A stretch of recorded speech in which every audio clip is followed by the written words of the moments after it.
Beyond the front lines of humanity's desperate war for survival, beyond the celebrated victories and documented defeats, there existed operational theaters so remote and classified that even their existence remained unknown to most within the United Nations Space Command.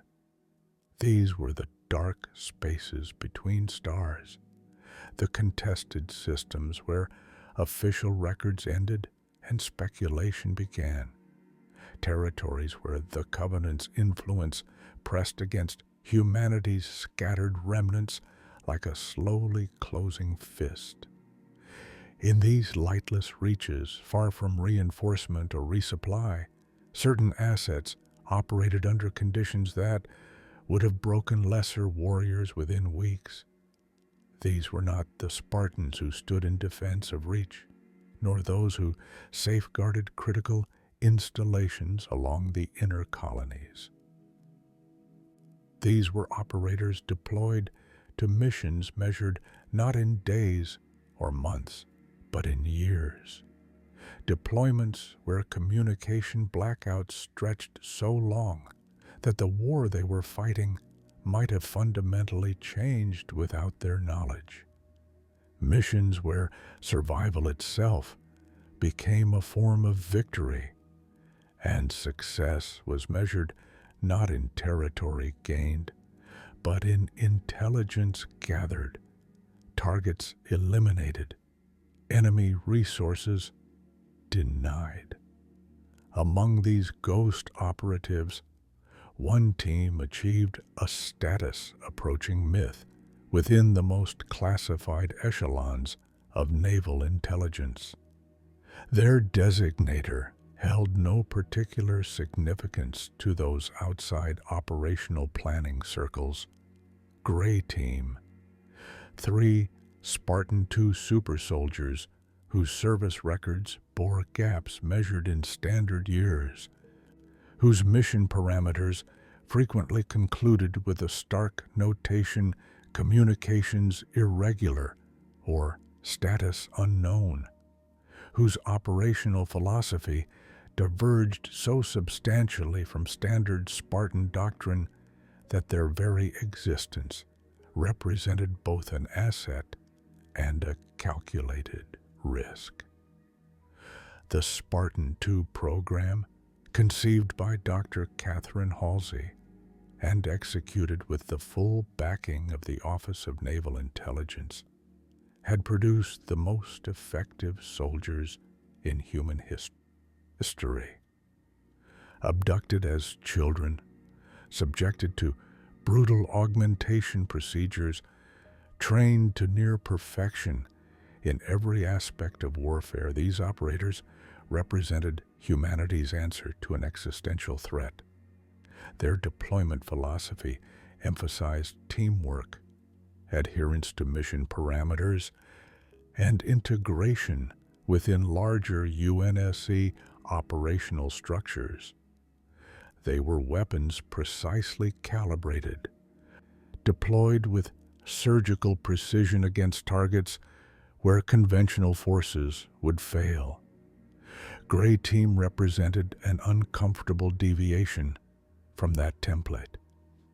Where other Spartan teams operated as extensions of naval intelligence's strategic will, Gray Team functioned more as autonomous hunters. Their mission profiles consistently placed them beyond effective command and control, operating on intelligence that might be weeks or months out of date by the time they received it, making strategic decisions that would normally require flag officer authorization. They were given objectives rather than orders, target zones rather than specific coordinates, and the latitude to achieve their goals through whatever means their judgment deemed appropriate.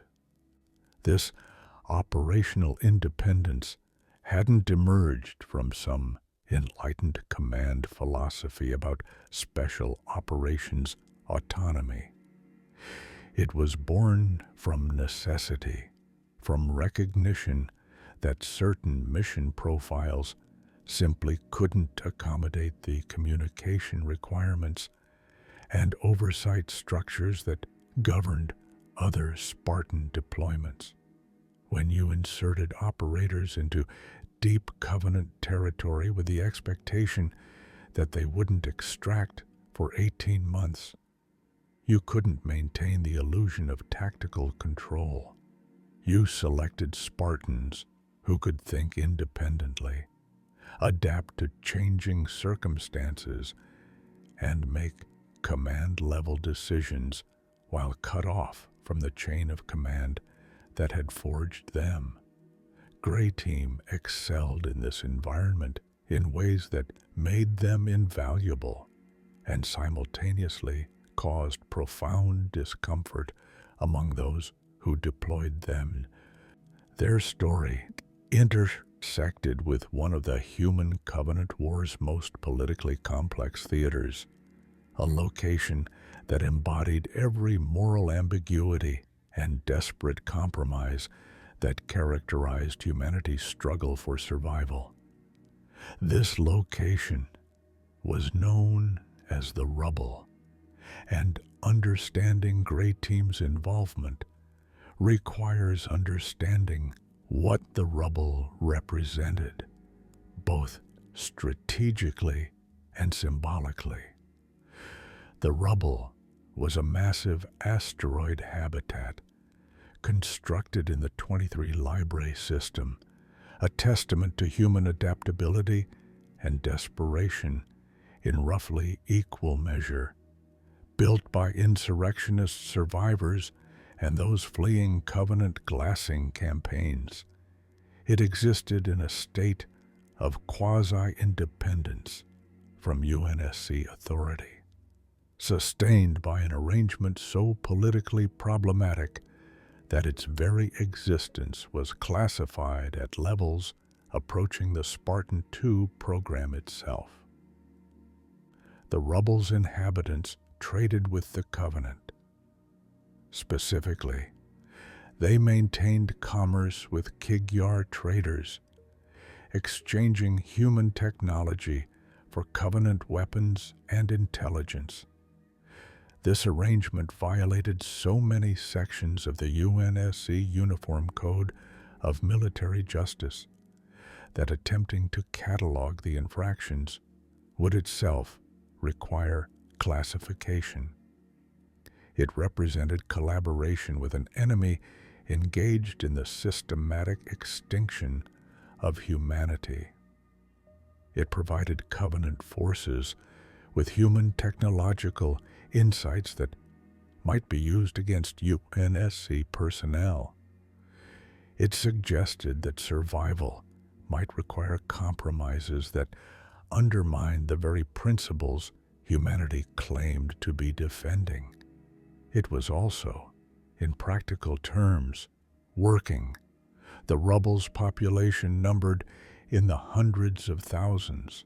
Civilians who had escaped Covenant glassing campaigns, who had found a way to survive in a galaxy that seemed determined to exterminate them.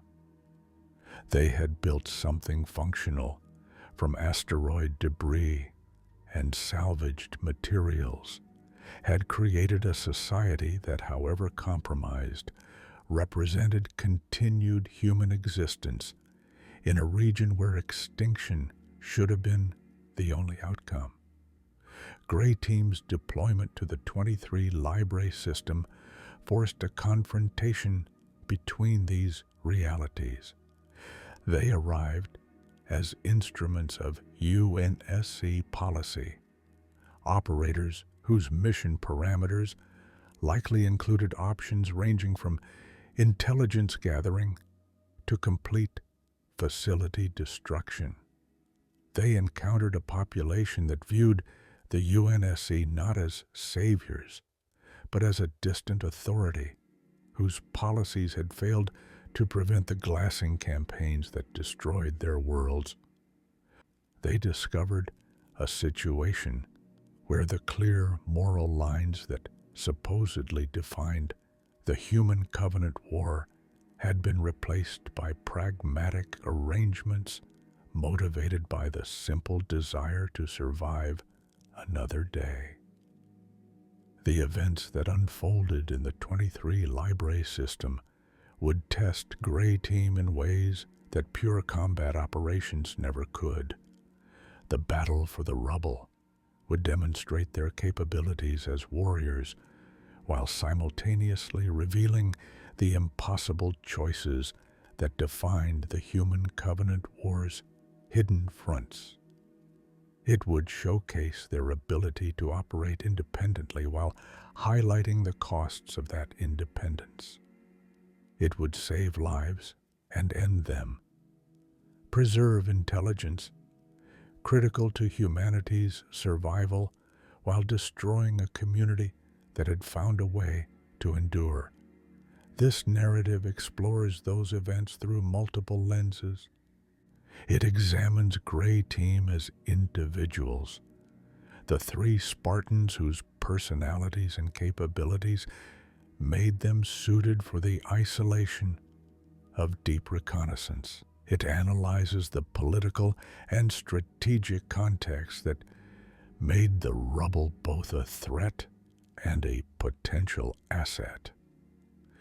It details the military operations that unfolded when Covenant and UNSC interests collided in a system where humanity's survival depended on arrangements that violated every principle both sides claimed to uphold.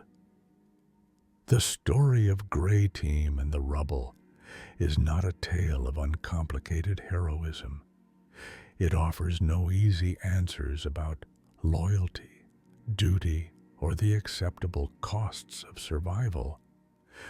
What it provides is a window into the parts of the Human Covenant War that remained classified even after humanity's survival was secured. The operations conducted in spaces where the only witnesses were the operators themselves and those who didn't survive to contradict their reports.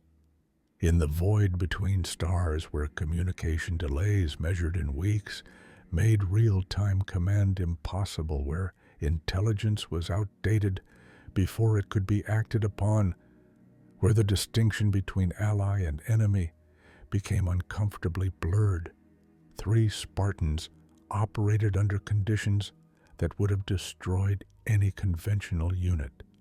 They made decisions that saved humanity from threats it never knew existed.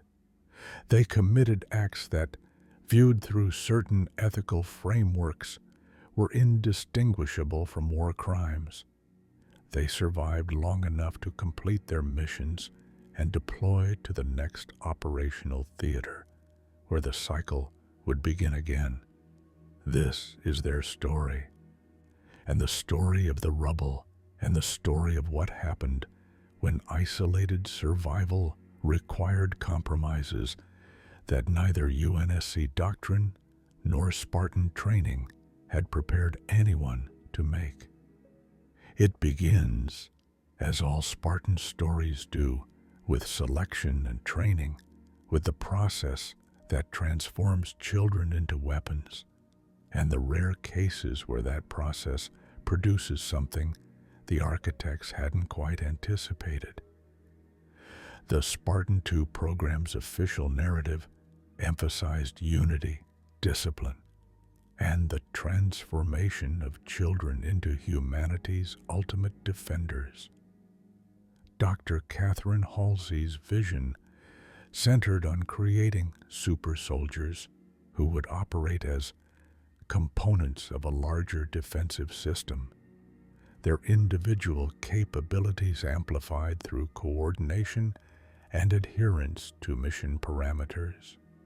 The selection criteria identified children who demonstrated exceptional genetic markers, physical potential, and psychological resilience. The training regimen, overseen by Chief Petty Officer Franklin Mendez, was designed to forge units that functioned with machine-like precision. What the official narrative acknowledged less readily was that any process selecting 75 children and subjecting them to years of intense conditioning would inevitably produce outliers. Individuals who demonstrated the physical capabilities and combat effectiveness the program required, while simultaneously resisting the psychological conditioning meant to ensure their compliance with command authority. Children who learned what they were taught, but retained an uncomfortable degree of independent thought. Trainees who excelled at the practical requirements of warfare while questioning the strategic frameworks within which that warfare would be conducted. 3 such outliers would eventually be designated Gray Team. Jai 006 was pulled from an orphanage in Bhuj, a city on a world far enough from Earth that the outer colony designation carried weight.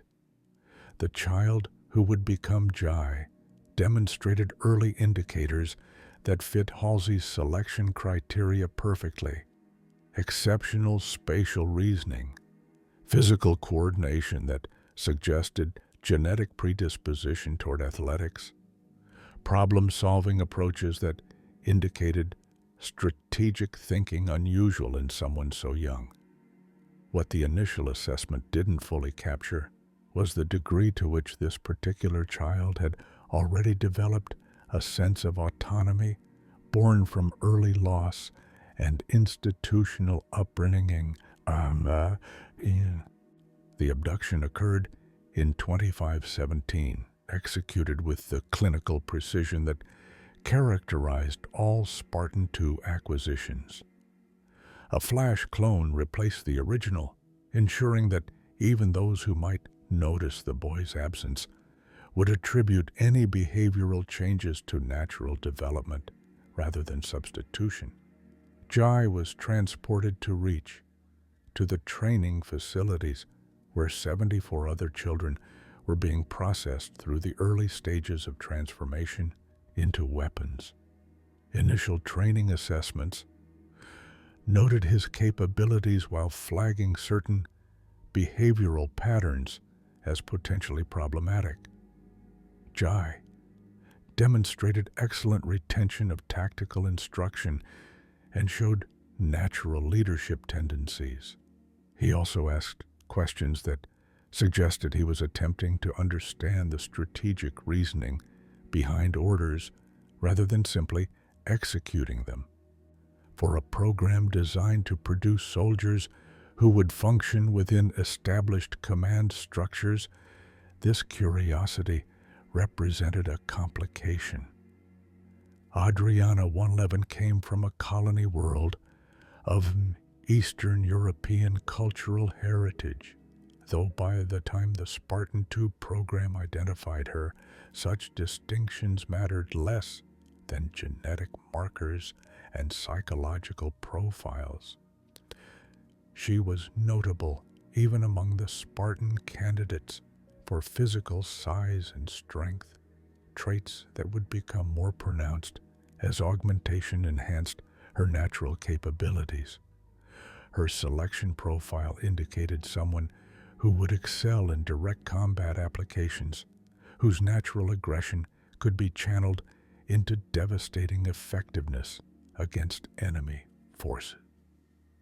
What became apparent during training was that Adriana's aggression came paired with a streak of independence that made her difficult to integrate into standard unit structures.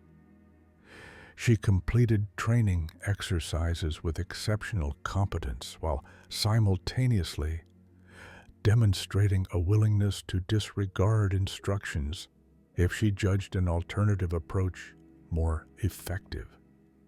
This wasn't simple disobedience or inability to follow orders. Adriana understood doctrine perfectly well. She simply maintained her own judgment about when doctrine should be overridden by practical considerations. One incident during early training crystallized the challenge she represented.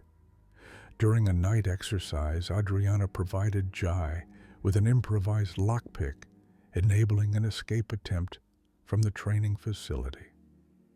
The attempt failed, as all such attempts inevitably did.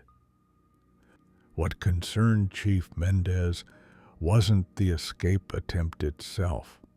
Several trainees tried similar actions as they processed the reality of their situation.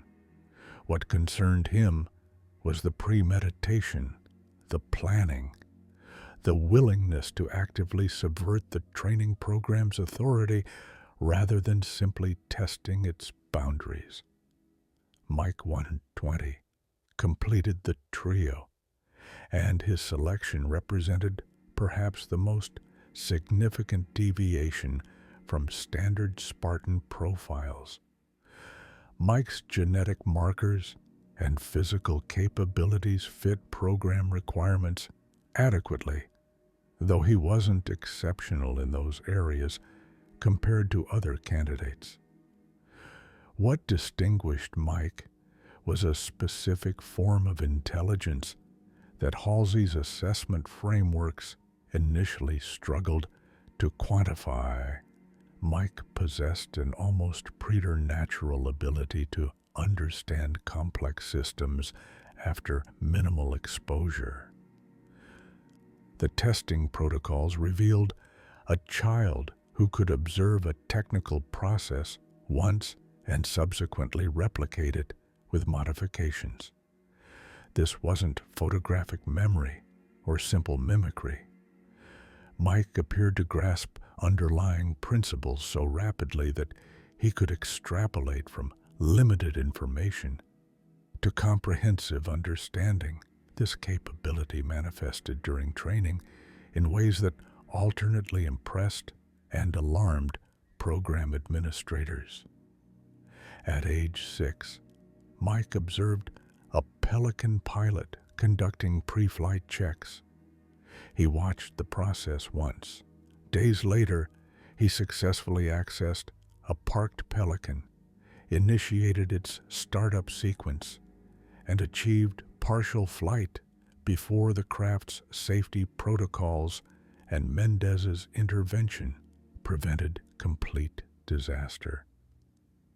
The incident should have resulted in serious disciplinary measures. Instead, it prompted evaluation of whether Mike's technical aptitude represented an asset that warranted overlooking his clear willingness to circumvent authority. The evaluation concluded that Mike's capabilities were sufficiently rare to justify continued training with increased supervision and restrictions on his access to sensitive systems. By the time the Spartan candidates reached age 8, program administrators faced an uncomfortable reality regarding these 3 individuals. Jai, Adriana, and Mike all demonstrated the combat effectiveness and physical capabilities that would make them valuable assets. They also demonstrated behavioral patterns that suggested they would function poorly within standard Spartan team structures. They thought too independently, questioned too readily, and showed too much willingness to pursue their own tactical judgments over received doctrine. The decision made regarding their continued training would define their eventual role within the Spartan 2 program. Rather than attempting to force them into greater compliance with standard protocols, rather than washing them out of the program entirely, Command elected to lean into their independence. They were segregated from other training groups, assigned to specialized instruction that emphasized autonomous operation and individual decision-making. The strategic logic was straightforward. If these three couldn't be made to function as conventional Spartans, perhaps they could be shaped into something different. Operators suited for missions where conventional Spartan methodology wouldn't apply. This decision was formalized around 2519, when Jai, Adriana, and Mike were designated Gray Team and began training specifically for deep reconnaissance and independent operations. Chief Mendez continued as their primary instructor, but the curriculum diverged substantially from what other Spartans received. Where other teams emphasized coordination and integration with UNSC forces, Gray Team trained for extended isolation and self-sufficiency. Where other Spartans learned to operate within existing supply chains, Gray Team learned to acquire resources from hostile or neutral sources. Where other Spartans trained to execute specific mission parameters, Gray Team learned to achieve strategic objectives with minimal guidance. The augmentation procedures occurred in 25 when all surviving Spartan candidates underwent the surgical and biochemical modifications that would transform them into super soldiers. For Gray Team, the augmentation process proceeded as smoothly as it did for any Spartans, which is to say, it was agonizing and potentially lethal, but they survived where some of their fellow candidates did not. The augmentation enhanced existing capabilities rather than fundamentally altering personalities. Jai's strategic thinking became sharper, his physical capabilities allowing him to execute tactical decisions with enhanced effectiveness. Adriana's already formidable strength increased to levels that made her dangerous even by Spartan standards, while her aggressive tendencies found full expression through augmented reflexes and resilience.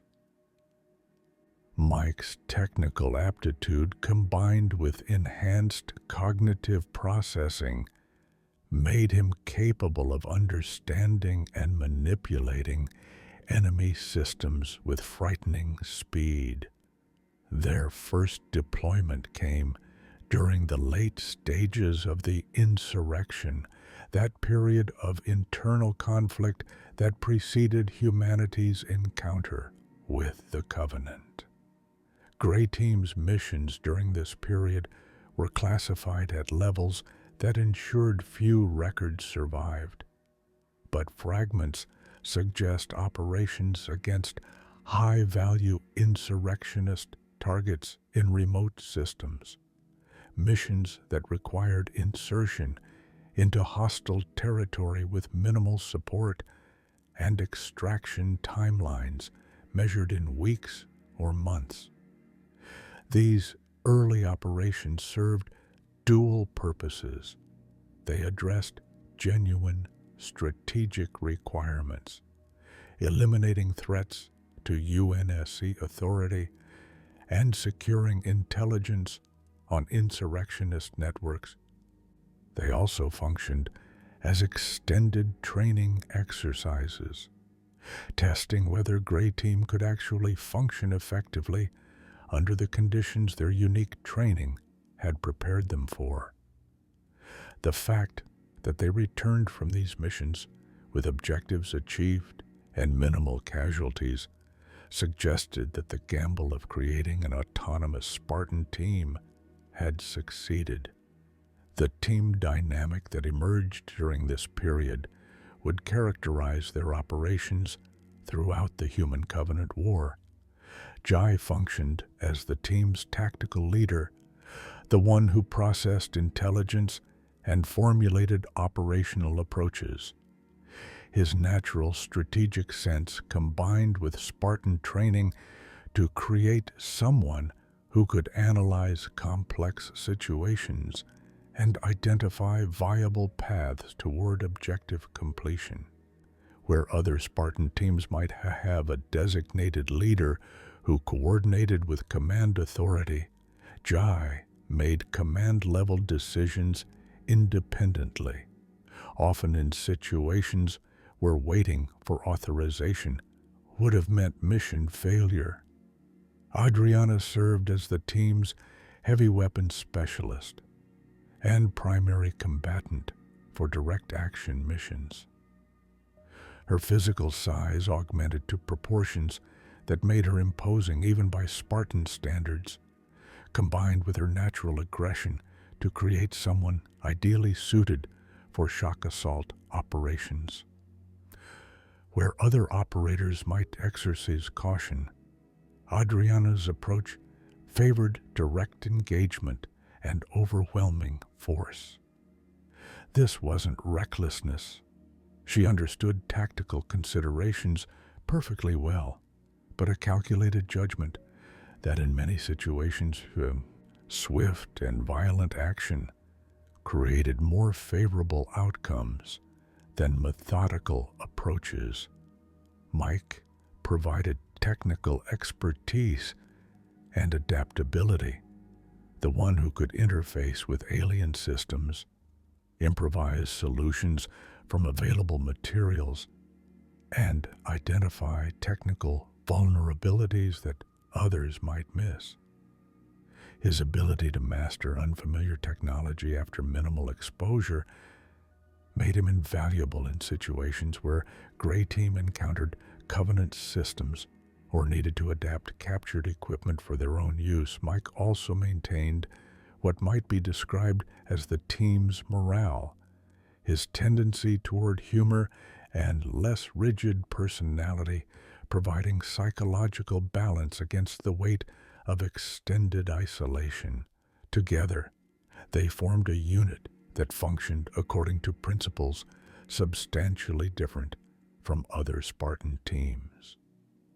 Where traditional military hierarchy emphasized clear command structures and defined roles, Gray Team operated more as three individuals who coordinated toward shared objectives while maintaining personal autonomy.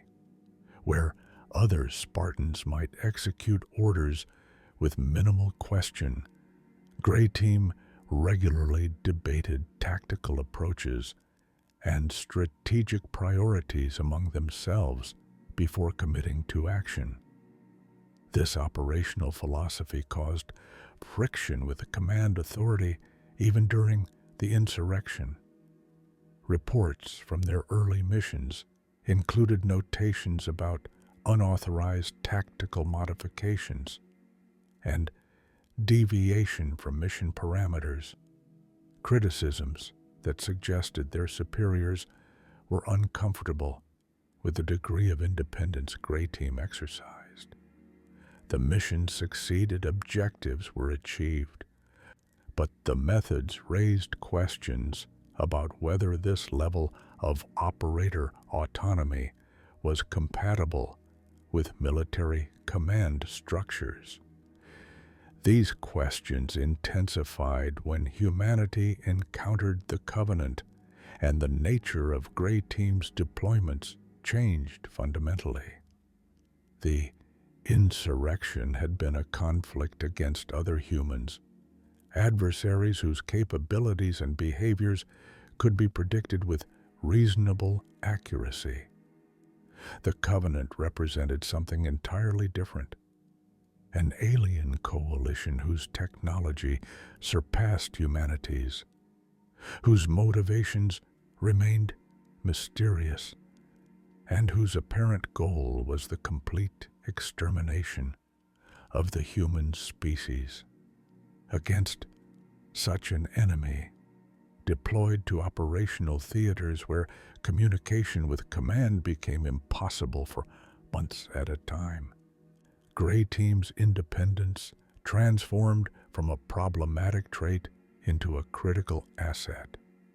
They were among the few Spartan units whose training and psychological makeup prepared them for the isolation and autonomous decision-making that deep reconnaissance in Covenant territory required.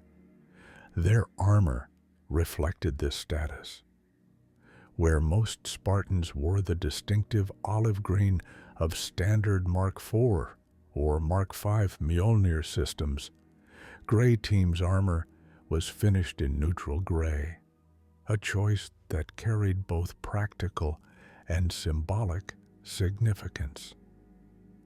The practical element involved reduced visibility in certain environments and psychological impact on enemy forces encountering them.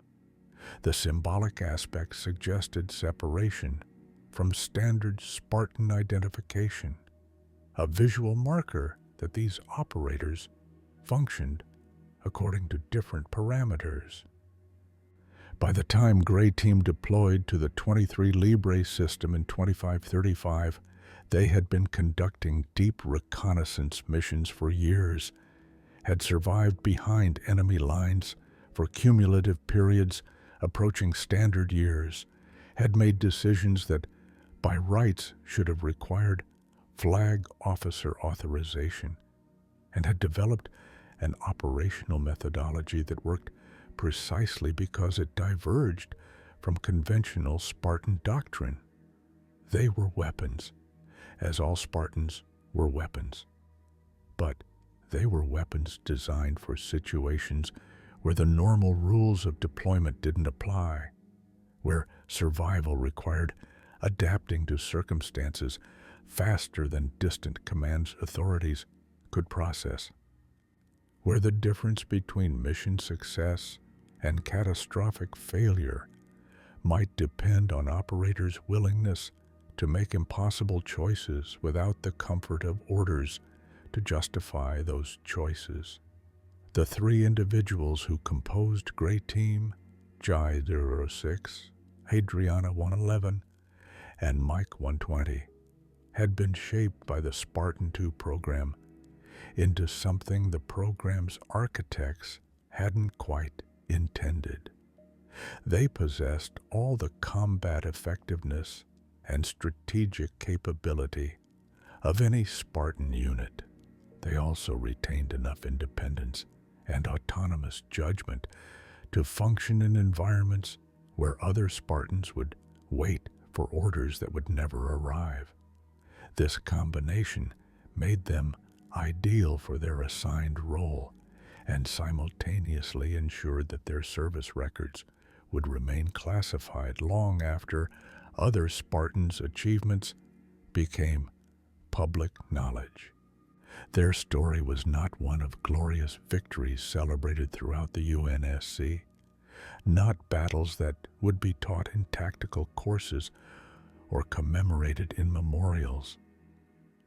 Theirs was the story of operations conducted in places that officially didn't exist, of decisions made without oversight or authorization, of effectiveness achieved through methods that couldn't withstand scrutiny, of survival in situations where survival should have been impossible.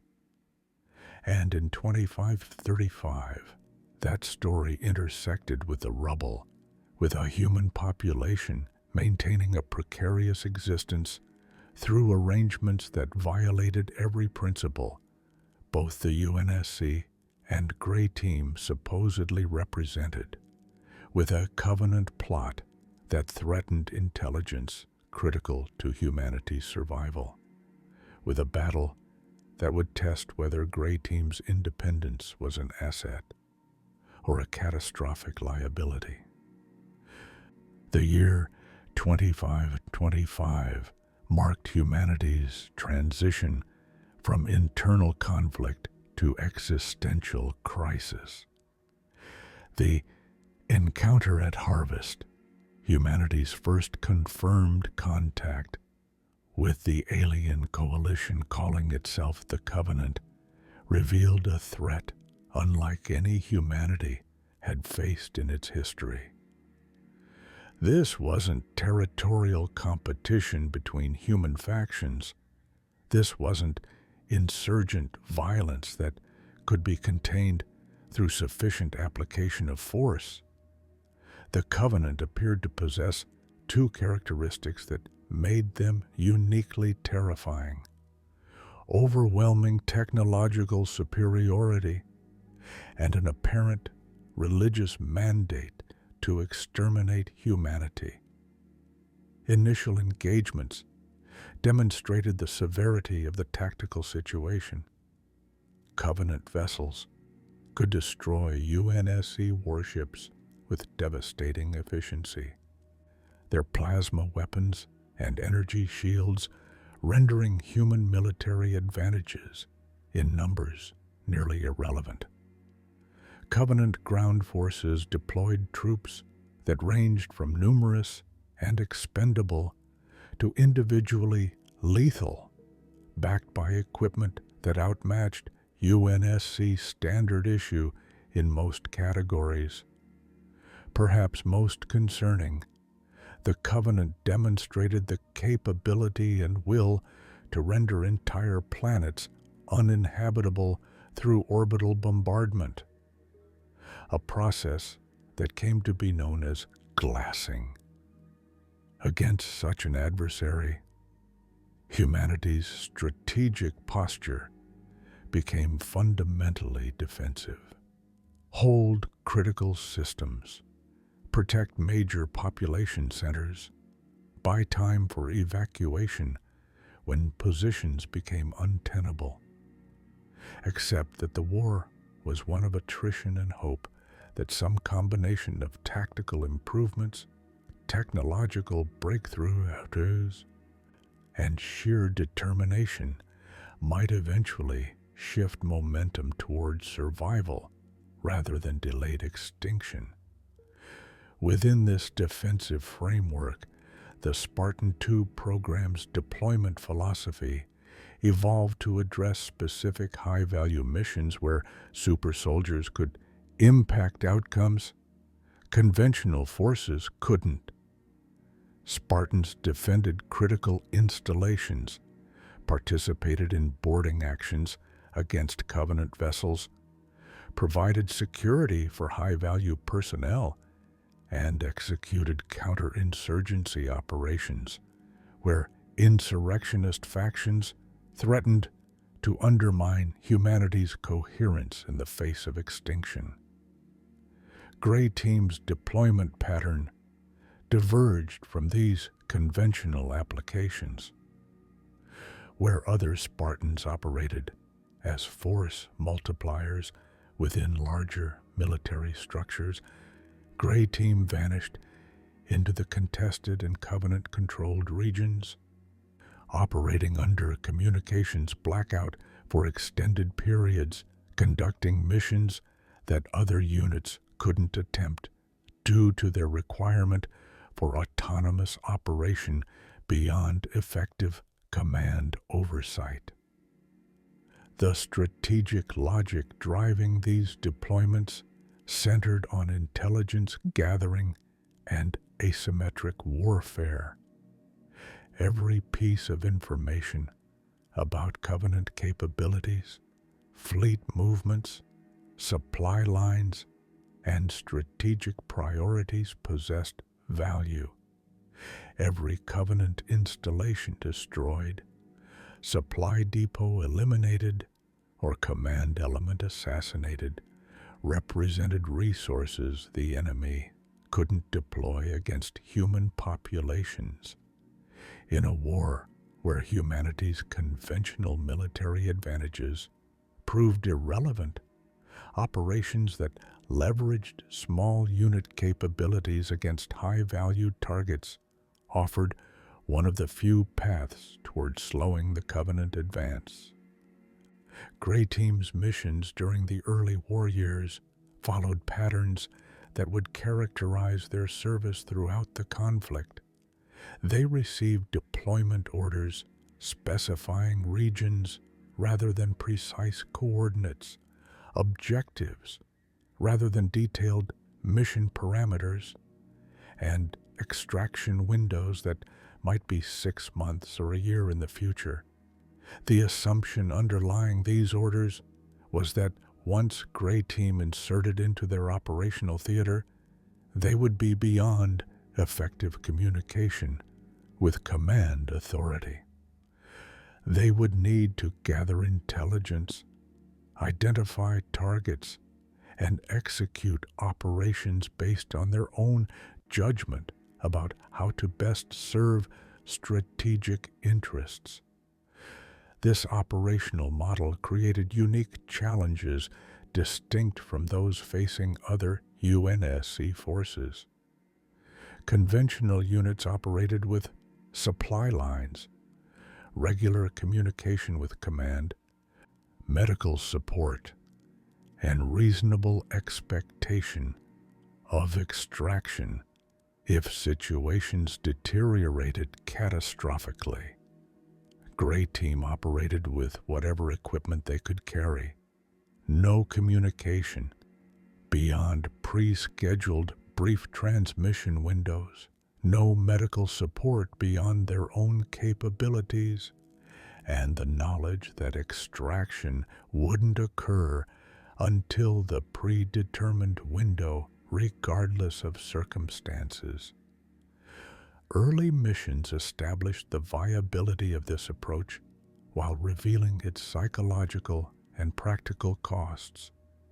One operation, details of which remain classified beyond designation as Operation Charlie, saw Gray Team inserted into a system where Covenant forces were establishing a forward operating base. Their mission parameters specified 6 months of surveillance, identification of critical installations, and opportunistic sabotage, if viable. The actual deployment lasted 8 months due to complications with extraction timing, during which Gray Team conducted reconnaissance, identified command structures, eliminated Covenant leadership using captured plasma grenades, and evaded pursuit across 3 planetary bodies before finally rendezvousing with their extraction vessel. The mission succeeded by any objective measure. Intelligence gathered provided insights into Covenant operational doctrine. Installations destroyed delayed Covenant expansion in that sector.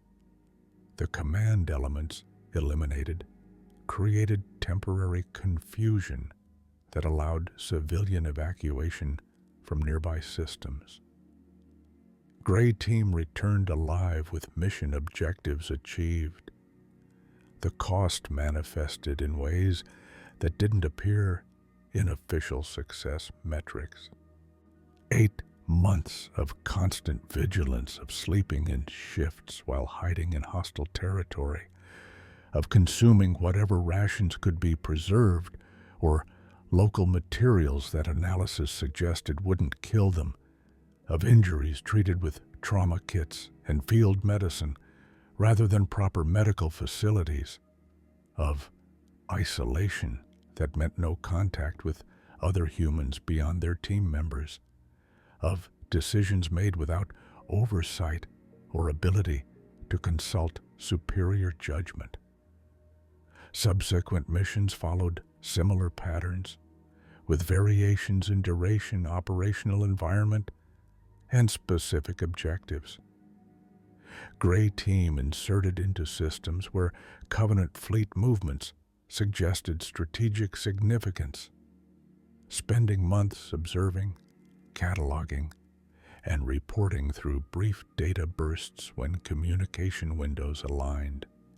They conducted sabotage operations against Covenant supply depots, using captured equipment and improvised explosives to destroy resources the enemy had deployed for expansion into human territory.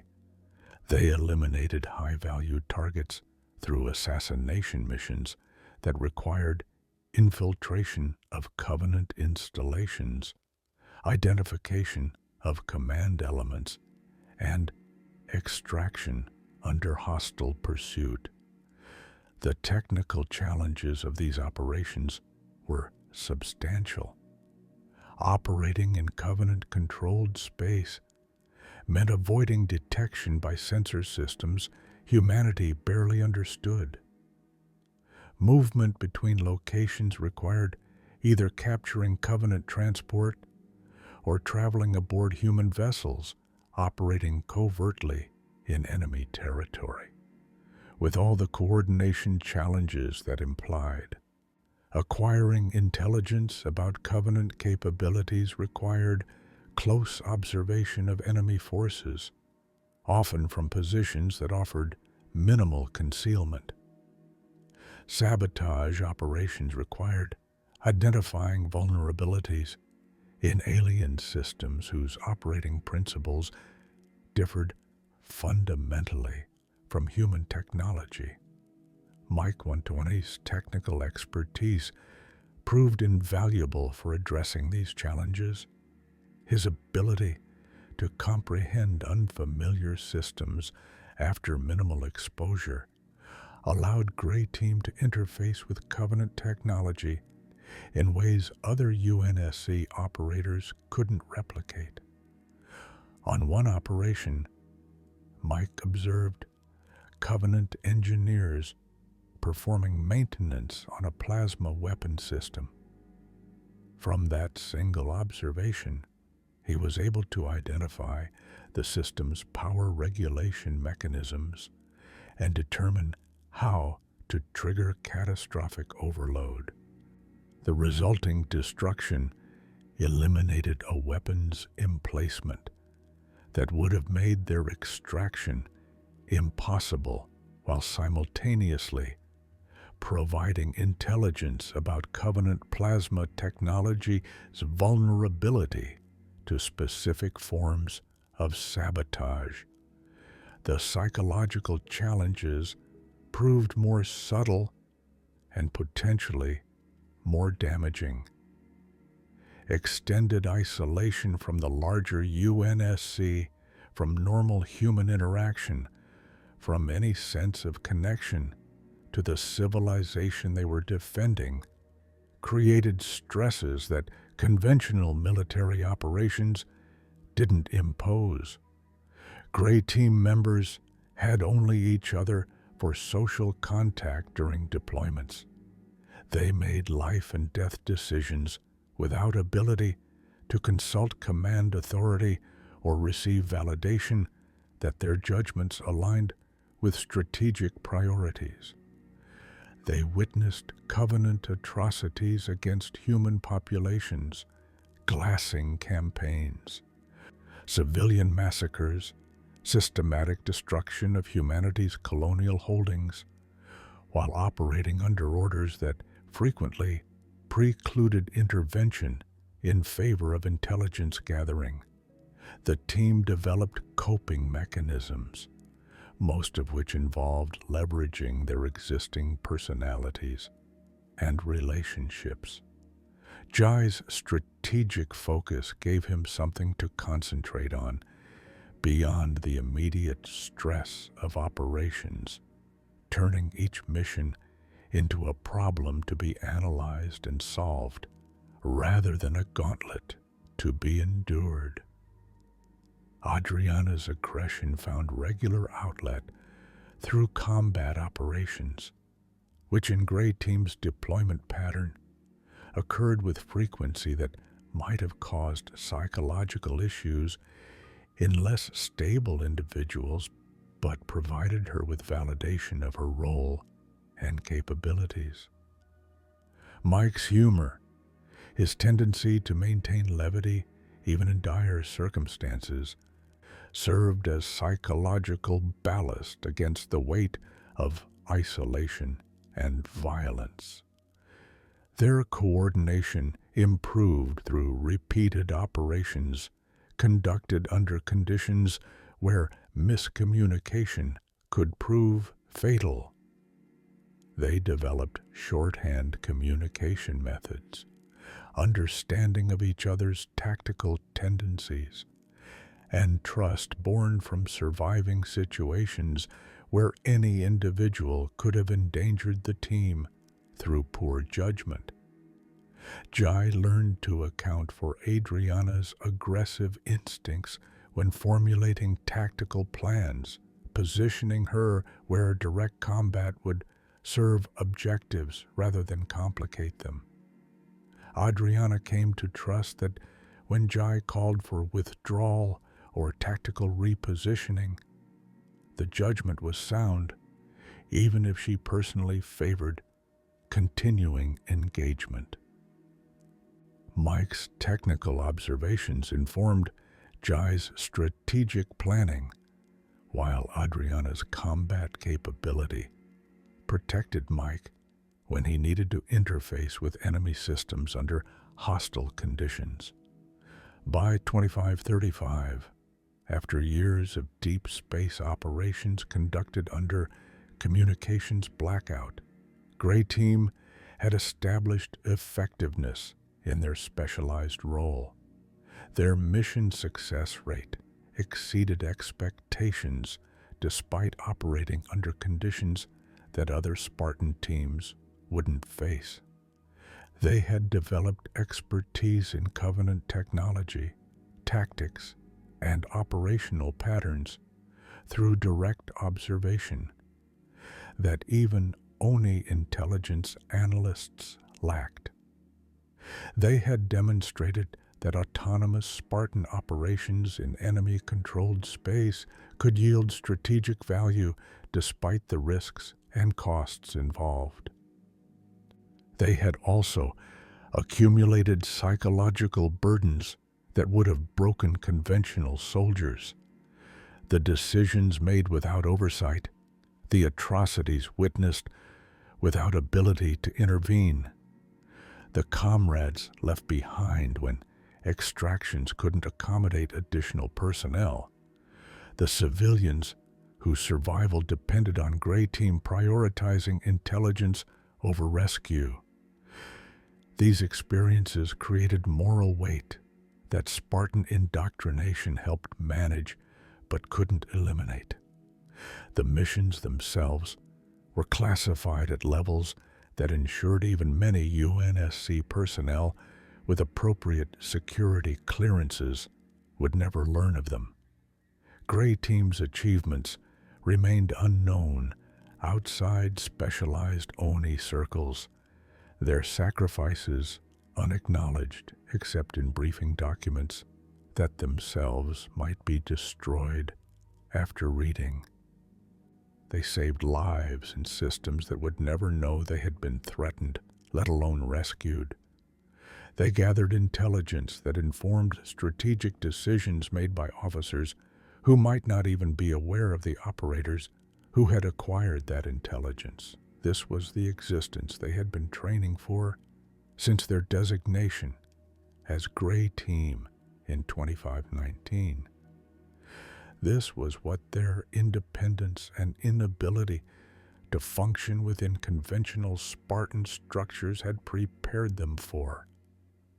This was why 3 Spartans whose behavioral patterns made them problematic assets within normal command structures represented invaluable resources for missions where normal command structures couldn't function. When Gray Team received deployment orders for the 23 Libre system in early 2535, the mission appeared to fit their established pattern. A region of strategic interest, indication of unusual activity that warranted investigation, deployment duration estimated at 6 to 8 months, limited intelligence about conditions in system.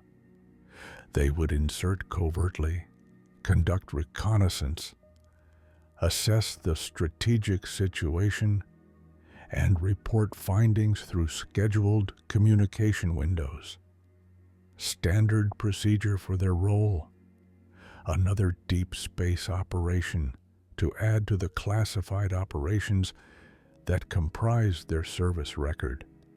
What none of the available intelligence had adequately communicated was the complexity of the situation they would encounter.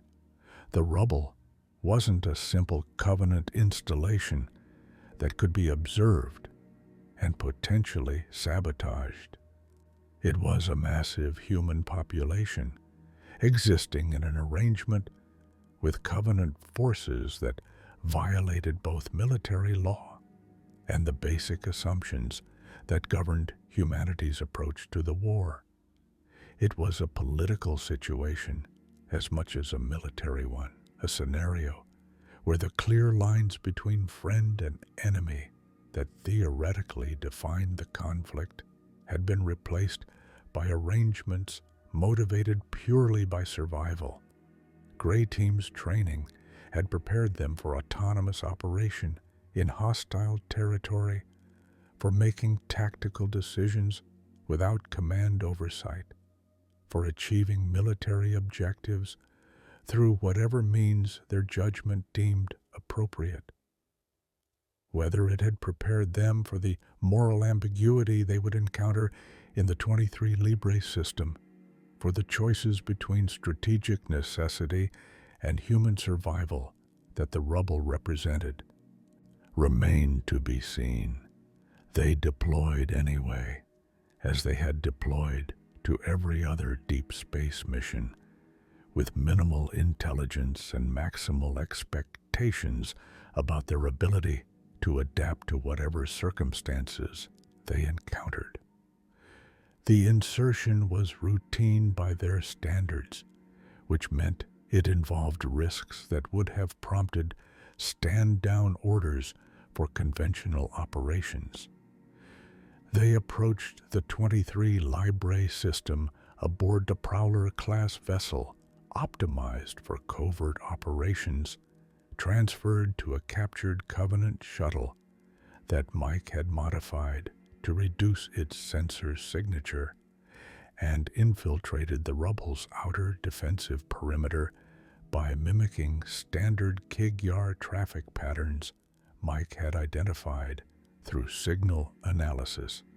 By the time Gray Team established operational presence within the Rubble, they had already observed enough to understand that this mission would diverge substantially from their previous operations.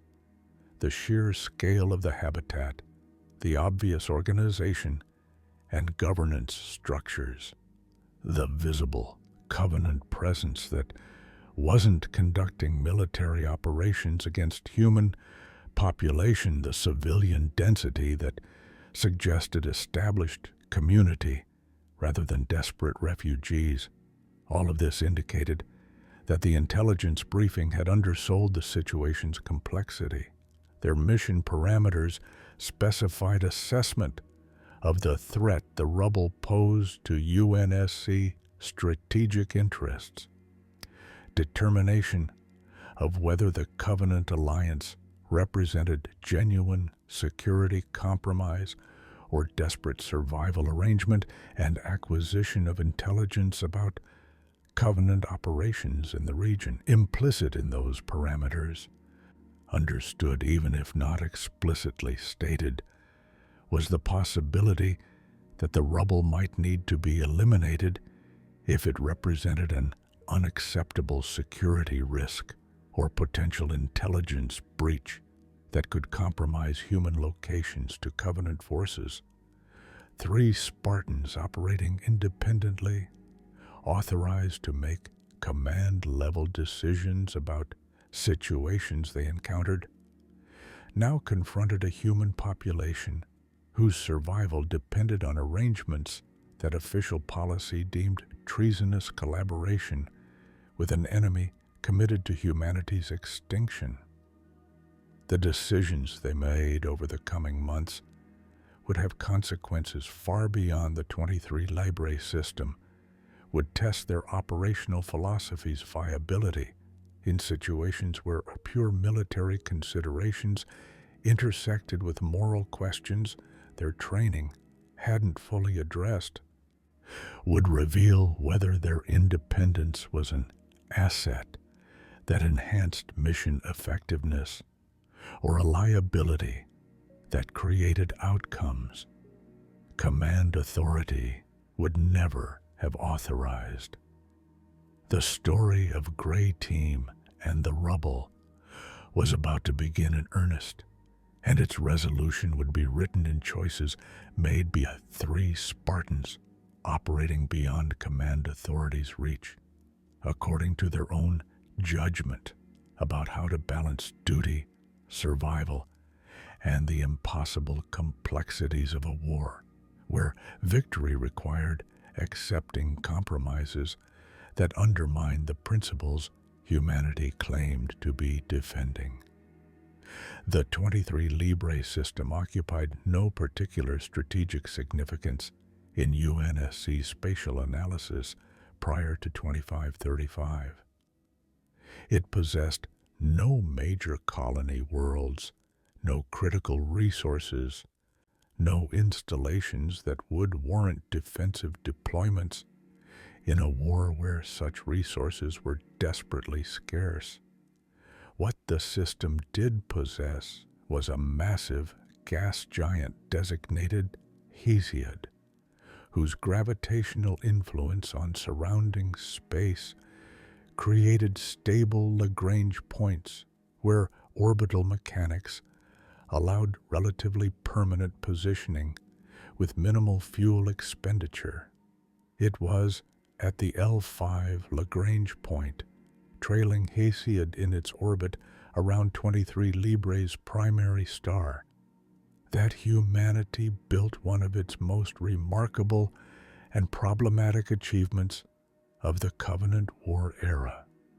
This location became known as the Rubble, and it represented both a testament to human adaptability and a massive compromise with principles that supposedly governed humanity's approach to its own survival.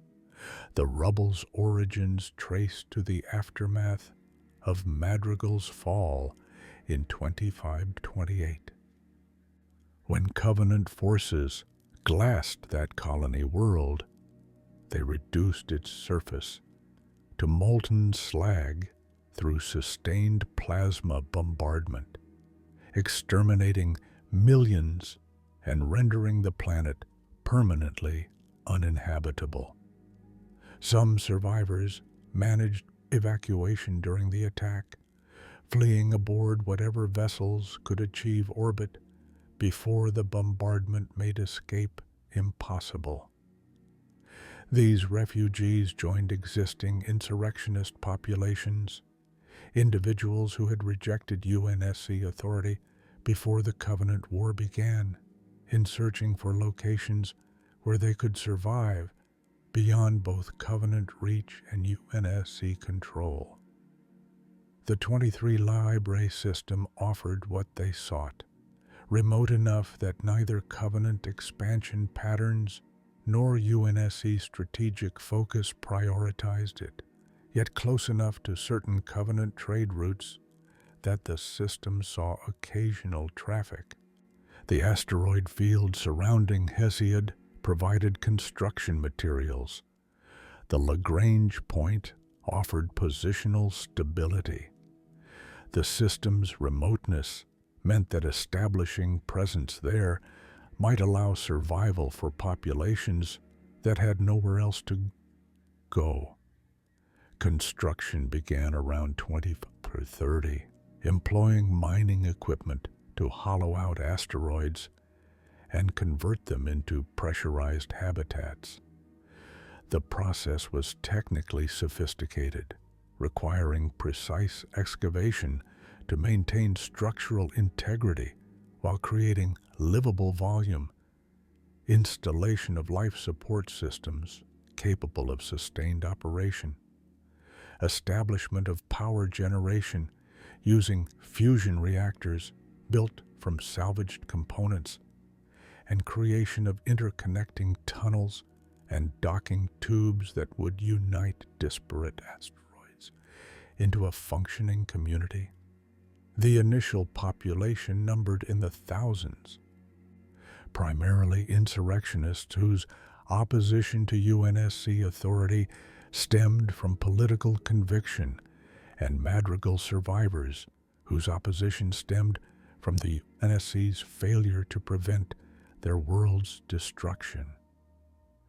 This combination created a founding population that shared rejection of UNSC governance while diverging substantially on practically every other political and social question.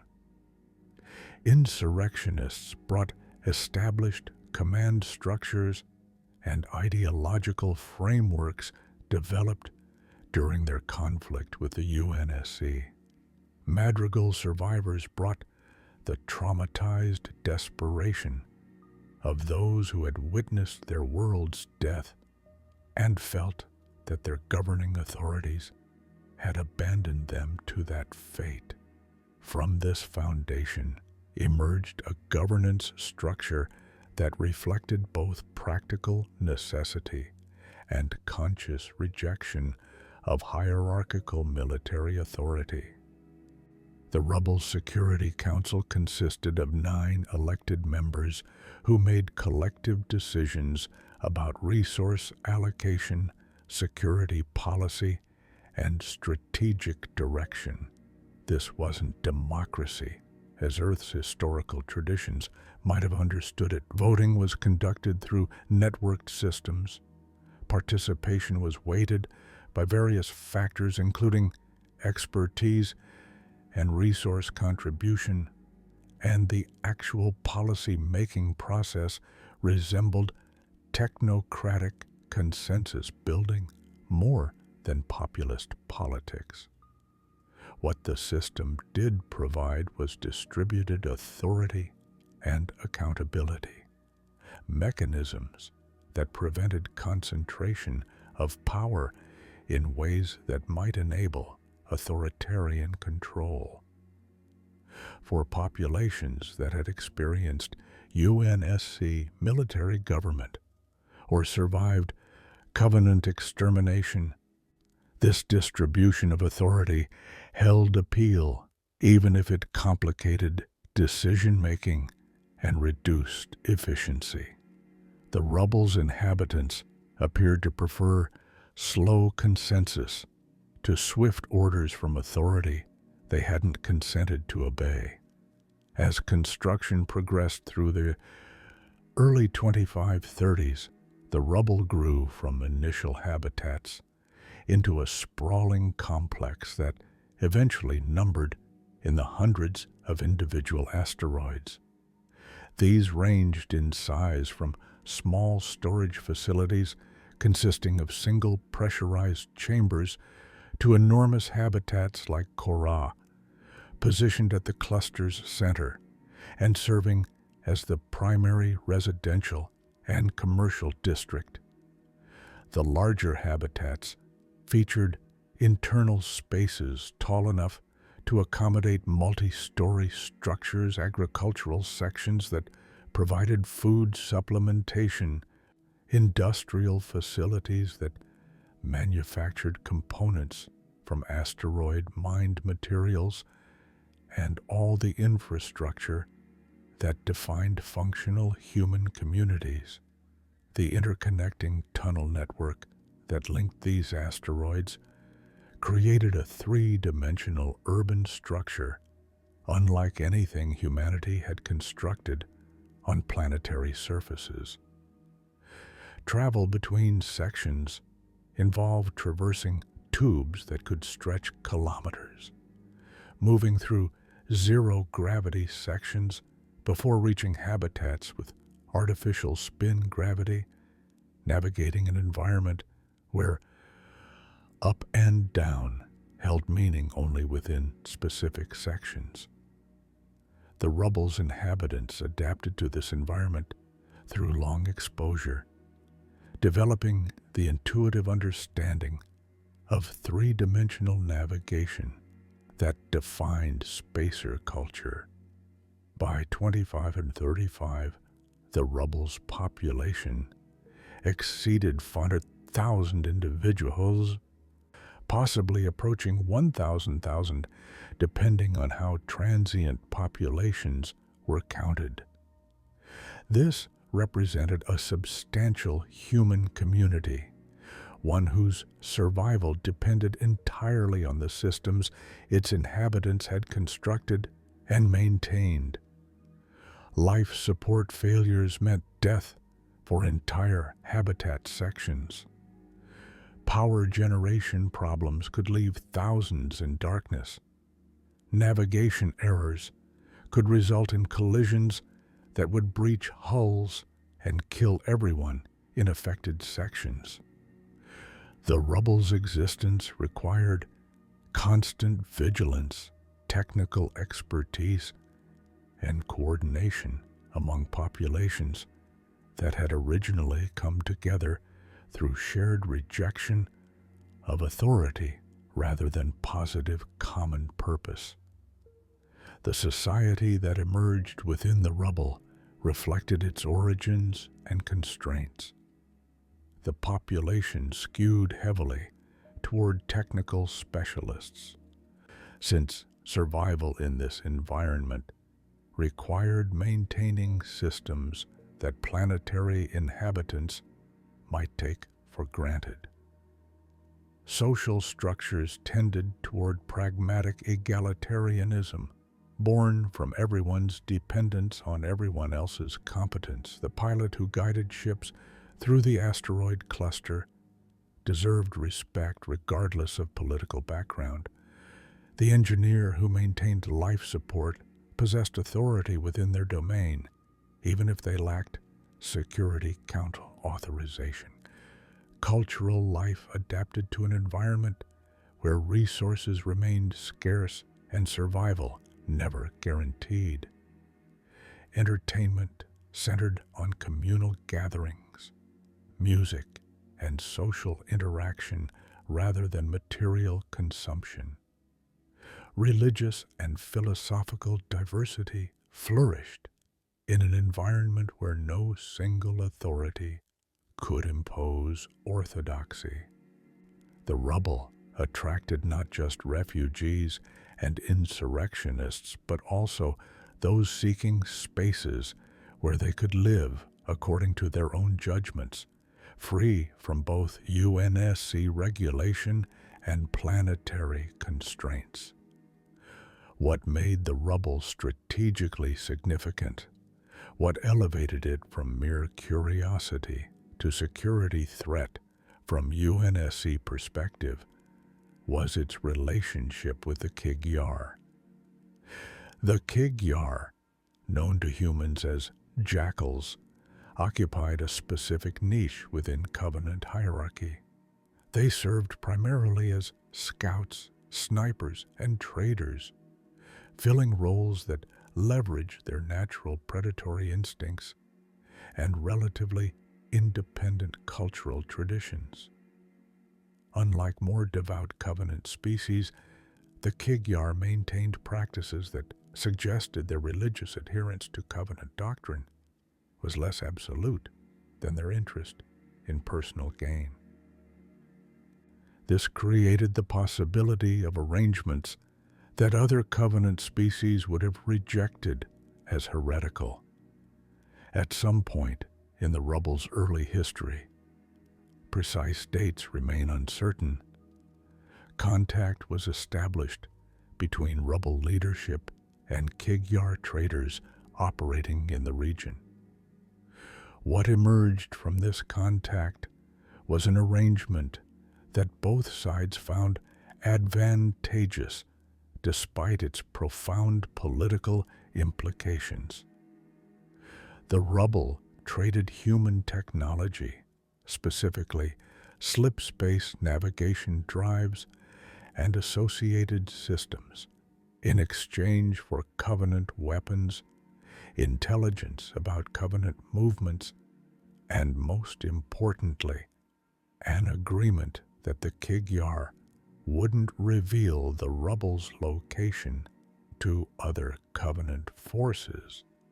This arrangement required the Kig-Yar to maintain secrecy about a substantial human population, to effectively lie to their Covenant superiors about their activities in the 23 Libre system, and to risk severe consequences if this deception was discovered.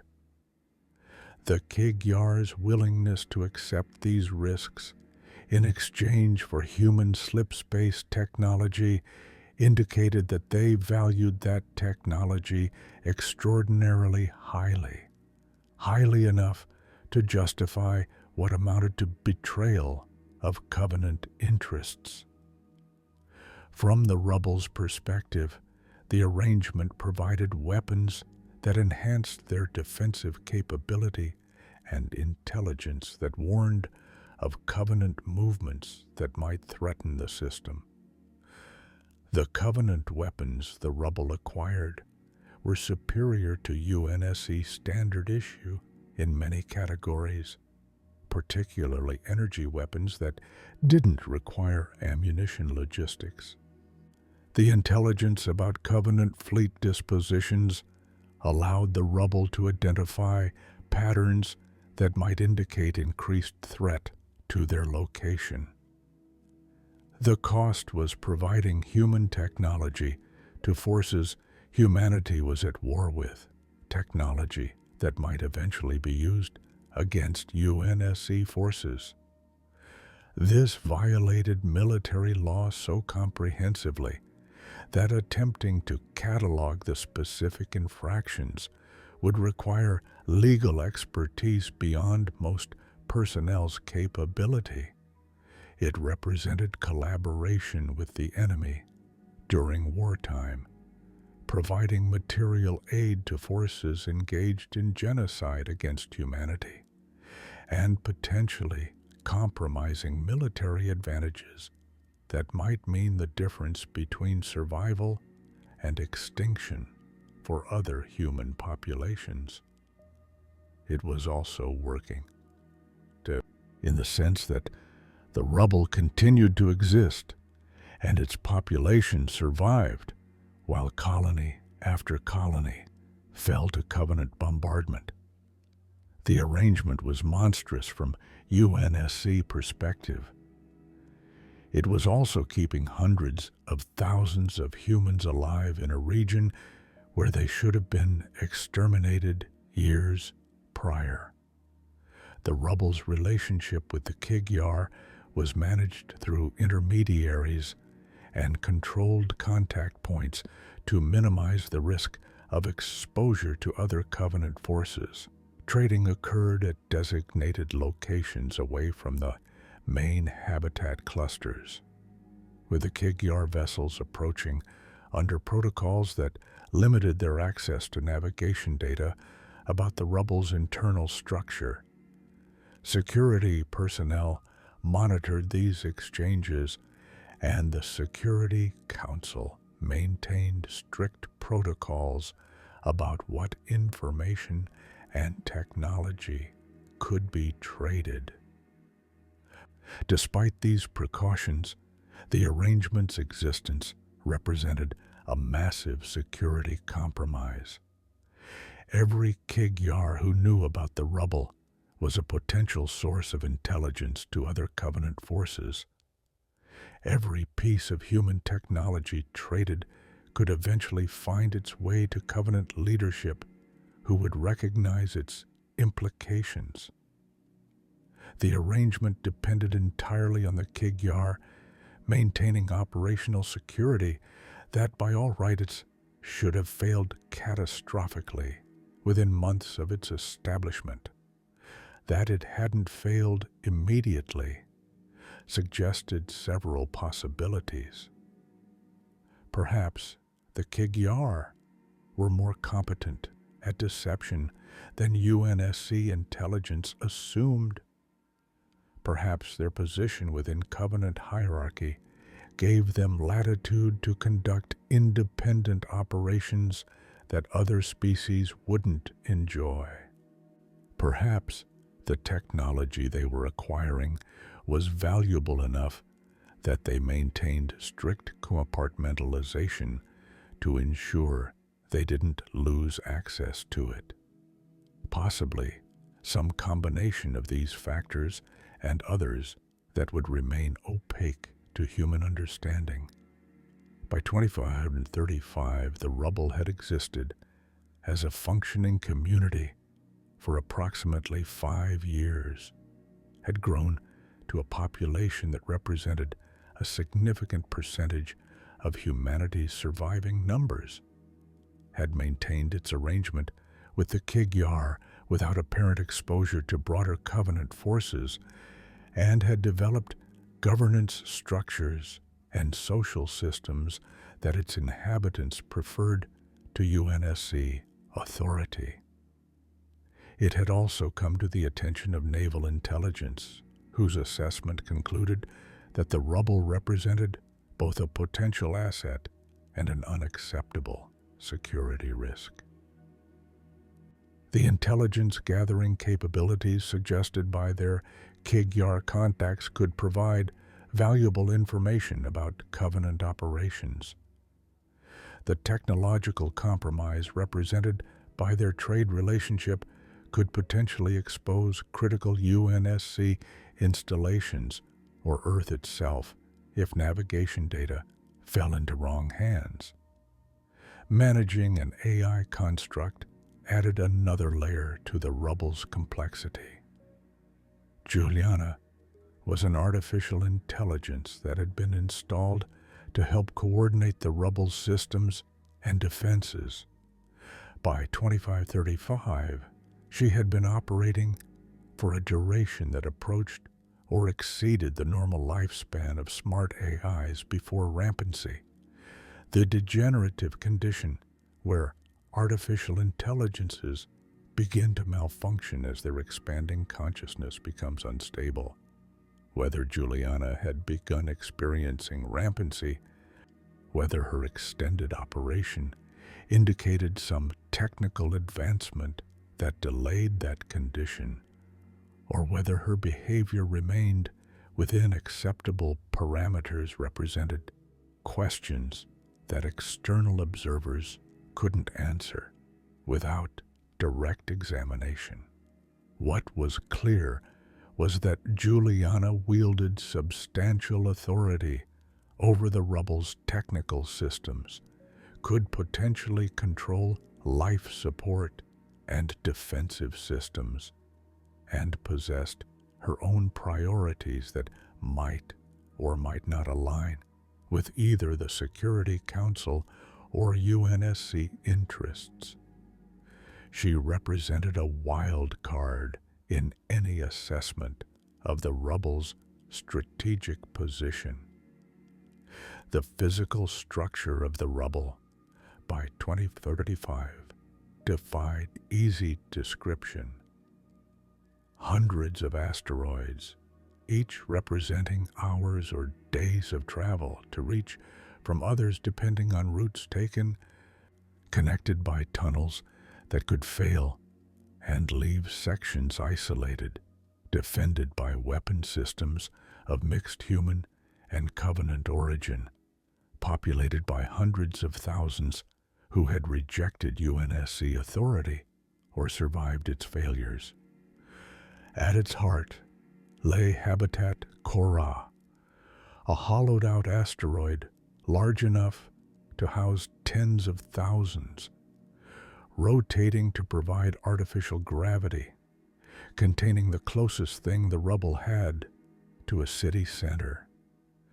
The outer Rubble consisted of mining facilities, industrial sections, defensive positions, and contact points where interaction with the Kig-Yar occurred. These outlying sections were more sparsely populated, often staffed by those who preferred isolation or whose work required proximity to resources being extracted. Travel in the outer Rubble carried greater risks. Fewer people meant slower response if systems failed, and the areas closest to the Kig-Yar contact points operated under security protocols that restricted access to authorized personnel. The inner rubble contained primary residential areas, commercial districts, agricultural facilities, and the Security Council's administrative centers. This was where the rubble's social life occurred, where communities had formed among people who shared traumatic pasts and uncertain futures, where children were being raised by parents who had survived planetary destruction or fought against UNSC authority. The inner rubble represented the rubble's aspirational identity as a place where humans could survive independently, building something that might outlast the war that had destroyed so much. This was the community that Gray Team was deployed to assess, infiltrate, and potentially neutralize if command judgment deemed that necessary. This was the population whose survival depended on arrangements that violated every principle UNSC doctrine espoused. This was the political situation that existed beyond the clear moral lines that supposedly defined humanity's war for survival against genocidal aliens. When Gray Team arrived in 2535, they discovered not a simple military target that could be observed and reported, but a functioning human society built on compromises that raised questions their training hadn't prepared them to answer. The Rubble's inhabitants weren't traitors actively serving the Covenant in the way insurrectionists might have collaborated with humanity's enemies for ideological reasons. They were survivors who had found a way to continue existing in a galaxy that seemed determined to exterminate them, who had made impossible choices because the alternative was death, who had built something functional from desperation and technical expertise.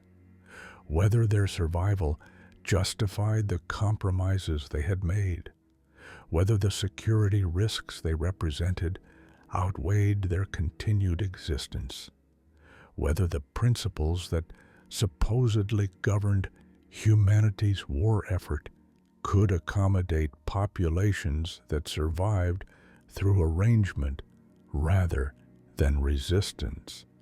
These were questions that would need to be answered, and Gray Team's assessment would inform those answers regardless of whether that was the role they wanted to play.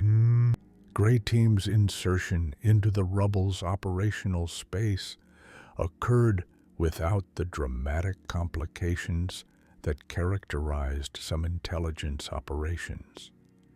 This absence of drama was itself a success metric.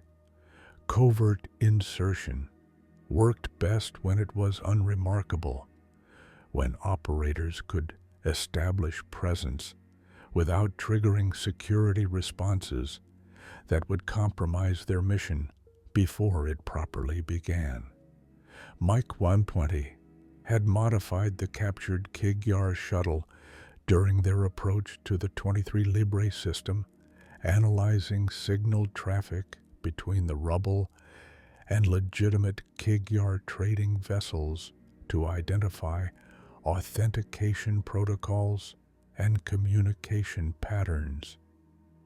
His ability to comprehend alien systems after minimal exposure allowed him to configure their shuttle's transponder to mimic Kigyar identification codes, respond to automated security queries with appropriate responses, and maintain the electromagnetic signature profile that the Rubble's sensors would associate with routine Kigyar traffic. The approach vector took them through the outer Rubble's defensive perimeter along a trajectory that trading vessels regularly used. From the Rubble's perspective, if their sensors detected the shuttle at all, it would register as another Kigyar vessel conducting routine business in a region where such traffic had become normalized through years of trade relations. The shuttle's actual cargo, 3 Spartan II operators in Mjolnir armor, remained concealed beneath sensor-dampening materials and within compartments designed to defeat the scanning protocols that the Rubble's security forces employed. J-006 had selected their insertion point based on analysis of the Rubble's structure and traffic patterns. The outer Rubble's less densely populated sections offered better infiltration opportunities than heavily monitored core areas. A mining facility designated in their intelligence briefing as Sigma-7 had been flagged as a potential entry point due to its reduced security presence and lower population density. The facility's primary function involved extracting useful materials from asteroid composition, which meant it operated with minimal permanent staffing and relied heavily on automated systems. The insertion itself proceeded according to plan. Mike docked the shuttle at Sigma-7's external port using standard Kigyar approach protocols, the docking clamps engaging with mechanical precision that betrayed no hint of human manipulation.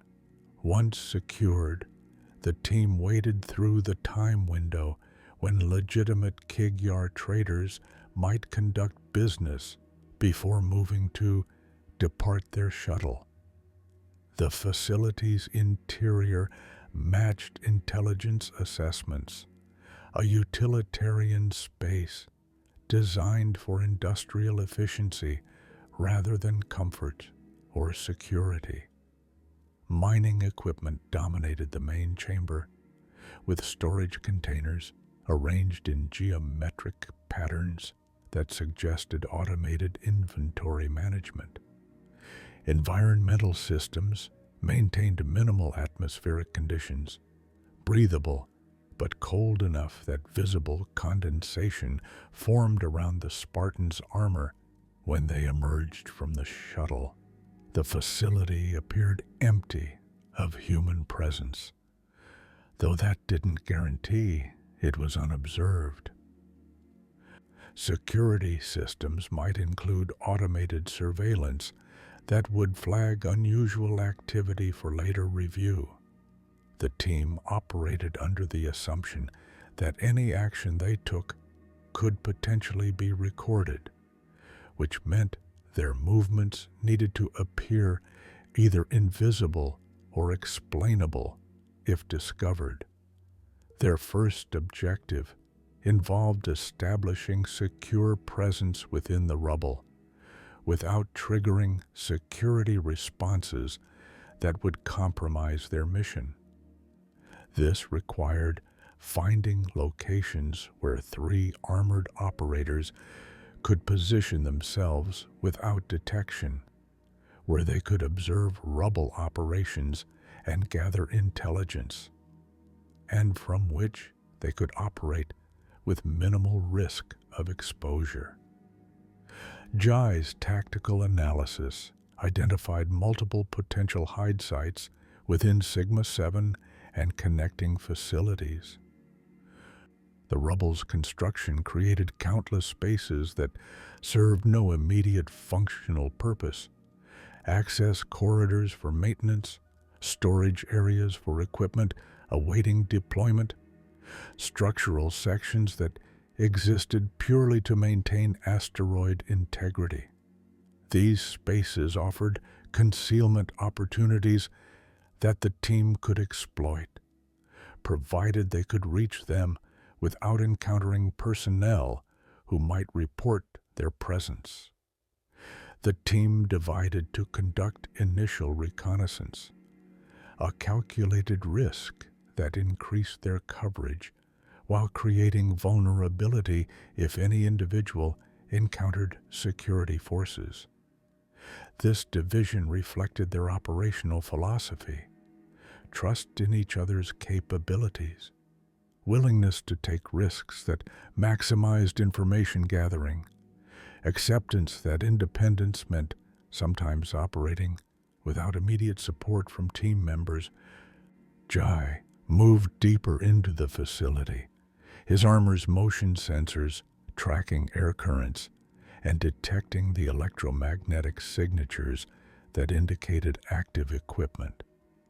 The facility's automated systems created a constant background of mechanical sounds, mining equipment, cycling through operations, environmental systems maintaining atmosphere, computer systems processing data. These sounds provided acoustic cover that made Jai's own movements less detectable, while simultaneously masking potential threats that might approach his position. The layout he discovered suggested that Sigma-7 connected to other Rubble sections through multiple access points. Tunnel systems linked the mining facility to what appeared to be storage complexes, industrial fabrication centers, and eventually toward more densely populated areas. Mapping these connections provided understanding of how the Rubble functioned as a three-dimensional structure, how materials and personnel moved through the complex, and where choke points existed that security forces might monitor. Adriana 111 conducted perimeter reconnaissance, evaluating the facility's external defenses and identifying how security forces might respond if the team's presence was detected. The weapon systems, she observed, were mixed origin, some clearly human UNSC equipment, others modified Covenant technology, and some that appeared to be hybrid systems combining elements from both sources.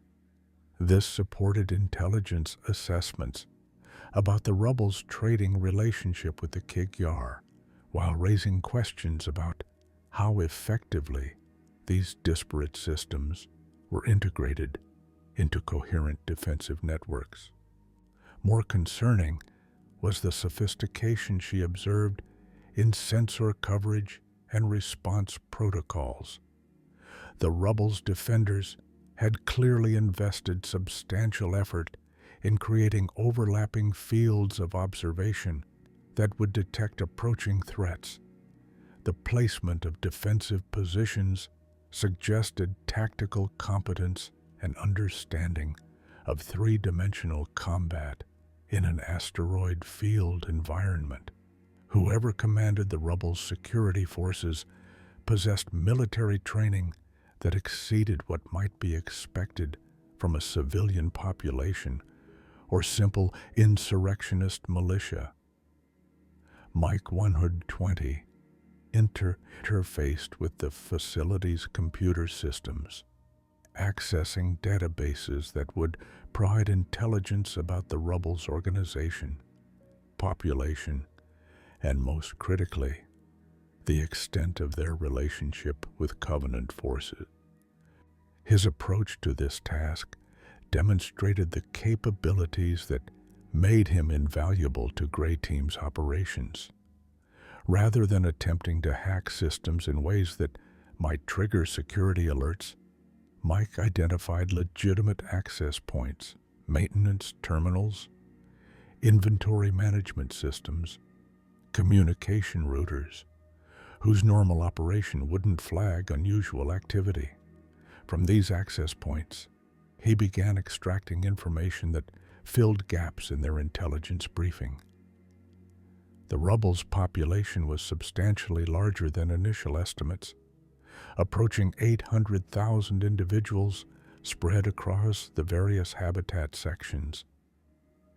The Security Council's composition included individuals whose backgrounds ranged from former UNSC military officers to insurrectionist leadership to civilian engineers and administrators.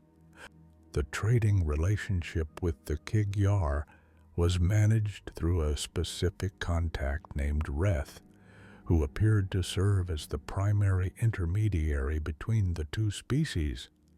Perhaps most significantly, Mike discovered references to navigation data, the specific records of UNSC star positions, and slip space routes that the Rubble had accumulated over years of existence.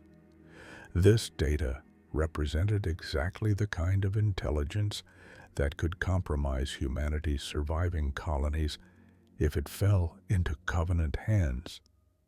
The fact that such data existed and appeared to be accessible to Security Council members validated Command's concerns about the security risk the Rubble represented.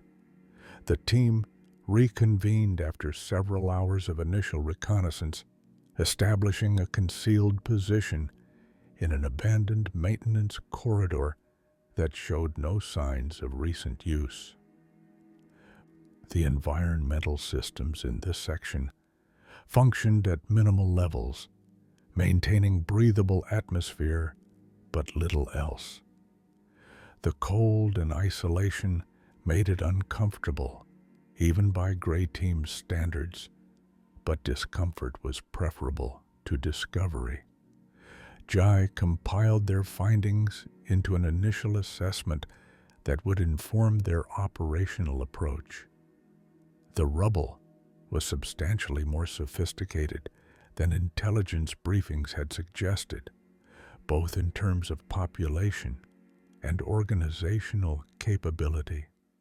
The defensive systems were well designed and professionally maintained. The trading relationship with the Kig-Yar appeared to be ongoing and managed through established protocols. Navigation data existed and might be vulnerable to acquisition if the team could identify where it was stored and how it was protected. The assessment also had to address a question that pure military analysis didn't fully encompass. What exactly was the Rubble's relationship with the Kig-Yar, and did it represent genuine collaboration with Covenant interests, or a desperate survival arrangement that these humans had felt was necessary to avoid extermination? The answer to that question would inform whether the Rubble needed to be destroyed or could potentially be preserved, whether its inhabitants were traitors or simply survivors doing what they felt necessary. Over the subsequent days, Gray Team established patterns of movement and observation that allowed them to gather more detailed intelligence without exposing their presence.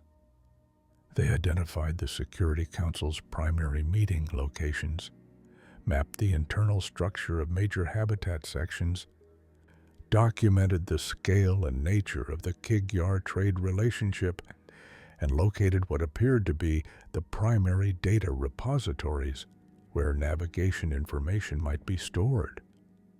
The picture that emerged was complex in ways that resisted simple categorization. The Rubble's inhabitants weren't conducting wholesale collaboration with Covenant forces. Their arrangement was specifically with the Kig-Yar and appeared to be carefully controlled to limit exposure to other Covenant species. They weren't providing military intelligence about active UNSC operations. The data they traded seemed to consist primarily of slip-space drives and associated navigation technology, not current fleet positions or defensive installations. At the same time, they were providing technology that could enhance Covenant capabilities, were maintaining relationships with forces that were actively engaged in humanity's extermination, and possessed data that could compromise human colonies if it was ever shared beyond the Kig-Yar intermediaries. Their survival depended on arrangements that violated military law and basic assumptions about acceptable conduct during wartime. The civilians Gray Team observed going about their daily lives complicated any simple judgment. These were families raising children in the Rubble's habitats, workers maintaining the systems that kept everyone alive, people trying to build something that might outlast the war. They weren't monsters who had knowingly betrayed humanity. They were humans who had found a way to survive when conventional options had failed them. Jai found himself processing observations that his training hadn't fully prepared him for. Spartan indoctrination emphasized clear identification of enemies and commitment to mission accomplishment. The Rubble presented neither clear enemies nor obvious mission paths. The inhabitants were human, but had arranged their survival through methods that doctrine classified as collaboration with the enemy. The mission parameters specified assessment and potential neutralization, but executing that neutralization would mean killing hundreds of thousands of humans whose primary crime was surviving through unapproved means. Adriana's response to the situation was characteristically more straightforward. The Rubble had made arrangements with Covenant forces, which made them threats to other humans who didn't have the option of negotiating their survival. If Command determined that the Rubble needed to be destroyed, then destroying it was the mission. She wasn't insensitive to the human cost. She understood that civilians would die, but she also understood that in a war for species survival, impossible choices were sometimes necessary. Mike approached the situation with the analytical detachment that characterized his technical work.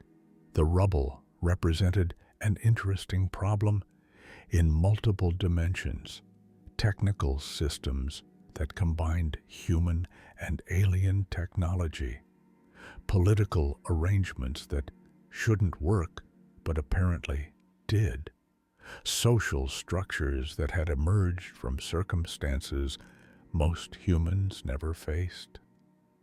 His curiosity about how these systems functioned coexisted with recognition that if the Rubble posed sufficient security risk, those systems and the people who maintained them would need to be eliminated.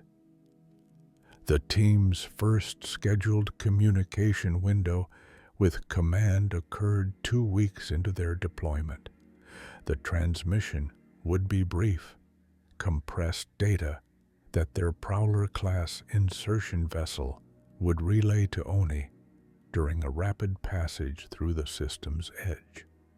The team assembled their findings into a report that captured the Rubble's scale, organization, relationship with Kig-Yar forces, and the navigation data vulnerability.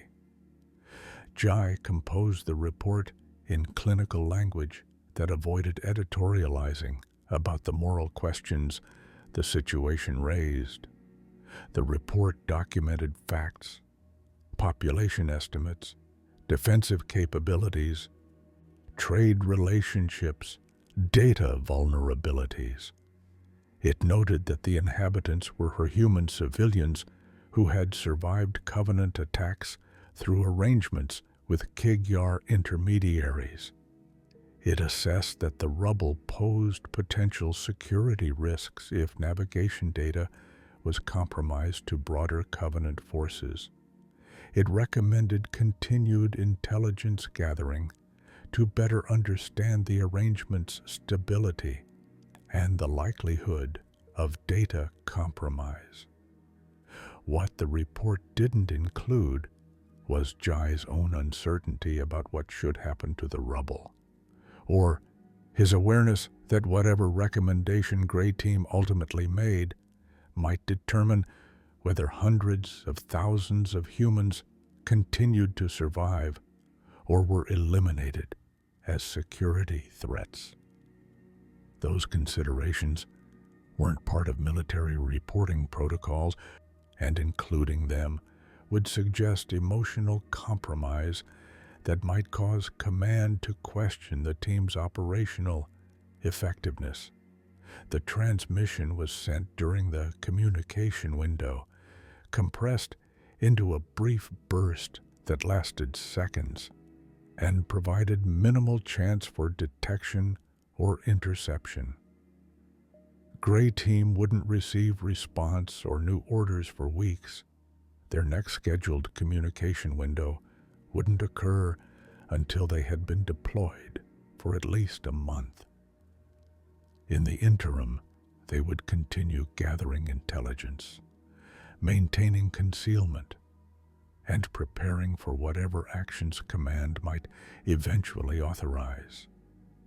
During this period, they began to recognize the limitations of pure observation.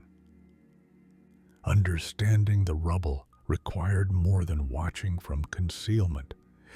It required knowing what the Security Council understood about their own situation, what the Kigyar actually wanted from their trading relationship, and critically, whether the navigation data the rubble possessed was already being shared with broader Covenant forces or remained contained to the Kigyar intermediaries. Acquiring that intelligence would require more aggressive operations than pure reconnaissance. It would mean exposing themselves to some degree of risk, potentially making contact with rubble inhabitants, possibly conducting operations that might be detected and compromise their concealment. These decisions fell to Jai as team leader, and he found himself weighing operational security against intelligence requirements in calculations that had no clear optimal solution. The decision he reached was characteristically pragmatic. Gray Team would continue covert observation, but would also begin preparing for more active intelligence gathering if circumstances warranted. They would identify specific individuals whose positions gave them access to critical information. Security Council members, the Kigyar intermediary Reth, technical specialists who maintained navigation databases. They would develop plans for how to acquire information from those individuals through methods ranging from electronic surveillance to direct interrogation, if necessary. These preparations involved technical work that Mike excelled at, compromising computer systems to enable remote access, installing surveillance equipment in locations where critical conversations might occur, identifying weaknesses in security protocols that could be exploited. They also involved tactical planning that played to Adriana's strengths, identifying routes that would allow rapid movement to target locations, preparing contingency plans for how to extract if operations went wrong, positioning equipment caches that would support aggressive action. 3 weeks into their deployment, the team had established comprehensive intelligence about the Rubble's structure and operations while maintaining their concealment. They had identified the primary threats to their mission and developed plans for addressing those threats.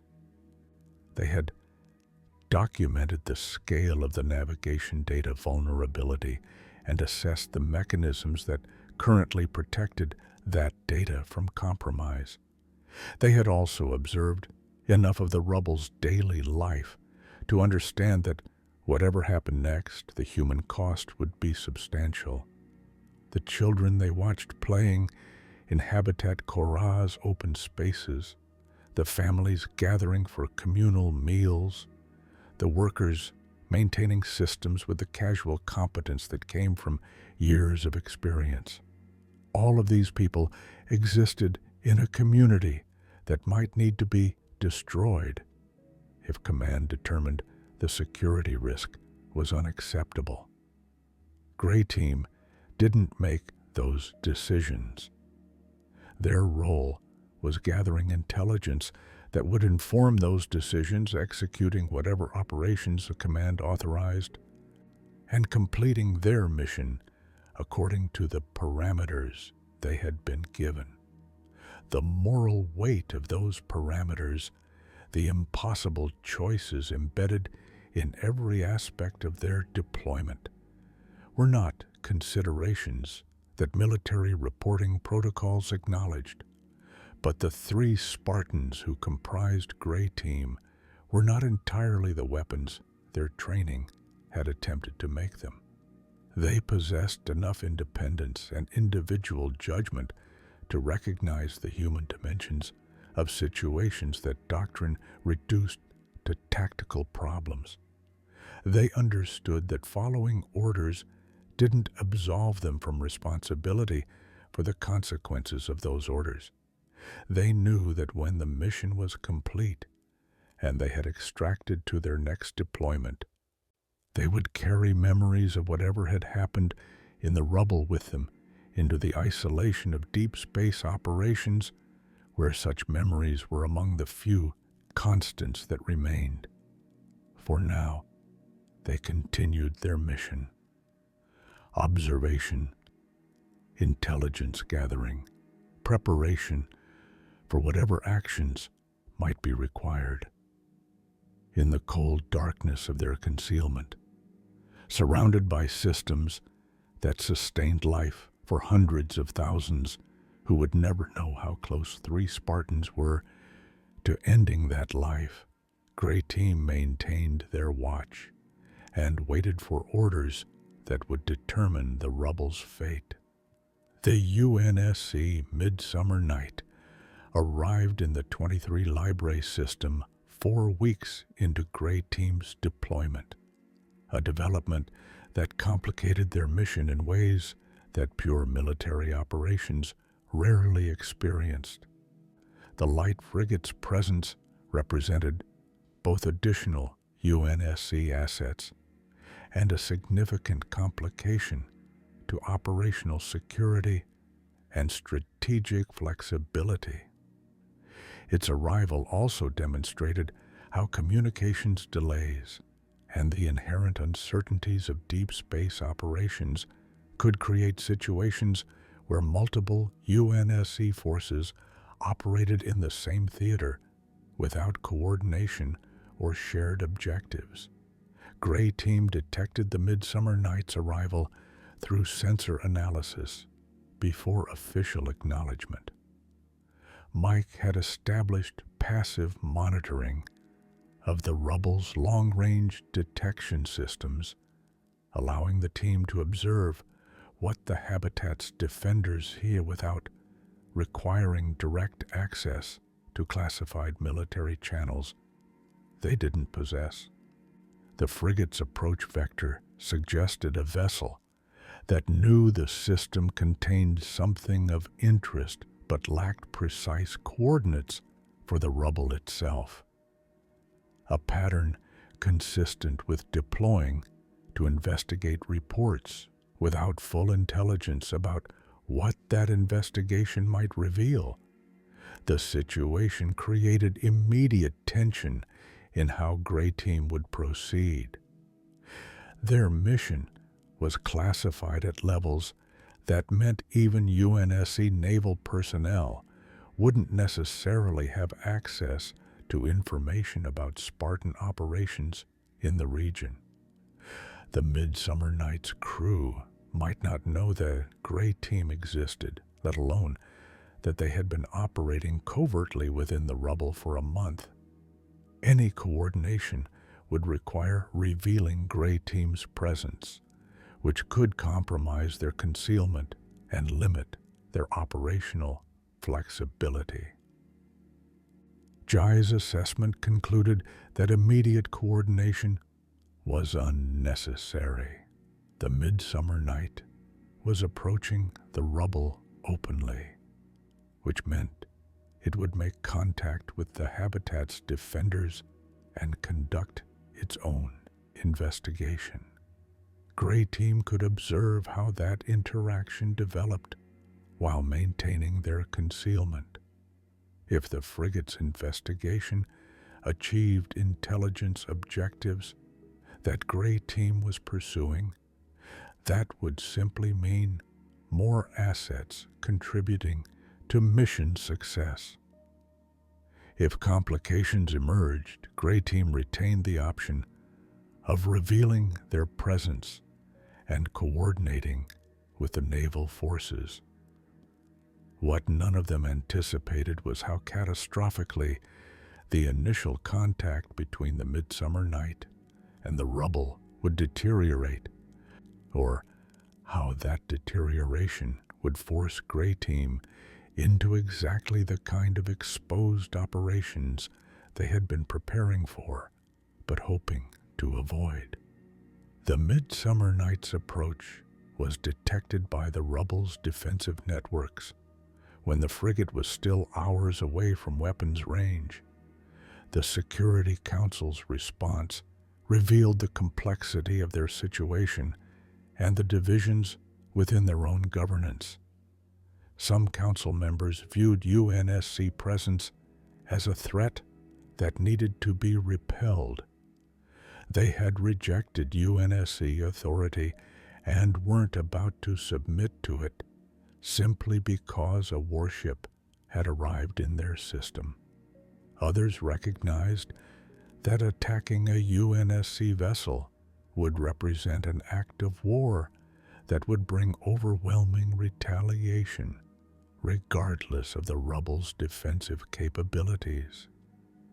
The debate that occurred within the Security Council during those hours demonstrated the political fault lines that had always existed beneath the rubble's surface cohesion. Former insurrectionists favored aggressive response, viewing the UNSC arrival as an attack on their independence. Madrigal survivors were more divided. Some blamed the UNSC for failing to prevent their world's destruction and wanted no part of UNSC authority, while others recognized that the UNSC represented humanity's organized resistance against the Covenant, and that alienating it completely might not serve the rubble's long-term survival. The decision that emerged from this debate was compromise that satisfied no faction completely and created conditions for the disaster that followed. The rubble would hail the Midsummer Night and demand it halt its approach, while the Security Council determined how to respond. If the frigate refused or took hostile action, the rubble's defenses would engage. This positioned the Rubble as neither welcoming nor immediately hostile, an ambiguous stance that matched their political divisions while creating a situation where misunderstanding or aggression from either side could trigger conflict.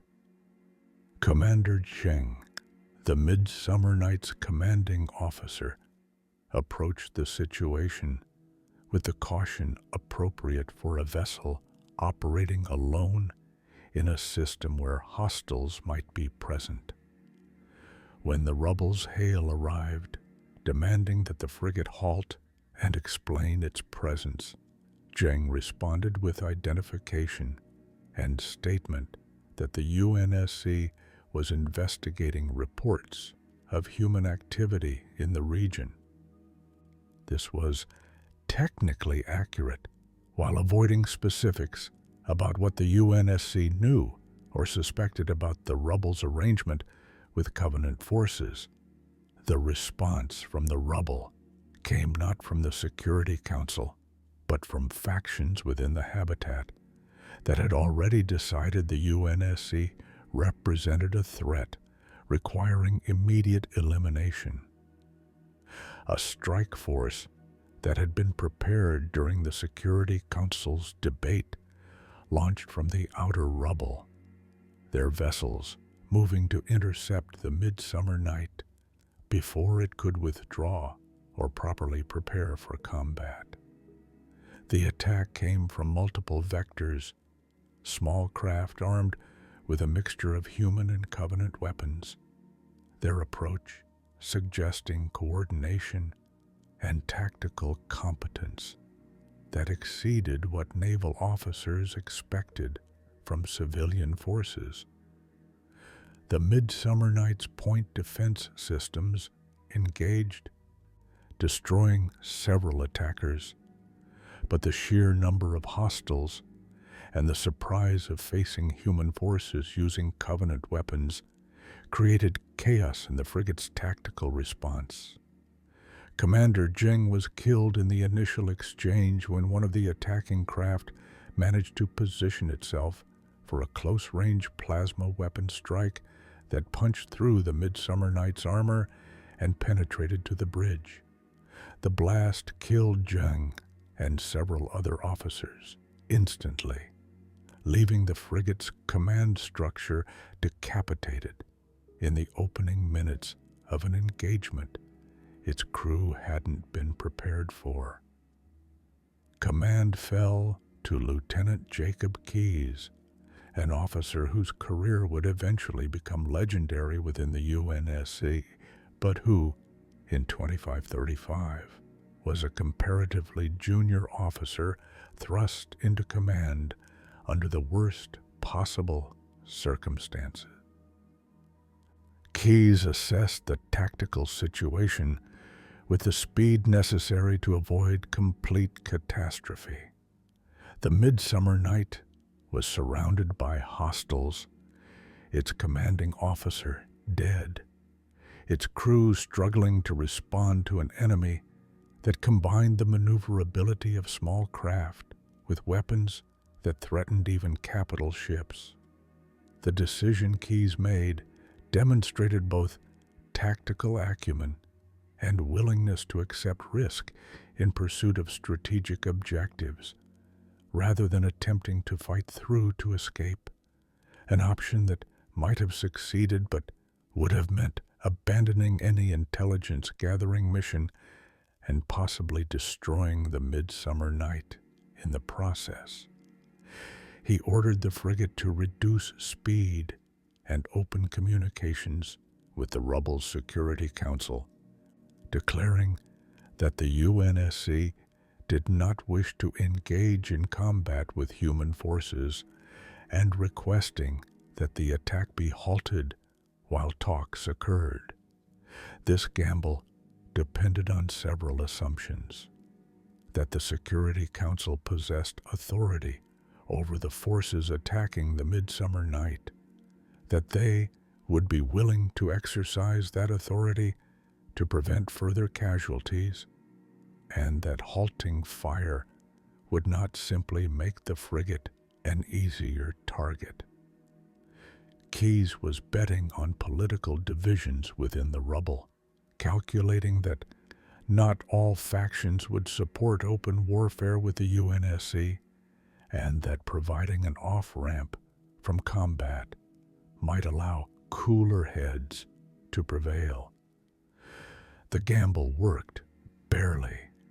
The Security Council ordered cessation of the attack, a command that some strike force elements obeyed immediately while others continued engaging until forcibly recalled.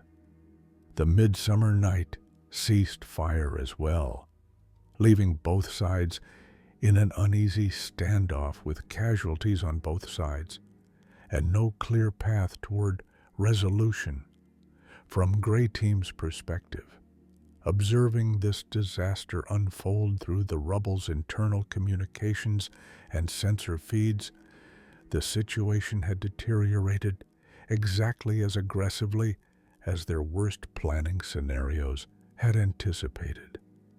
A UNSC vessel was now effectively a prisoner within the system, its commanding officer dead, and its acting commander in a position where any wrong move could trigger renewed combat that would likely destroy the frigate and cause enormous casualties among the Rubble's population. The Security Council's response to the situation demonstrated the political fault lines that the attack had exposed. Some members argued for seizing the Midsummer Night's crew and assets, turning the frigate into a resource for the Rubble and eliminating any possibility that the UNSC would learn more about their arrangements. Others recognized that such action would guarantee massive UNSC retaliation. If a frigate vanished in the 23 Libre system, ONI would eventually deploy forces to investigate, and those forces would be considerably less vulnerable than a single ship. A faction led by Peter Bonifacio, one of the Security Council members, proposed what he characterized as a compromise solution. The Rubble would negotiate with Lieutenant Keyes, offering to release the Midsummer Night and its crew in exchange for UNSC recognition of the Rubble's independence and commitment not to interfere with their arrangement with the Kig-Yar. This proposal appealed to those who wanted to avoid open warfare while maintaining the Rubble's autonomy. What neither the Security Council nor Lieutenant Keyes knew was that Bonifacio had his own agenda. He had been in contact with the Kig-Yar intermediary Reth, and together they had developed a plan that would serve their respective interests while betraying both the Rubble and the UNSC. Bonifacio would provide Reth with the Midsummer Night's navigation database, the complete record of UNSC star positions and slip space routes that every naval vessel carried. Reth would sell this data to Covenant leadership, who would gain intelligence about human colony locations that would enable systematic extermination of those populations. In exchange, Bonifacio would receive Covenant weapons and technology that would allow him to seize power within the Rubble, eliminating the Security Council's collective governance and establishing himself as sole authority. The arrangement was treasonous on multiple levels, betraying the Rubble's population to serve personal ambition, providing intelligence to the Covenant that would enable genocide, and collaborating with alien forces to gain power over fellow humans. Gray Team's surveillance of Security Council communications intercepted portions of these plans though not initially with enough clarity to understand their full scope. What became apparent was that Bonifacio was pursuing an agenda separate from the Security Council's collective deliberations, that he maintained private communications with the Kig-Yar, and that he appeared to be working toward outcomes that might not serve the Rubble's collective interest. This intelligence created a decision point for Grey Team. They could continue maintaining concealment, observing how the situation developed while gathering more intelligence about Bonifacio's plans. Or they could intervene, revealing their presence to prevent what appeared to be a catastrophic betrayal that would compromise not just the Rubble, but potentially expose colony locations to Covenant forces. The decision matrix Jai worked through involved weighing multiple competing priorities.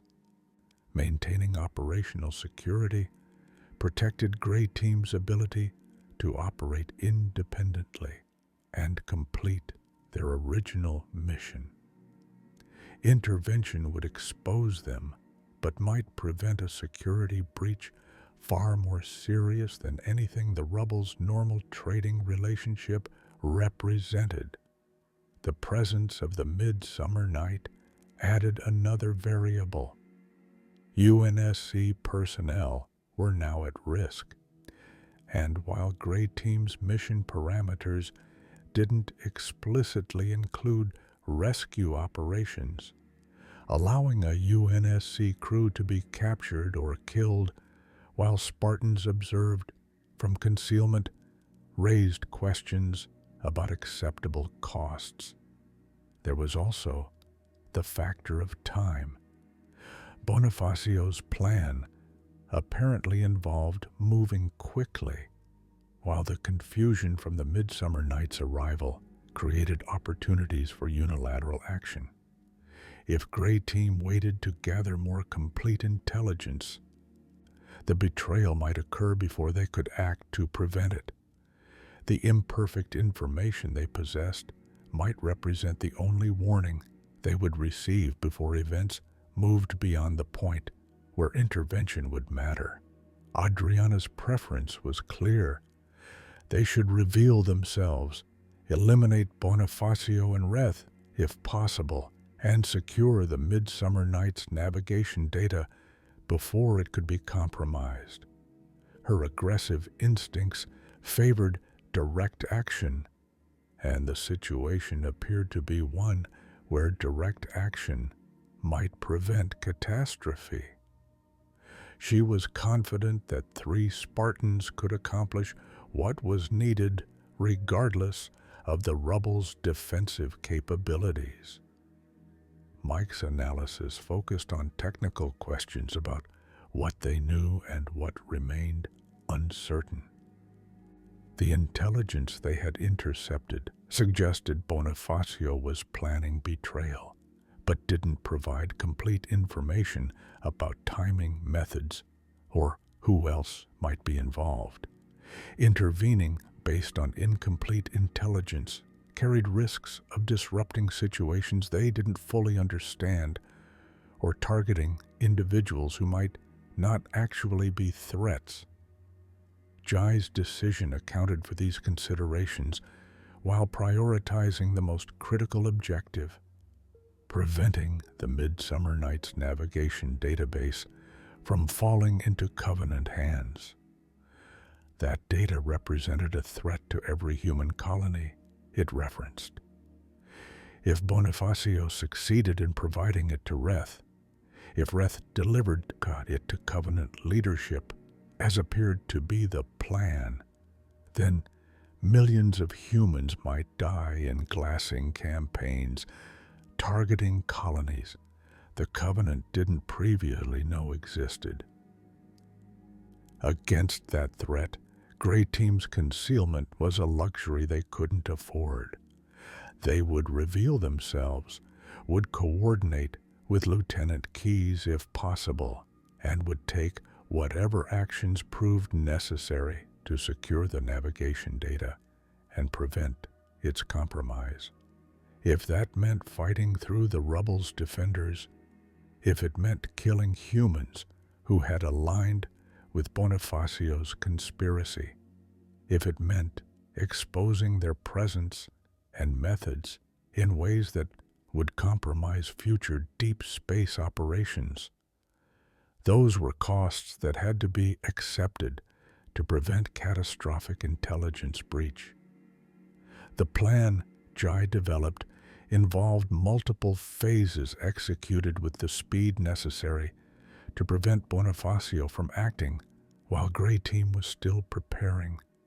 First priority was establishing contact with Lieutenant Keyes and the Midsummer Night's crew, determining their status and capability, and coordinating any action that would involve both Spartans and naval personnel. Second priority was locating and securing the navigation database, whether that meant protecting it aboard the Midsummer Night or retrieving it if Bonifacio had already stolen it. Third priority was neutralizing Bonifacio and Reth, preventing them from completing whatever arrangements they had made with Covenant forces. Executing this plan required Grey Team to move from the concealment they had maintained for weeks into open operations that would expose their presence to everyone in the Rubble. It meant transitioning from observers to active participants in a political situation that had no clear, good outcomes. It meant making decisions about who to trust and who to eliminate based on incomplete intelligence and judgment, calls that could prove catastrophically wrong. It also meant that their mission was entering its most dangerous phase, where the clear lines of covert reconnaissance dissolved into a confused melee of competing factions, uncertain loyalties, and the always present risk that events would spiral beyond anyone's control into catastrophe that would accomplish exactly what they were trying to prevent. 3 Spartans prepared to step out of the shadows and into a battle that would test not just their combat capabilities, but their judgment about when following orders required making decisions that orders hadn't specified, when achieving mission objectives required acting in ways that doctrine didn't cover, and when survival for hundreds of thousands depended on warriors whose training had emphasized eliminating threats rather than protecting populations whose loyalty to humanity remained ambiguous at best.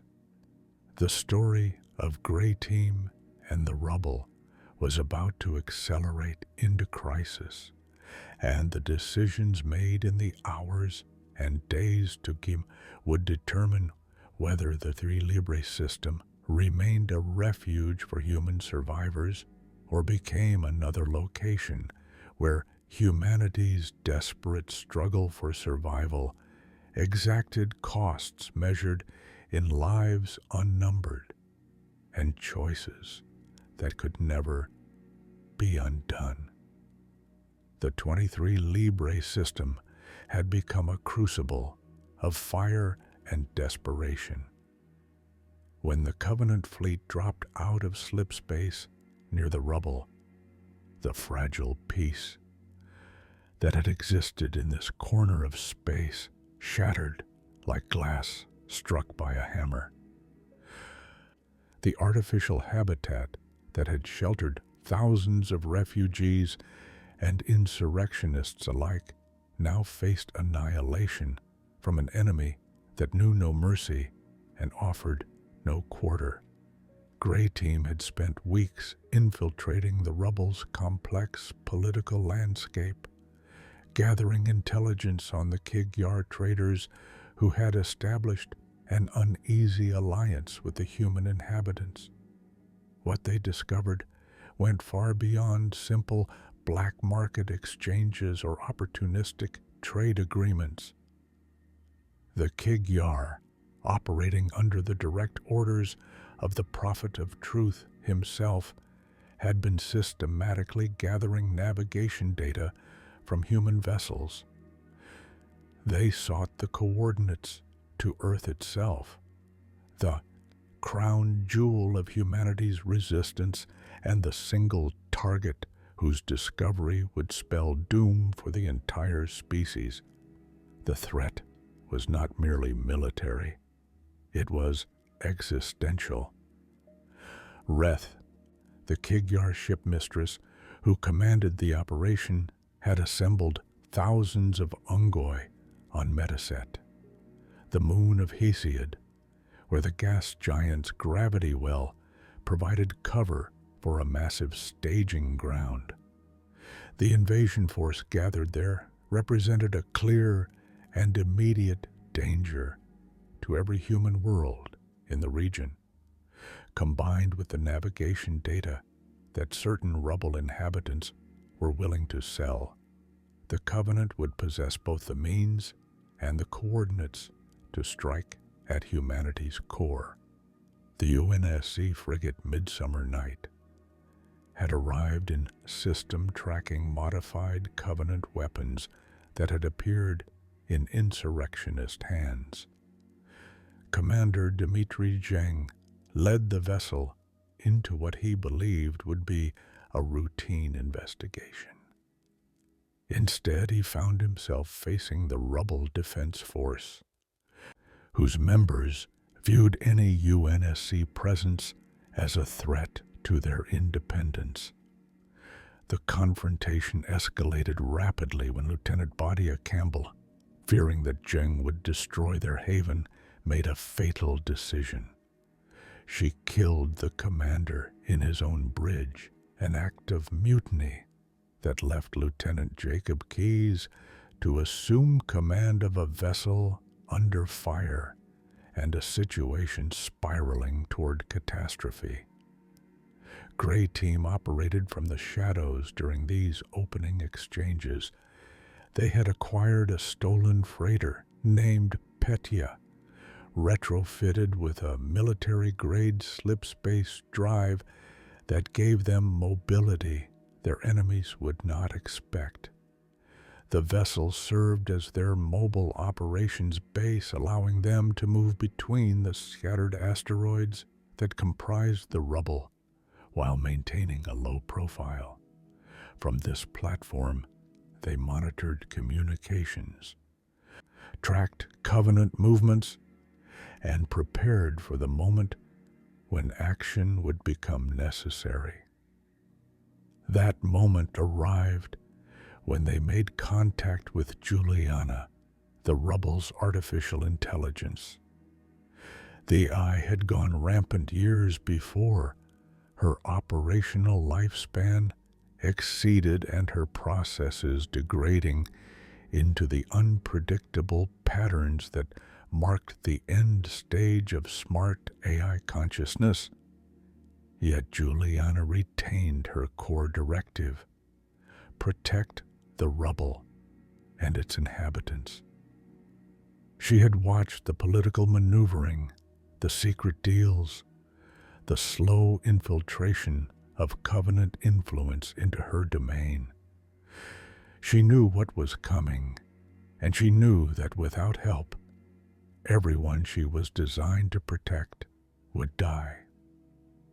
The negotiation between Gray Team and a rampant AI represented a calculated risk of the highest order. Standard UNSC protocol demanded that rampant AIs be terminated immediately, their fragments secured, and their systems purged. Juliana, however, possessed information that Gray Team desperately needed. She had access to the navigation data that certain Rubble inhabitants intended to sell to the Kig-Yar. She controlled the habitat's life support, defensive systems, and the complex network of tethers and thrusters that held the scattered asteroids in their careful orbital dance around Hesiod's L5 Lagrange point. J006 made the decision. Gray Team would assist in defending the Rubble in exchange for the navigation data and Juliana's cooperation in preventing its sale to the Covenant. The AI agreed, recognizing that the Spartans offered the only realistic chance of survival for her charges. The alliance formed in that moment would prove crucial to everything that followed. Peter Bonifacio, a member of the Rubble's Security Council, represented the greatest internal threat to this fragile plan. Driven by a combination of greed and misguided belief that cooperation with the Kig-Yar offered a path to safety, he had already begun the process of selling navigation data to Reth. The information included not only coordinates for various human colonies, but also fragments that, when pieced together, could lead the Covenant toward Earth. Bonifacio believed he was securing the Rubble's future through trade and negotiation. In reality, he was condemning his entire species. Adriana 111 intercepted him before the transaction could be completed. The confrontation was brief and decisive. Bonifacio, a civilian politician, accustomed to verbal sparring and political maneuvering, found himself facing a 2.5-meter tall, heavily armored Spartan II, whose physical presence alone communicated the futility of resistance. She secured the data modules he carried and transmitted them to Juliana for analysis and containment. One vector of betrayal had been closed, but others remained. The situation on the Rubble grew increasingly desperate as intelligence reports confirmed what many had feared. The Kig-Yar had not merely been trading with humans for profit or curiosity. They had been systematically preparing for a larger Covenant operation, one that would see the Rubble and its inhabitants either destroyed or enslaved. Reth's forces on Mediset represented the tip of a much larger spear, and that spear was now poised to strike. Complicating matters further was the presence of Thelvatami, a Sangheli shipmaster who had been betrayed by Geralhanai chieftain Peleus and imprisoned within the Rubble itself. Confined to Habitat Pineapple, along with his crew, Vatami represented both a potential intelligence asset and a dangerous variable. The Sangheli warrior's honor code and hatred of treachery meant he had no love for Reth or the Kig-Yar scheme, but his ultimate loyalty remained to the Covenant hierarchs and the great journey they promised.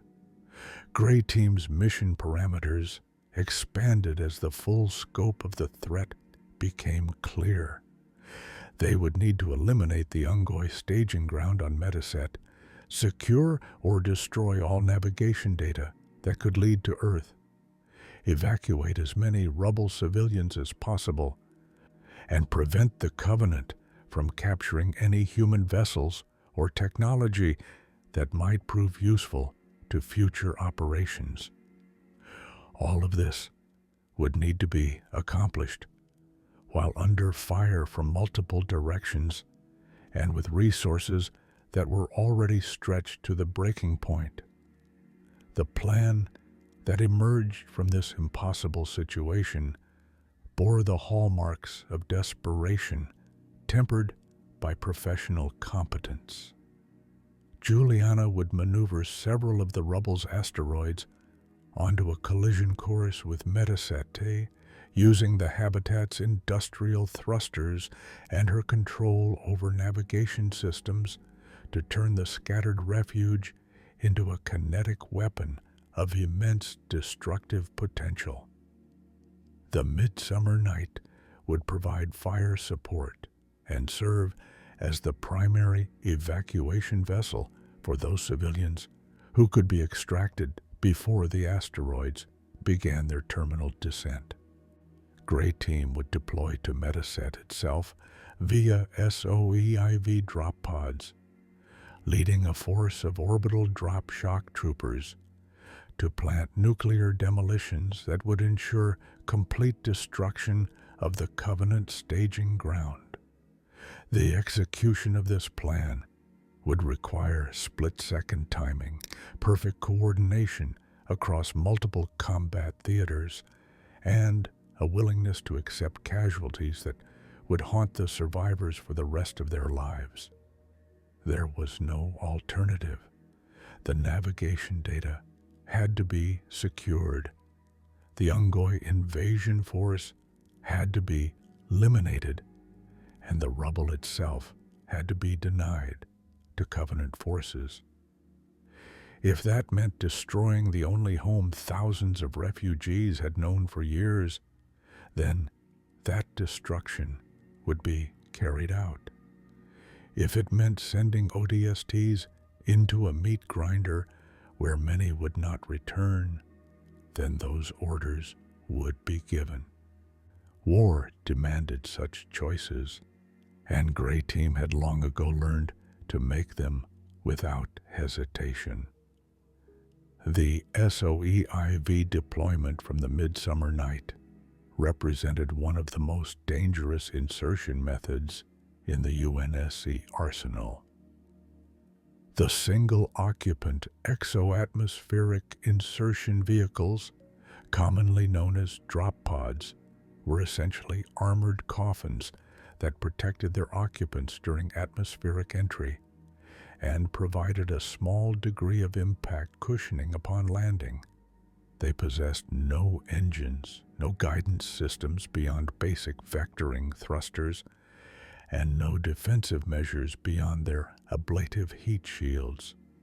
Deploying them into a hot landing zone meant accepting that some percentage of the force would die before ever setting foot on the ground. Mediset's defenders had prepared anti-aircraft emplacements throughout the moon's sparse atmosphere.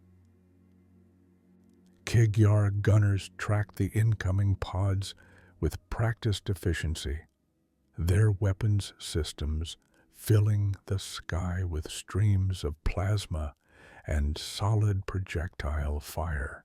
Several ODSTs died in the first seconds of the insertion, their pods rupturing in brilliant flashes of superheated metal and vaporized human remains. Others made it through the gauntlet, only to find themselves scattered across hostile terrain, separated from their units and forced to fight alone or in small groups toward objectives that suddenly seemed very far away. Jai 006 led one of the insertion forces. His objective, the sensor hub that coordinated Covenant defensive systems across Mediset's surface. The facility was buried deep within the moon's crust, protected by beaters of rock and reinforced with Covenant construction techniques that made it nearly impervious to orbital bombardment. Taking it would require an infantry assault against prepared positions, fighting through corridors and chambers where the defenders held every advantage. Jai understood these facts with perfect clarity as his drop pod screamed through Mediset's thin atmosphere and slammed into the surface with bone-jarring force. The battle that followed was brutal. Close-quarters combat where the UNSC's technological advantages counted for little and the Covenant's numerical superiority threatened to overwhelm the attackers through sheer weight of bodies. Ungoi fought with desperate courage, their methane tanks shattering under sustained fire and igniting in balls of blue-white flame that immolated friend and foe alike. Kigyar snipers picked off ODSTs from concealed positions, their point defense gauntlets deflecting return fire while they lined up killing shots. Every meter forward cost lives. Every chamber secured required blood. And every second that passed brought the Covenant reinforcements closer to surrounding and annihilating the human forces. Jai pushed through the chaos with single-minded determination. He carried a Shiva-class nuclear warhead, a tactical weapon with a yield sufficient to vaporize several city blocks and render the surrounding area uninhabitable for decades. The device would be planted deep within the sensor hub's core systems, its 2-hour countdown, providing enough time for extraction, but not enough for the Covenant to locate and disable it. The explosion would not only destroy the facility, but also collapse the underground networks that housed Reth's primary command center, eliminating the Kigyar ship mistress and her command staff in a single cataclysmic event. The ODSTs who accompanied Jai fought with the desperate efficiency of men who knew they were already dead, but refused to die before completing their mission. They covered each advance with suppressing fire, lobbed fragmentation grenades into clusters of Ungoi, and called out enemy positions with clipped professional brevity, even as their comrades fell around them. By the time Jai reached the sensor hub's central chamber, half his force was gone. The survivors set up a defensive perimeter while he armed the warhead, their weapons chattering continuously as wave after wave of Covenant troops attempted to break through and stop them. The timer began its countdown. 2 hours until detonation, 2 hours to extract from a moon, crawling with enemies who now knew exactly where the human infiltrators had planted their weapon. 2 hours to reach the evacuation point, board the extraction craft, and escape Metaset's gravity well before the nuclear fire consumed everything. It was possible, barely, if everything went perfectly and luck held. Jai did not believe in luck, but he believed in the men fighting beside him and in his own ability to lead them through hell. It would have to be enough. Adriana 111 led the second insertion force toward a different set of objectives, while Jai's team fought to plant the nuclear demolition. Adriana's mission focused on disrupting Covenant communications and eliminating key defensive positions that threatened the civilian evacuation. Her force consisted of 16 ODSTs, veterans selected for their experience and their ability to operate under the most extreme combat conditions. They would need every bit of that experience to survive what awaited them on Metaset's surface. The landing zone was worse than anticipated. Kigyar anti-aircraft fire had scattered the drop pods across several kilometers of broken terrain, separating squad members and forcing them to fight their way toward rally points while under constant attack. Adriana's pod impacted near an Ungoi supply depot. The structure, hastily erected but heavily defended by troops who had been preparing for battle against human forces, They opened fire the moment her pod's hatches blew, plasma bolts scorching the air and tracking toward her position as she burst free from the confines of the insertion vehicle. She answered with her battle rifle, the weapon's 3-round bursts dropping Ungoi with mechanical precision. Each target fell with a methane tank rupture or a headshot. Each movement fluid and efficient as years of training and combat experience guided her actions without conscious thought.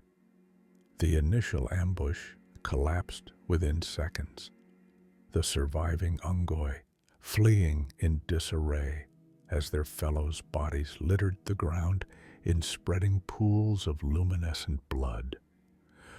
Adriana advanced without pause, her armor's motion tracker highlighting enemy positions and her enhanced reflexes allowing her to respond to threats before they fully materialized.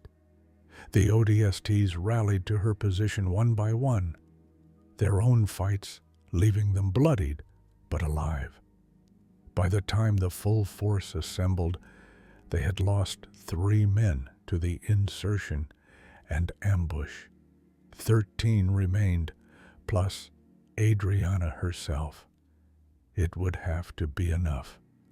The mission called for them to neutralize 3 separate defensive positions before converging on the primary communications array that coordinated Covenant forces across Metaset's entire hemisphere.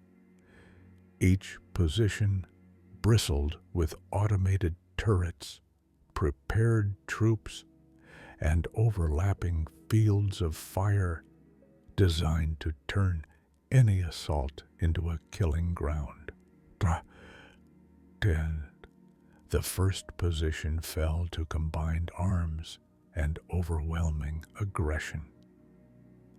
Adriana led from the front, her physical strength allowing her to carry an M41 rocket launcher in addition to her standard loadout. She put rockets into the fortification's main structure while the ODSTs poured fire into the firing ports and approached under the cover of smoke grenades. The Kig Yar defenders fought with professional competence, their point defense gauntlets absorbing the first volleys while they returned fire with carbines and needlers. The battle devolved into a brutal close-quarters exchange where the superior armor and physical prowess of the Spartans made the difference between victory and annihilation. The second position proved more difficult.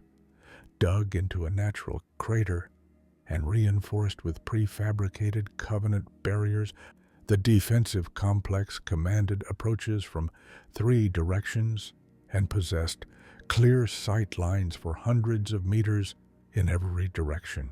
Direct assault would be suicide. Flanking maneuvers were impossible given the terrain. Artillery or air support were unavailable. Adriana studied the position through her helmet's enhanced optics, calculating angles and distances, assessing the defensive setup with a tactician's eye trained through decades of combat. She identified the weak point, a communications relay positioned on the crater's rim, exposed to provide maximum signal coverage, but vulnerable to precision fire from long range. Destroying it would blind the defenders and force them to either abandon the position or fight without coordination. The problem was range. The relay sat nearly 800 meters away, beyond the effective range of standard infantry weapons, and certainly beyond what could be achieved with any degree of accuracy under combat conditions. Adriana made it work. She braced herself against a boulder, her armor's systems compensating for environmental factors while she lined up the shot with her battle rifle. The first burst fell short. The second walked closer. The third shattered the relay in a shower of sparks and twisted metal, the structure collapsing and taking with it the Covenant position's ability to coordinate with adjacent units. The ODSTs used the confusion to advance rapidly, closing the distance and engaging at ranges where their training and equipment gave them the advantage. The position fell within 10 minutes, though 2 more ODSTs died in the assault. The third position was bypassed entirely. Intelligence suggested it housed primarily Ungoi infantry with minimal command and control capabilities. With time running short and casualties mounting, Adriana made the tactical decision to leave it intact and push toward the communications array. The Shiva warhead Jai was planting would destroy this entire section of Metaset when it detonated. There was no need to spend lives reducing every enemy position when nuclear fire would accomplish the same result with absolute certainty. The assault on the communications array represented the culmination of everything the Force had fought through to reach this point. The facility sprawled across several acres of Metaset surface, its primary antenna rising like a skeletal finger pointing toward the star. Covenant troops swarmed through the complex. Ungoi infantry, backed by Kigyar marksmen, and what appeared to be at least one Sangheili officer coordinating the defense. The odds were overwhelming. The mission was critical. Adriana and her remaining ODSTs attacked without hesitation. The battle raged across the facility's exterior, combatants using equipment and barriers as cover while they traded fire at ranges measured in meters rather than hundreds of meters. Adriana expended her rocket launcher's ammunition in the opening salvos, each missile striking with devastating effect, but barely denting the Covenant's numerical advantage. She switched to her battle rifle, then to her sidearm when rifle ammunition ran low, and finally to her combat knife and the raw physical strength that her augmentations provided when even pistol rounds became scarce. An Ungoi rushed her position with a plasma grenade raised overhead, intent on trading his life for hers. She caught his arm mid-throw, her armored gauntlet closing on methane apparatus and alien flesh with crushing force. The grenade detonated between them, the plasma sphere expanding and washing over her shields in a blue-white corona that drained their charge to nothing but left her alive. She threw the Ungoi's body aside and continued forward, her armor's systems already working to restore shielding while she assessed the next threat. The ODSTs fought with equal desperation, their training and experience allowing them to hold positions that should have been overrun within seconds. They called targets, covered advances, and died one by one as the Covenant's weight of numbers ground them down. By the time Adriana reached the communications array's primary control room, she had lost 8 more soldiers. 4 remained plus herself, all of them running on empty magazines, borrowed weapons, and the stubborn refusal to accept defeat that characterized the UNSC's finest. The destruction of the array required precision rather than brute force. Simply demolishing the antenna would accomplish nothing if the control systems remained intact to be rebuilt. Adriana accessed the facility's power core, a small fusion reactor that supplied energy to the entire complex. She overloaded its containment protocols, set the systems to cascade failure, and triggered a scuttling sequence that would reduce the entire facility to molten slag within 15 minutes. It was done. The mission was accomplished. All that remained was survival. The extraction was a fighting retreat measured in blood and ammunition. Adriana's group linked up with what remained of Jai's force at a predetermined rally point. Their combined numbers, barely 24 effectives from the 40-plus who had deployed just hours before. The casualty rate would have been considered unacceptable in any operation less critical than this one. Here, it was the price of admission, the cost of ensuring that the navigation data would be secured and the Ungoi invasion force eliminated before they could threaten human worlds. Meanwhile, in orbit above Metaset and throughout the Rubble itself, other critical actions unfolded in parallel with the ground assault. Ignacio Delgado, a civilian from the Rubble who had become entangled in the conspiracy surrounding the navigation data, made a decision that would prove crucial to the battle's outcome. He carried Juliana's AI chip, a data crystal that contained the rampant intelligence's core process and all her accumulated knowledge of the Rubble's systems. Recognizing that Jai needed a way to eliminate the Kig-Yar forces aboard the habitat without destroying the entire structure, Delgado handed over the chip.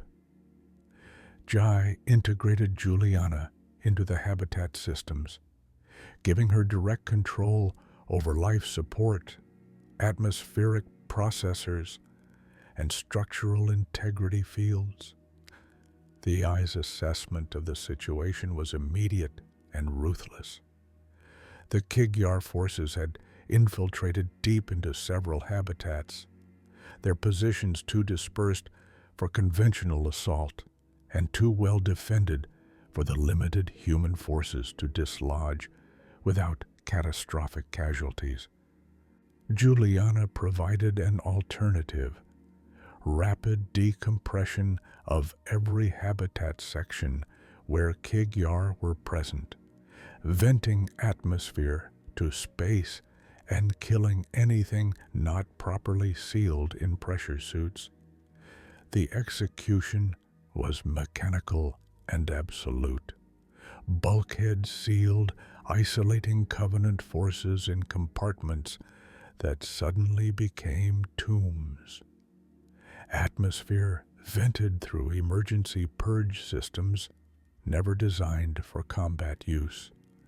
The rushing wind of escaping air, carrying loose equipment, debris, and living beings toward the unforgiving vacuum beyond.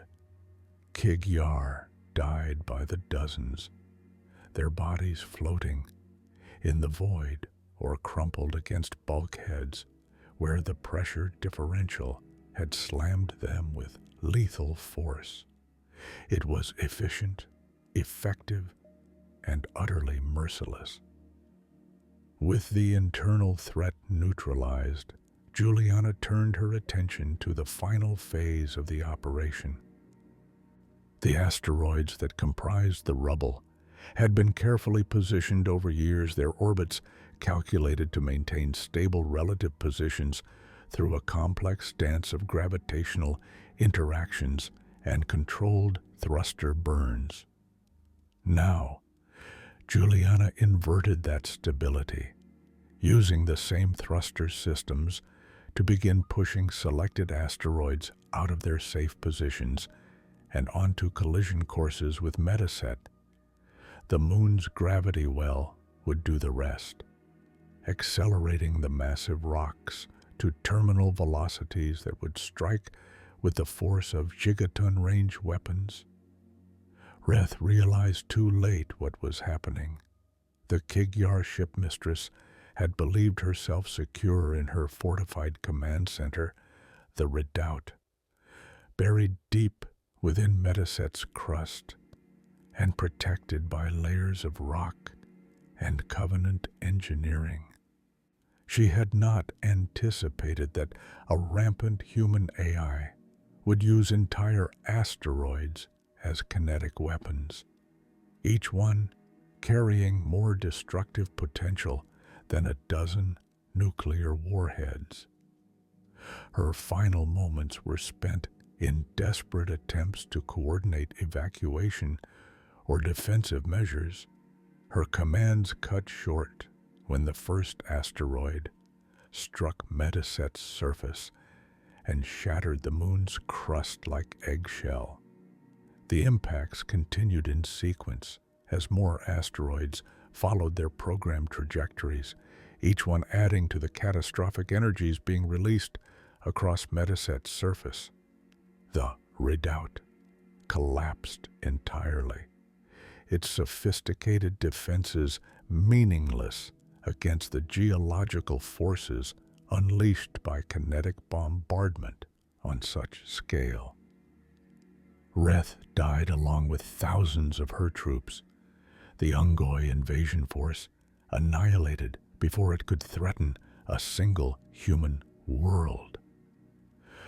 The sensor hub the Jai had targeted vanished in the same cataclysm, the Shiva warhead's detonation adding nuclear fire to the asteroid impacts and ensuring absolutely nothing would survive. Gray Team and the surviving ODSTs reached their extraction point just minutes before the first impacts began.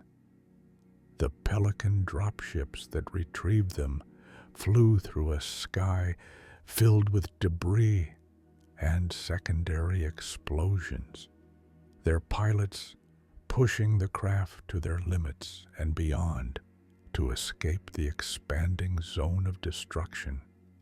Adriana watched through the Pelican's rear hatch as Mediset died, the moon's surface transforming into a hellscape of impact craters and volcanic eruptions as the kinetic bombardment shattered its geological stability.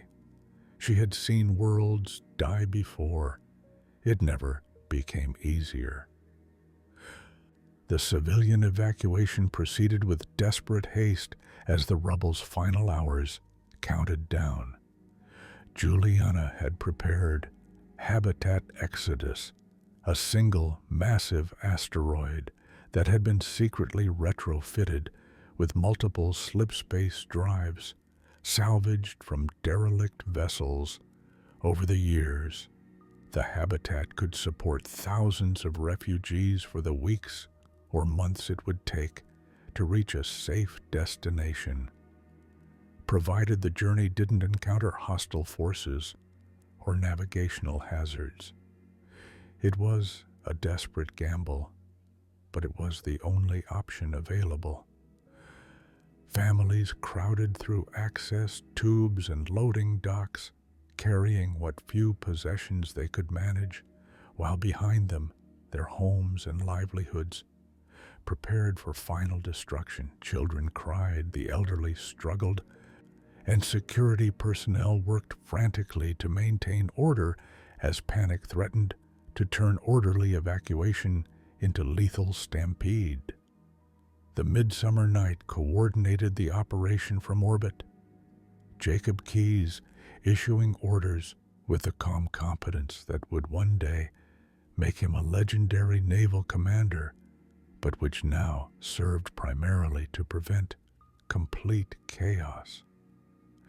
The slip space jump nearly tore Habitat Exodus apart. The asteroid structure had never been designed to withstand the stresses of faster-than-light travel, and the multiple drives, working in imperfect synchronization, created resonance patterns that propagated through the rock and habitat modules like earthquake tremors.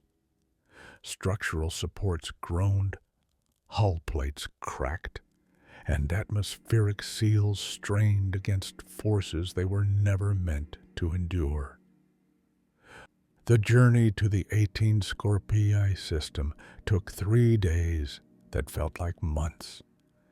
Every hour bringing new emergencies and new failures that required immediate attention from crews already exhausted beyond endurance. They arrived at Falaknuma, a colony world in the 18 Scorpii system, with Habitat Exodus literally disintegrating around its passengers. The slip space resonances had created fundamental structural instabilities that were now cascading through the asteroid's core. Falaknuma's authorities scrambled to provide landing sites and evacuation assistance. Their own resources stretched thin, but their determination absolute. Every civilian was evacuated from the habitat within 18 hours of arrival, a logistical miracle that saved thousands of lives, but which would be lost in the larger narrative of the war's countless tragedy. Habitat Exodus broke apart 43 hours after translation back into normal space, the asteroid fragmenting into dozens of pieces that would eventually be captured by Falaknuma's gravity or lost to the system's outer reaches. The Rubble, as a coherent entity and as a refuge for those who sought to live outside the UNSC's authority, ceased to exist. Its population was scattered, its political structures dissolved, and its uneasy alliance with Covenant forces terminated in fire and vacuum. The navigation data that had threatened Earth's security was secured, its dangerous knowledge contained and classified at the highest levels of UNSC intelligence. The battle for the Rubble had been won, but the cost of that victory would echo through the decades to come. The debriefing took place in a nondescript, prefabricated structure on Falaknuma's surface, far from the refugee processing centers and makeshift hospitals that struggled to accommodate thousands of traumatized civilians. Gray Team stood before Admiral Preston Cole and Commander Hadley, their armor still scored and scarred from the fighting on Mediset, their bodies exhausted, but their minds sharp and focused. The war permitted no rest, no period of recovery, no time to process what they had witnessed and done. There was only the mission completed and the next mission waiting. JAI 006 delivered the operational summary with characteristic precision. The Rubble had been evacuated and subsequently destroyed. The Kigyar trading operation had been terminated. The Ungoi invasion force on Mediset had been eliminated through a combination of nuclear weapons and kinetic bombardment. All navigation data that could lead to Earth's location had been secured or destroyed.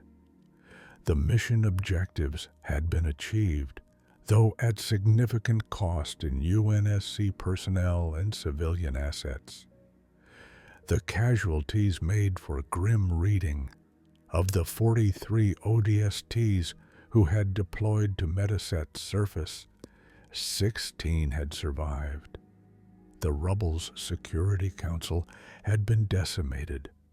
Several members killed in the fighting or executed for treason. The civilian population had lost homes, businesses, and the independence they had fought so hard to maintain over the years since Madrigal's fall. The UNSC had lost the Rubble itself as a potential intelligence asset and source of information about insurrectionist activities in the region. Everyone had paid in blood for this particular victory. Admiral Cole listened to the report with the expression of a man who had heard too many such accounts and knew he would hear countless more before the war ended.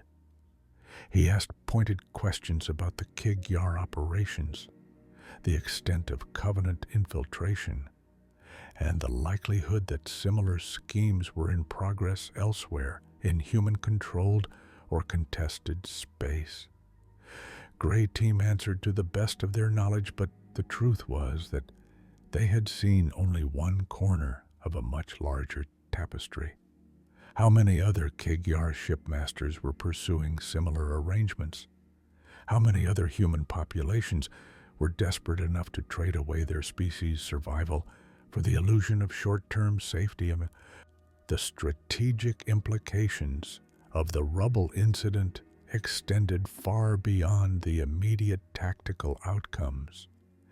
The operation had revealed the Covenant's willingness to work through proxies and intermediaries rather than simply destroying human populations outright. This suggested a level of strategic sophistication that many UNSC analysts had not previously attributed to the alien alliance.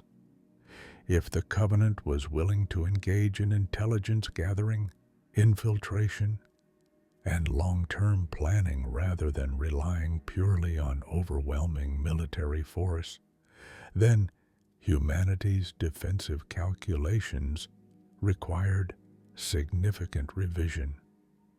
More troubling was the ease with which certain humans had been willing to betray their own species. Peter Bonifacio had not been coerced or tortured into selling navigation data to the Kig-Yar.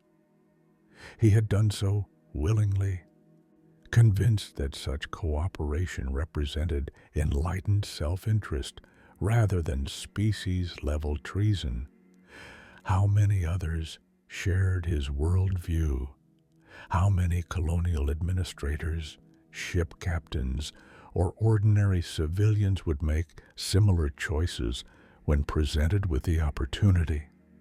The UNSC could not afford to treat every human outside its immediate control as a potential security threat, but neither could it ignore the reality that not everyone shared the same commitment to human survival. The Rubble had also demonstrated the complex moral landscape that existed in contested space. The insurrectionists who had built and maintained the habitat were not traitors in the simple sense that word implied. They were refugees from a world the Covenant had destroyed, survivors who had managed to carve out a precarious existence in the void, and who fought to maintain their independence in the face of both alien and human threats. Their alliance with the Kig-Yar had been born of desperation and ignorance rather than malice. They had believed themselves to be engaging in mutually beneficial trade, not facilitating genocide on a galactic scale. Gray Team understood these nuances better than most. They had walked among the Rubble's inhabitants, spoken with its leaders, seen the conditions under which civilians lived when separated from UNSC protection and support. The experience had reinforced lessons they had learned during their early deployment against the insurrection. Not every enemy was evil, not every ally was trustworthy, and the moral absolutes that worked well in training scenarios tended to dissolve into ambiguity when confronted with the messy realities of actual human behavior under extreme stress.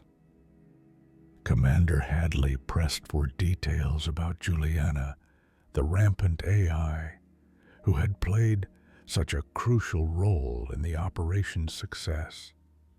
The existence of an uncontrolled artificial intelligence with access to critical systems and classified information represented a security concern of the highest order.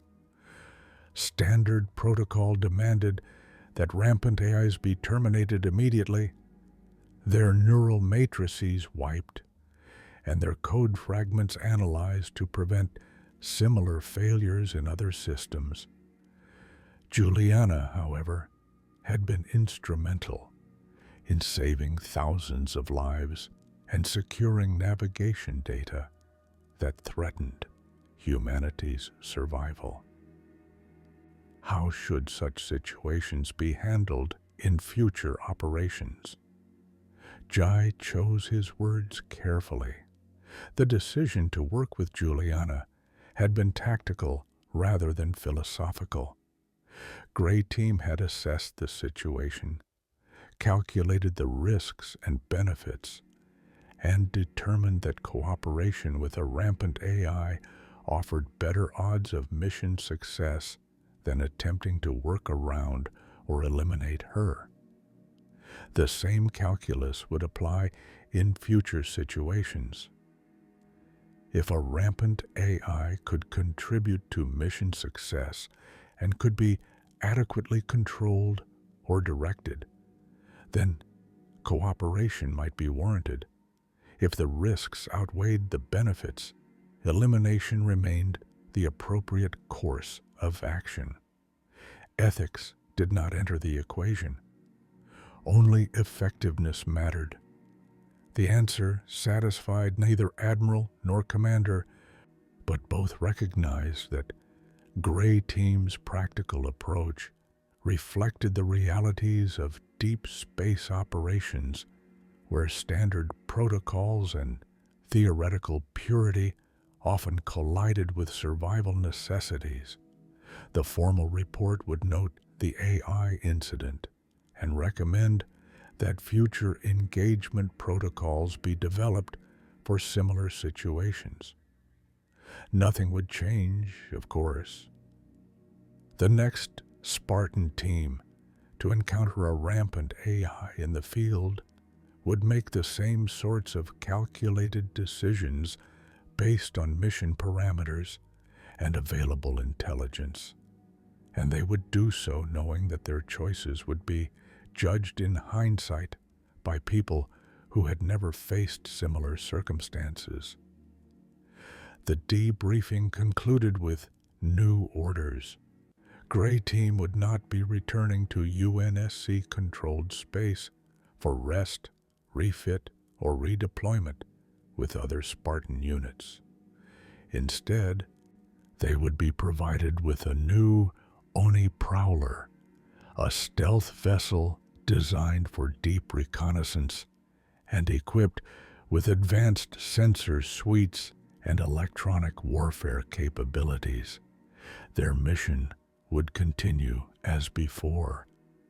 Venture beyond the borders of human space, gather intelligence on Covenant operations, identify targets for UNSC military action, and conduct sabotage operations where opportunities presented themselves.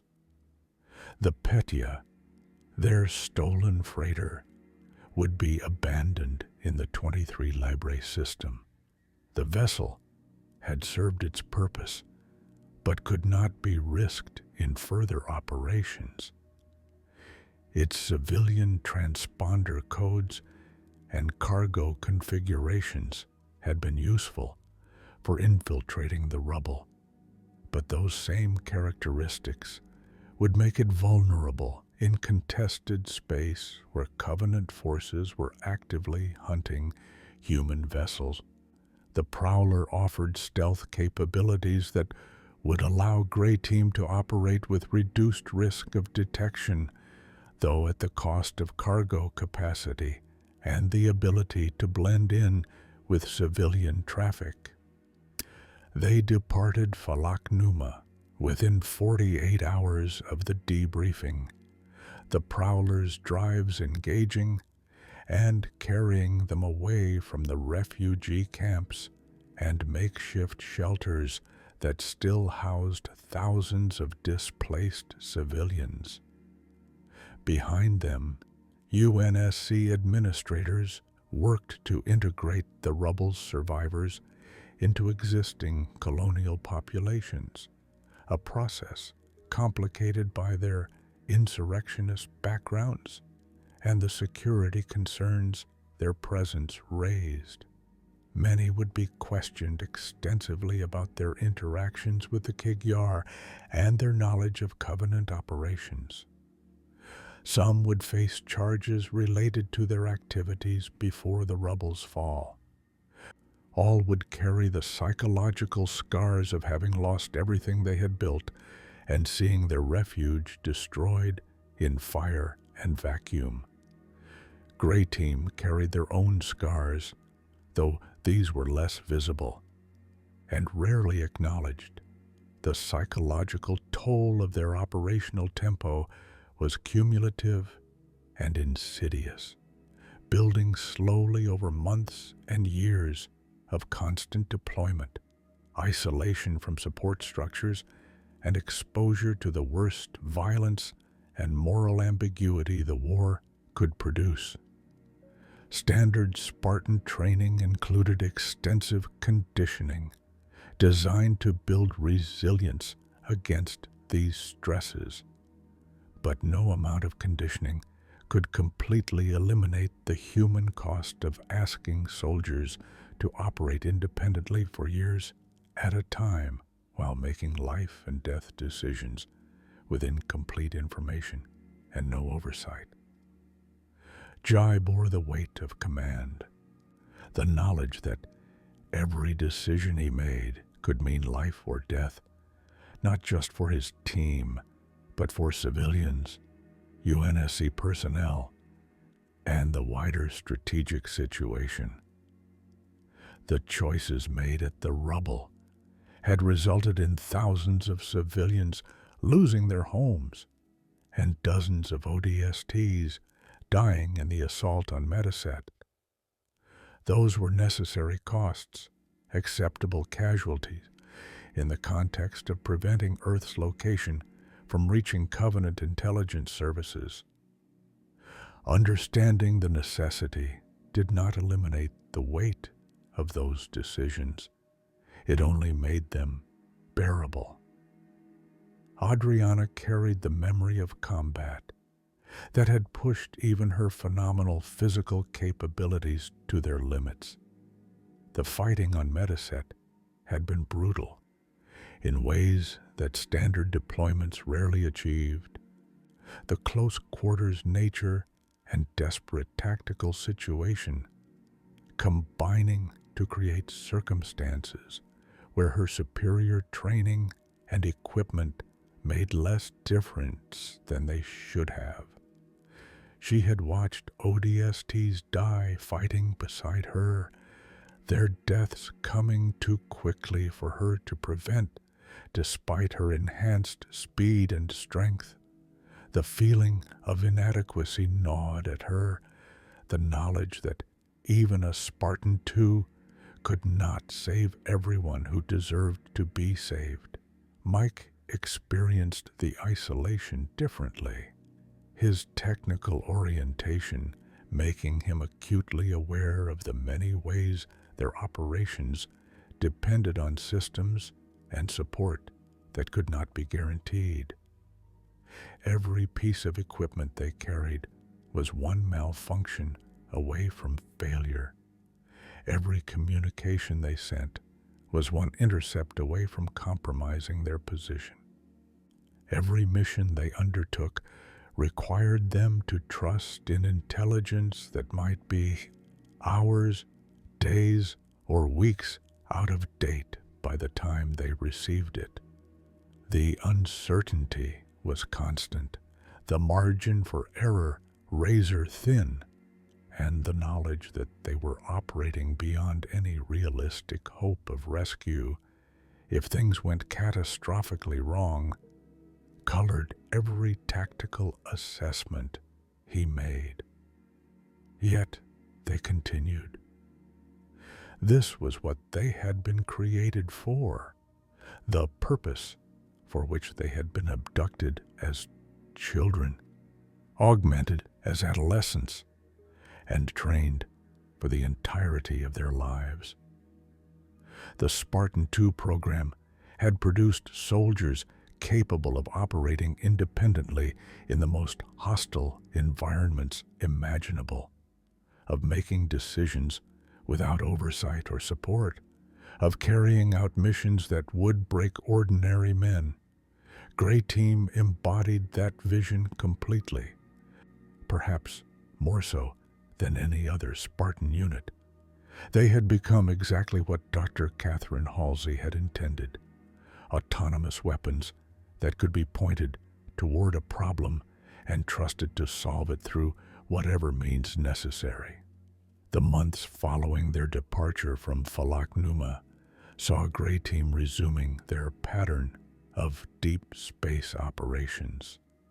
They moved through contested systems, monitored Covenant supply routes, and identified targets for UNSC naval strikes.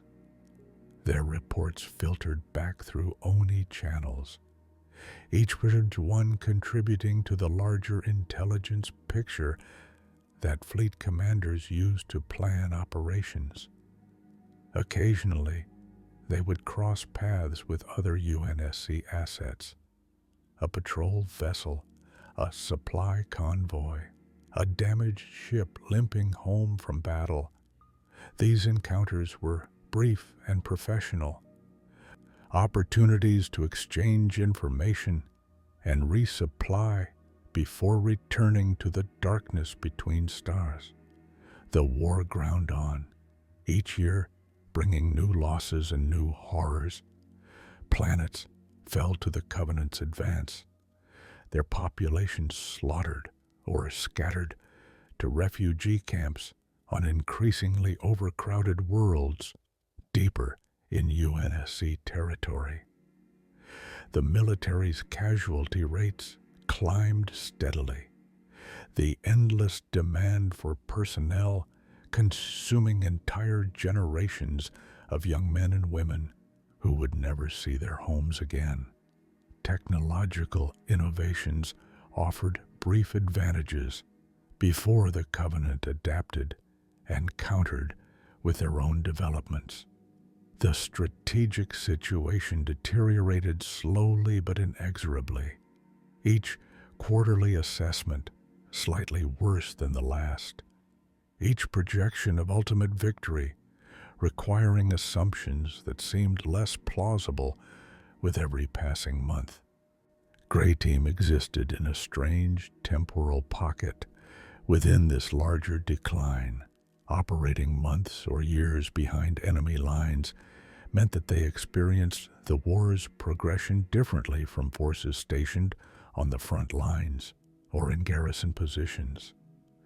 They would receive intelligence briefings describing the fall of colonies they had visited years before, places that had been vibrant and alive in their memories, but which were now radioactive glass or overgrown ruins. They would encounter Covenant forces using tactics and equipment that UNSC intelligence claimed would not be deployed for another 6 months. The lag between field observations and centralized analysis, creating a disconnect between their experienced reality and the official picture presented in briefings. This temporal displacement contributed to their isolation in ways both subtle and profound. They could not share experiences with other UNSC personnel because those experiences had occurred in places and times that seemed alien to soldiers fighting more conventional campaigns. They could not form the bonds of shared hardship that characterized most military units because they were never in one place long enough to build such connections.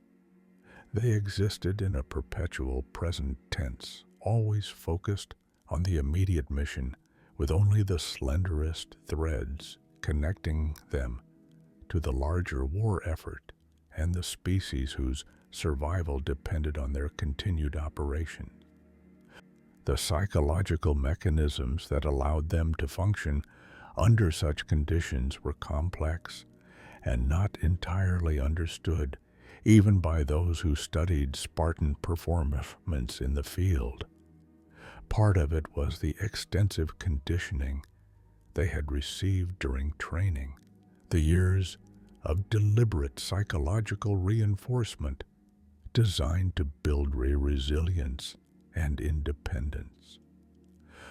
Part was the augmentation process itself, which had affected their neurological development in ways that researchers believed might enhance their ability to compartmentalize trauma and maintain focus under extreme stress.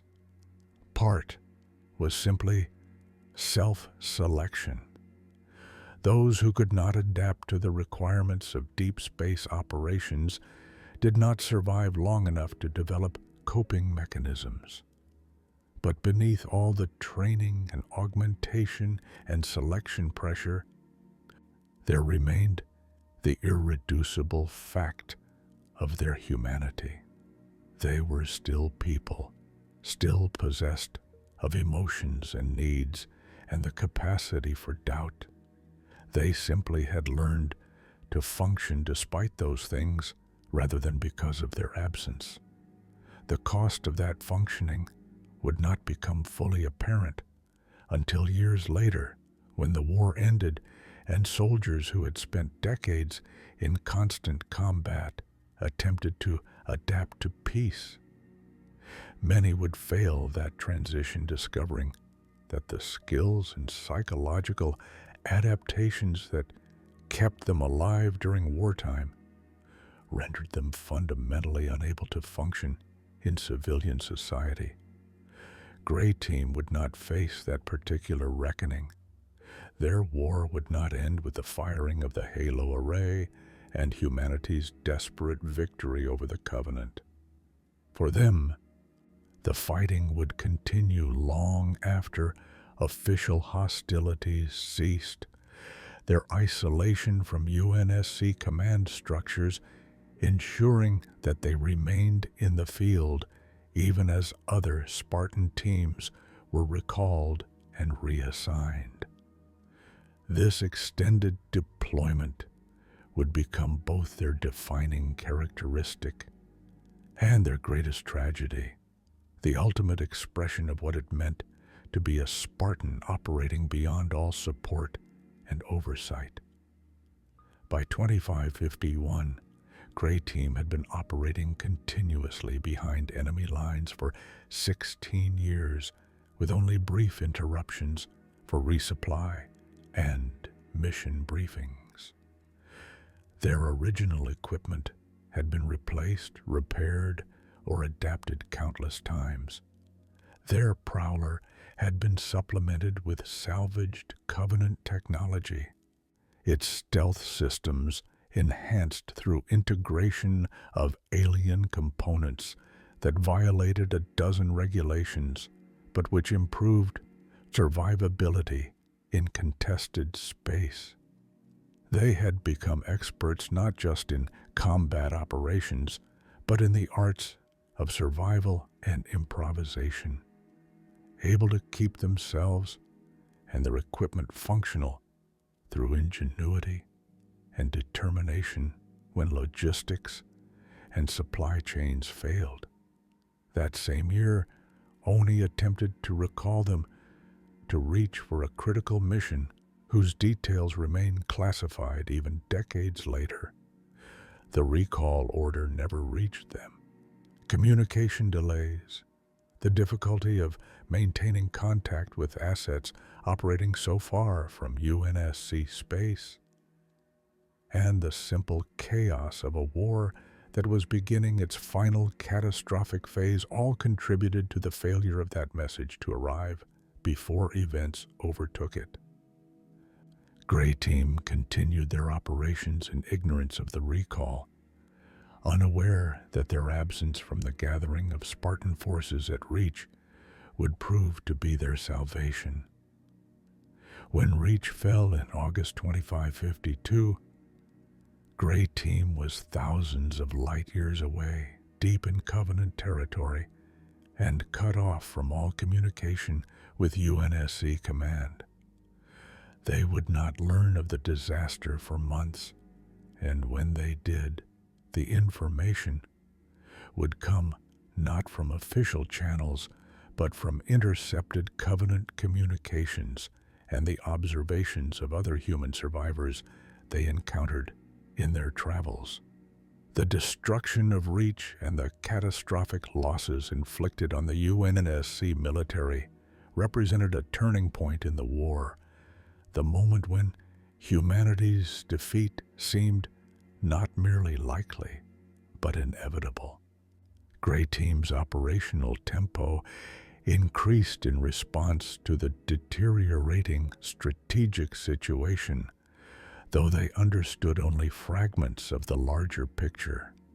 They hit Covenant supply depots with increased frequency, conducted more aggressive reconnaissance operations, and took greater risks in the hope that their actions might somehow contribute to turning the tide.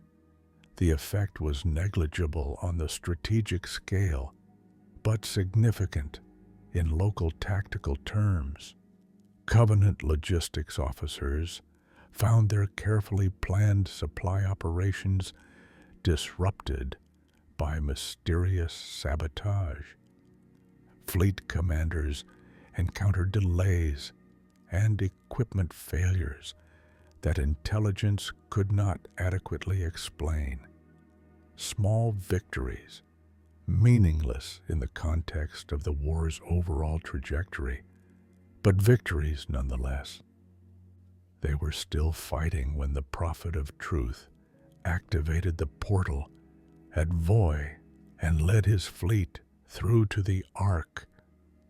They were still operating behind enemy lines when the Master Chief and the Arbiter defeated the Prophet and fired the replacement installation 4B, destroying the Grave Mind and ending the Covenant War.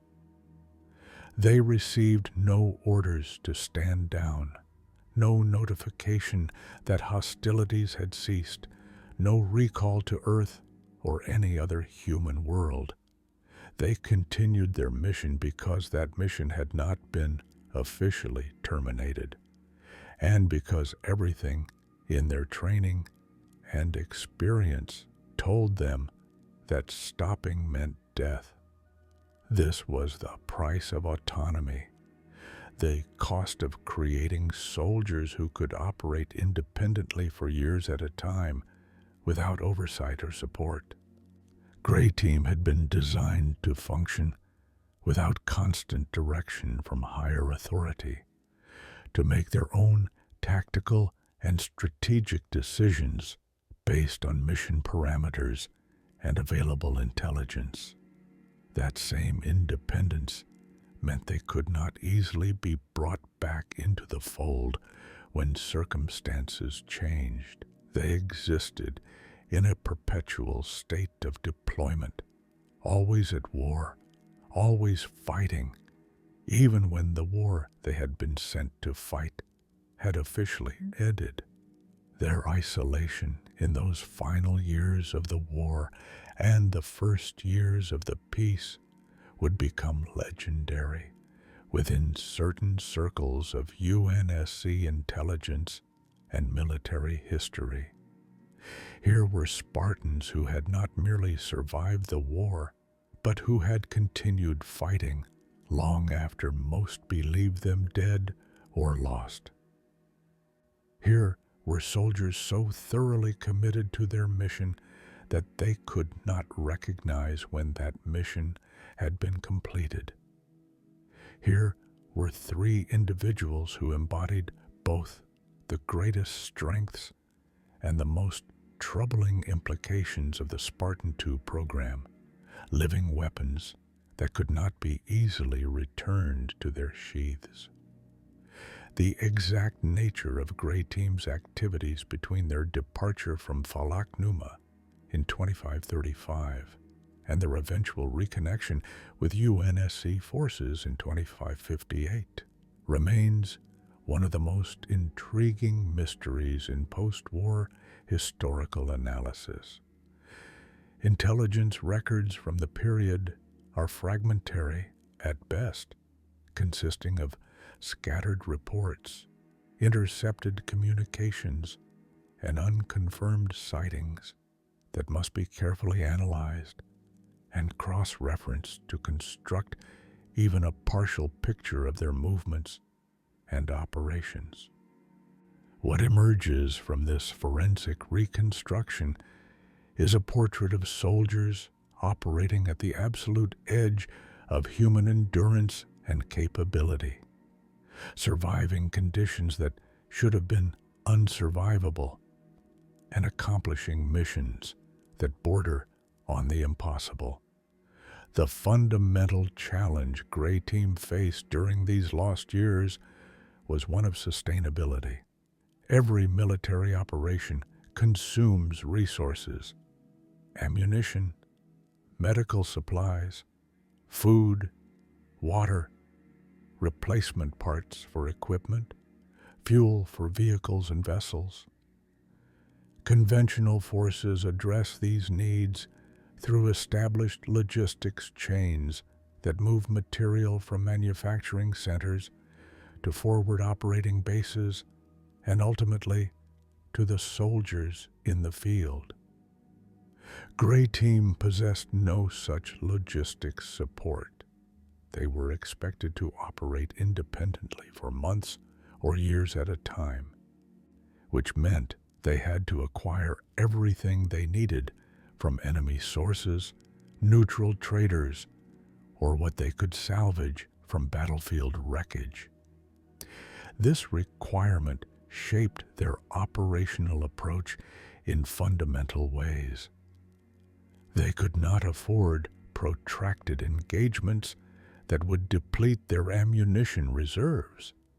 They could not risk injuries that required sophisticated medical intervention.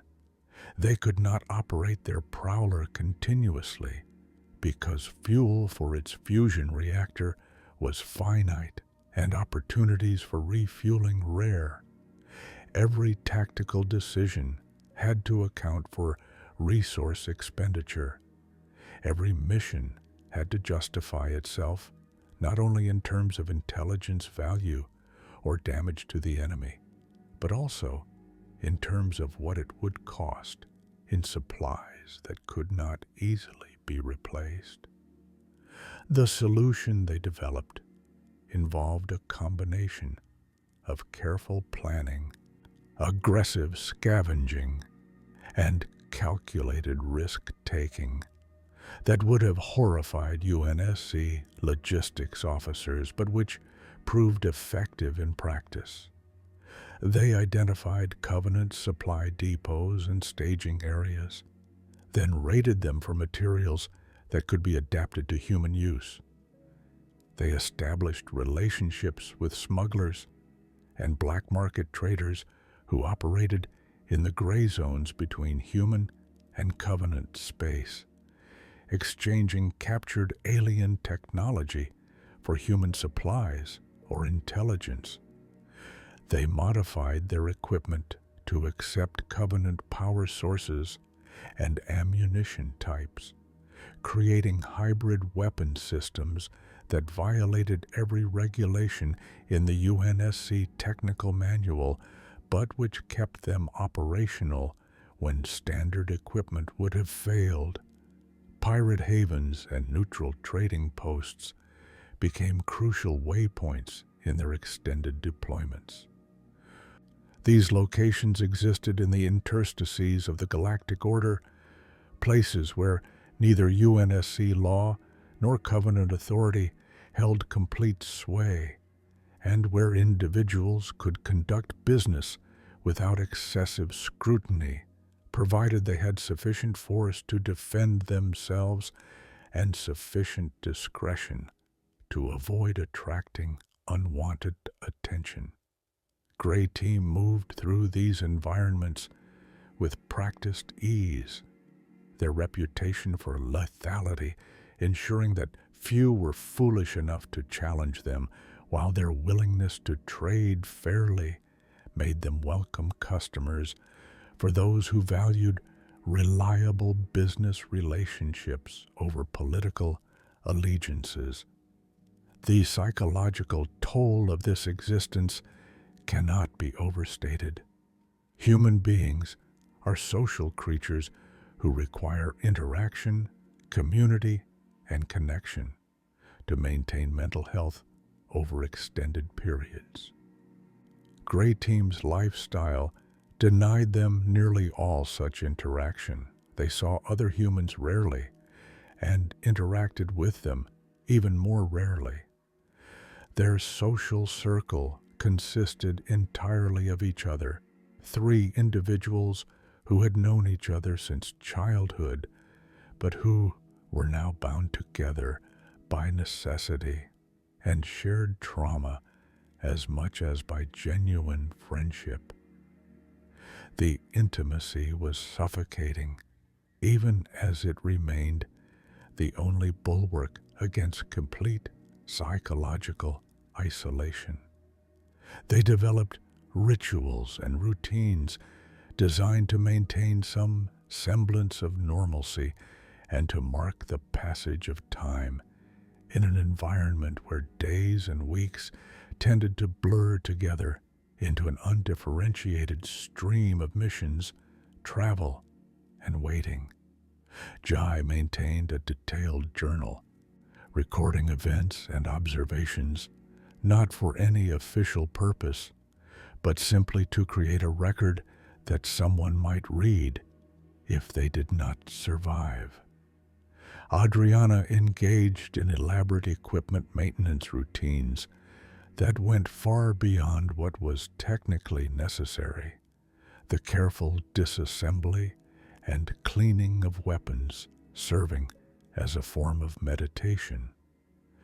Mike taught himself to play chess against himself, developing elaborate puzzles and problems that could occupy his mind during the long periods aboard the Prowler, when there was nothing to do but wait for the next objective to present itself. These adaptations kept them functional, but functionality should not be mistaken for health or well-being. All 3 exhibited symptoms that military psychiatrists would have recognized as indicators of chronic stress and incipient psychological breakdown. Emotional flattening, hypervigilance that never truly relaxed, intrusive memories of combat that ambushed them during moments of rest, and a pervasive sense of disconnection from anything beyond the immediate tactical situation.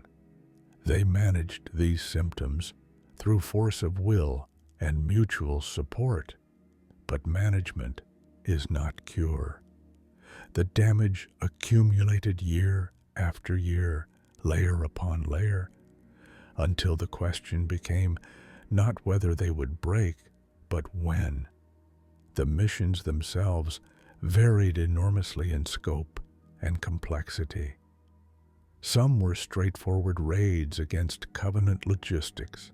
Identify a supply convoy, ambush it, seize useful materials, destroy the rest, and disappear before reinforcements could arrive.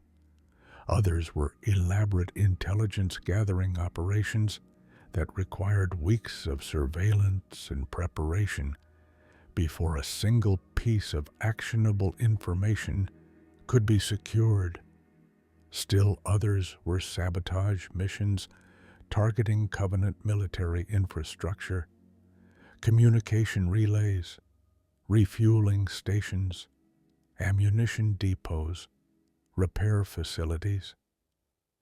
Each successful operation disrupted enemy activities in some small way, creating friction and uncertainty that cascaded through Covenant planning and operations. The cumulative effect of these operations on the wider war effort is difficult to assess with precision. Gray Team never operated in a vacuum. Their actions contributed to a larger tapestry of UNSC military activity that included conventional fleet engagements, planetary defense operations, and the efforts of the other Spartan teams. Isolating their specific contribution from this complex background is analytically challenging and potentially misleading. What can be stated with confidence is that their continued survival and operational effectiveness represented a persistent irritant to Covenant operations in the sectors where they were active, and that the resources the Covenant devoted to hunting them were resources that could not be used elsewhere. One incident from this period illustrates both the challenges they faced and the lengths to which they would go to complete their missions. In 2547, intelligence intercepts suggested that the Covenant was establishing a major logistics hub on a contested moon in the Kahar system. The facility would service fleets operating in 3 adjacent sectors and would represent a crucial node in the Covenant's strategic infrastructure. Its destruction or disruption could significantly degrade enemy operational capabilities across a wide swath of contested space. Gray Team was tasked with reconnaissance to confirm the facility's existence and capabilities, followed by direct action if the target proved valuable enough to justify the risk. The infiltration required 3 weeks of patient observation and careful movement through sensor networks, designed to detect exactly the sort of intrusion they were attempting. Mike mapped the security systems, identifying blind spots and timing patterns that could be exploited. Adriana conducted physical reconnaissance of the facility's perimeter, locating weak points in the defensive barriers and identifying potential entry routes. Jai coordinated their efforts and planned the assault, calculating angles and timing with the precision of an artisan crafting a masterwork. The facility proved to be even more significant than intelligence had suggested. It was not merely a logistics hub, but also a major repair and refit station capable of servicing capital ships. The Covenant had invested substantial resources in its construction and defense, which meant that destroying it would inflict damage disproportionate to the forces Gray Team could bring to bear.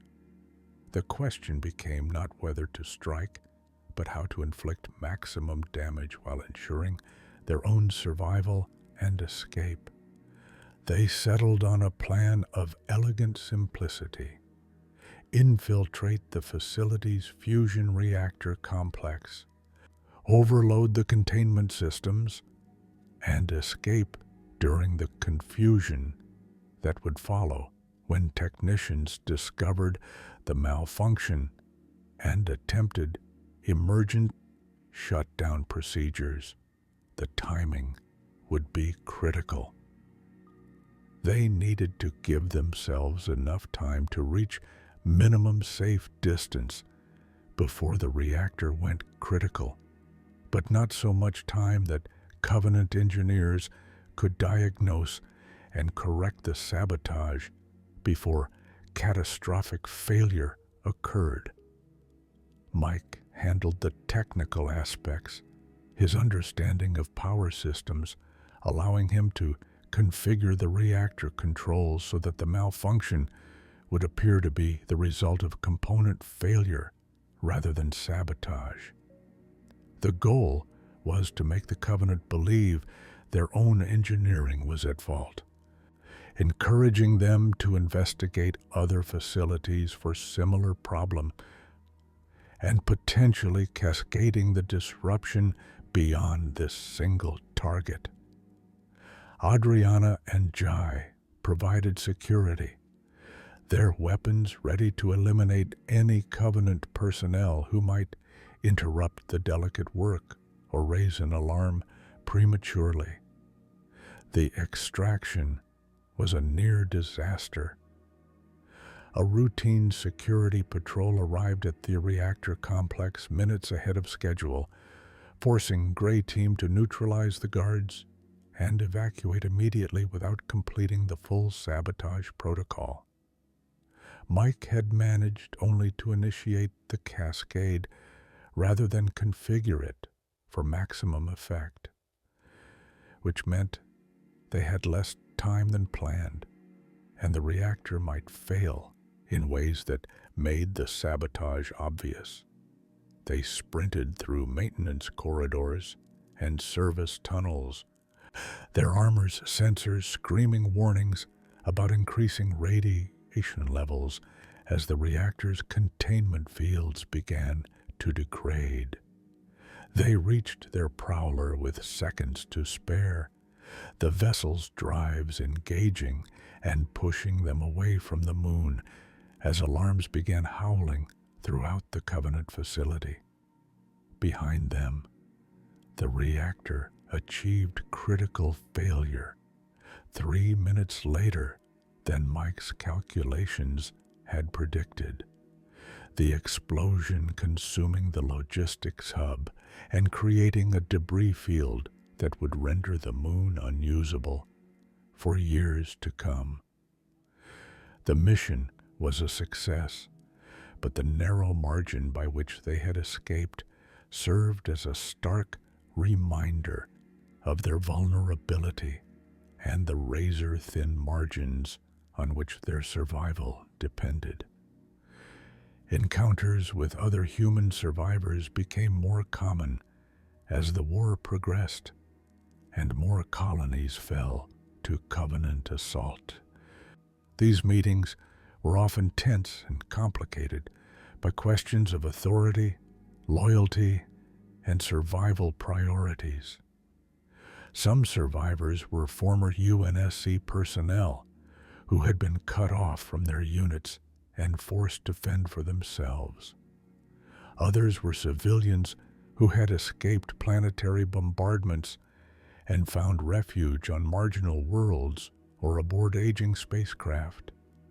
Still others were insurrectionists who viewed the UNSC with hostility despite the existential threat that the Covenant represented. Gray Team approached these encounters with pragmatic caution. They were prepared to offer assistance and intelligence to those who seemed trustworthy and who shared the common goal of human survival. They were equally prepared to neutralize threats if survivors proved to be collaborators, pirates, or otherwise posed security risks. The calculus was ruthless but necessary. In deep space, far from any support or legal oversight, the only law was survival, and the only court was the immediate tactical situation. One such encounter involved a group of refugees from the destroyed colony of Illyria who had managed to reach a remote asteroid belt and establish a precarious existence, mining ice and trading with occasional passing vessels.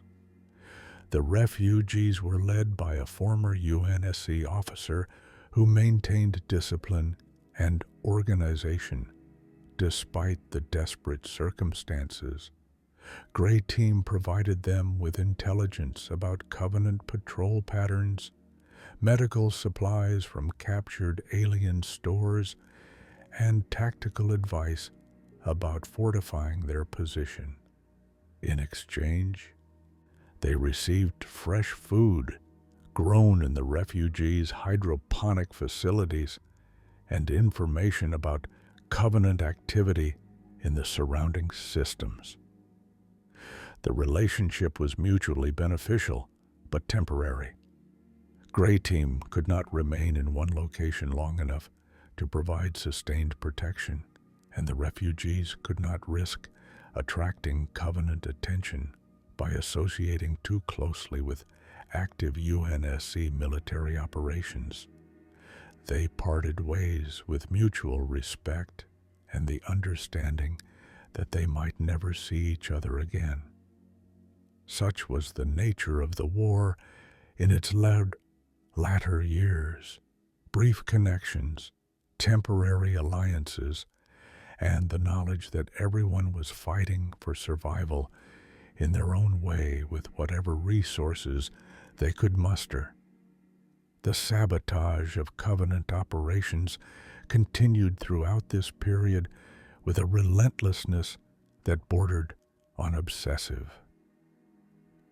Supply lines were ambushed, communication relays destroyed, patrol vessels attacked and stripped of useful technology before being scuttled.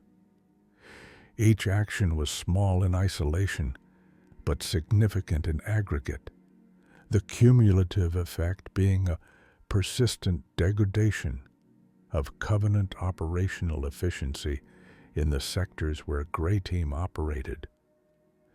The aliens devoted increasing resources to hunting them, deploying specialized tracking teams, and offering bounties for information leading to their capture or death. None of these efforts succeeded, though several came closer than Gray Team found comfortable. The emotional and psychological strain of these years manifested in different ways for each team member.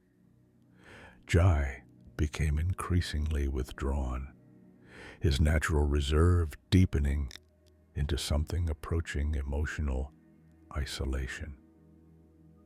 He performed his duties with mechanical efficiency, but seemed to derive no satisfaction or meaning from their accomplishments.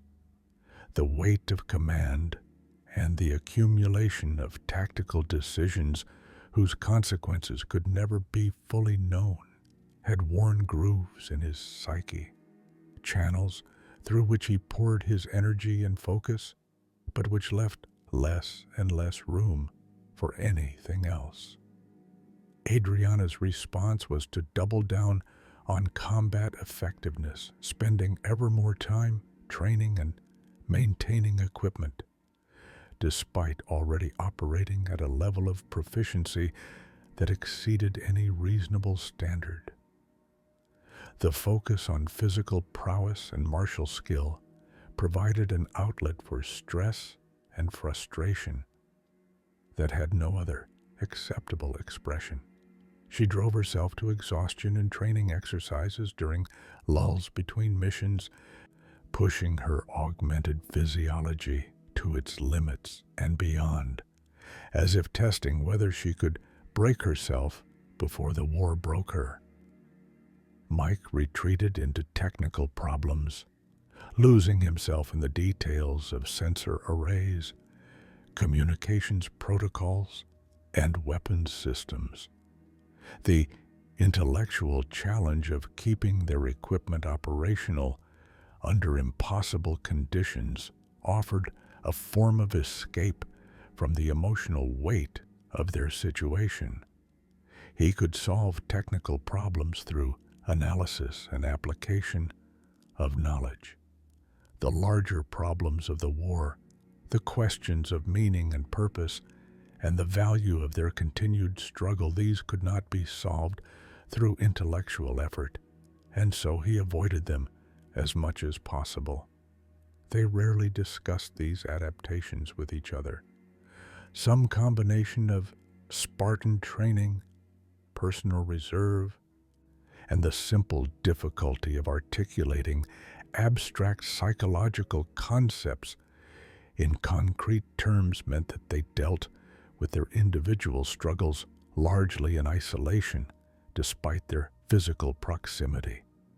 They supported each other through actions rather than words, taking extra watch shifts when a teammate seemed particularly exhausted, maintaining weapons when the owner seemed too tired to care, preparing meals when cooking felt like an insurmountable burden.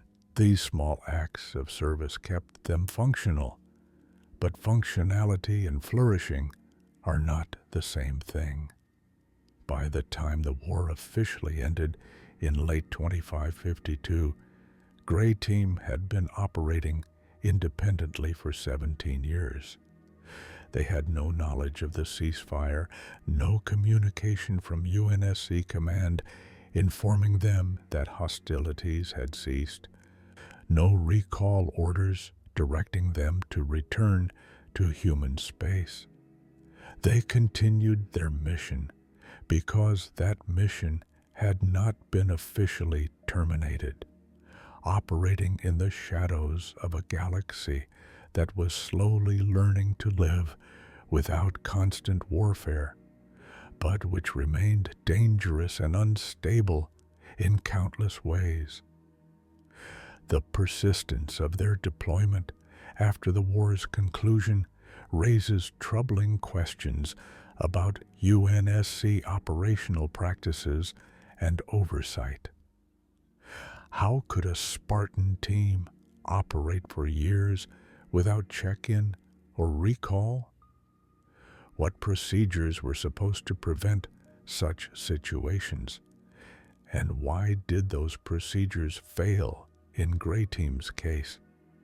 The answers are complex and involve the extreme operational security surrounding deep reconnaissance missions, the chaos of the war's final years, and the simple fact that Oni had lost track of assets that were intentionally designed to be difficult to track. The bureaucratic machinery that should have flagged Gray Team's prolonged silence and initiated recall procedures was itself disrupted by the fall of Reach and the subsequent scramble to defend Earth. Records were lost, personnel reassigned or killed, and communication systems degraded by the intensity of combat operations. By the time the dust settled and administrators began attempting to account for assets and personnel, Gray Team had already disappeared into a classification so deep that even finding the relevant files required specialized access and knowledge of which databases to query. They would remain in this liminal state, officially active but effectively missing, legally deployed but practically beyond contact for 6 more years after the war's end. Their continued operations during this period would take them into even more dangerous territory and would ultimately result in an incident whose details remain heavily classified, but whose existence hints at the moral complexities and practical difficulties of attempting to maintain control over autonomous military assets operating far beyond oversight or support. The firing of Installation 08, the replacement ring constructed to replace the Alpha Halo destroyed by the Master Chief years before, marked the official end of the Human Covenant War. The Gravemind's death and the destruction of the Flood's central intelligence shattered the parasite's ability to coordinate its forces, while the political collapse of the Covenant following the Prophet of Truth's death at the hands of the Arbiter meant that the alliance that had prosecuted 30 years of genocidal war against humanity no longer existed as a unified military threat. For most of humanity, this represented liberation.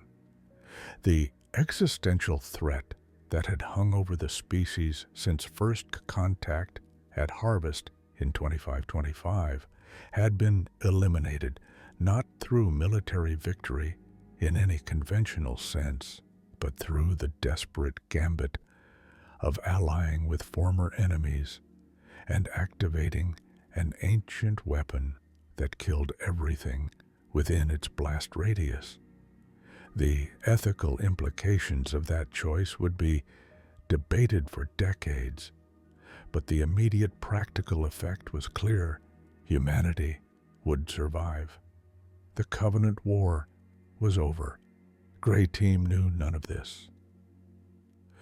They were deep in what had been Covenant-controlled space, thousands of light years from Earth, and cut off from all communication with UNSC Command.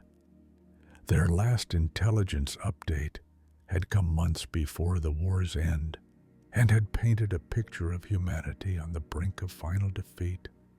Earth besieged, the UNSC military shattered, Covenant fleets moving unchallenged through human space. The information was outdated even when they received it.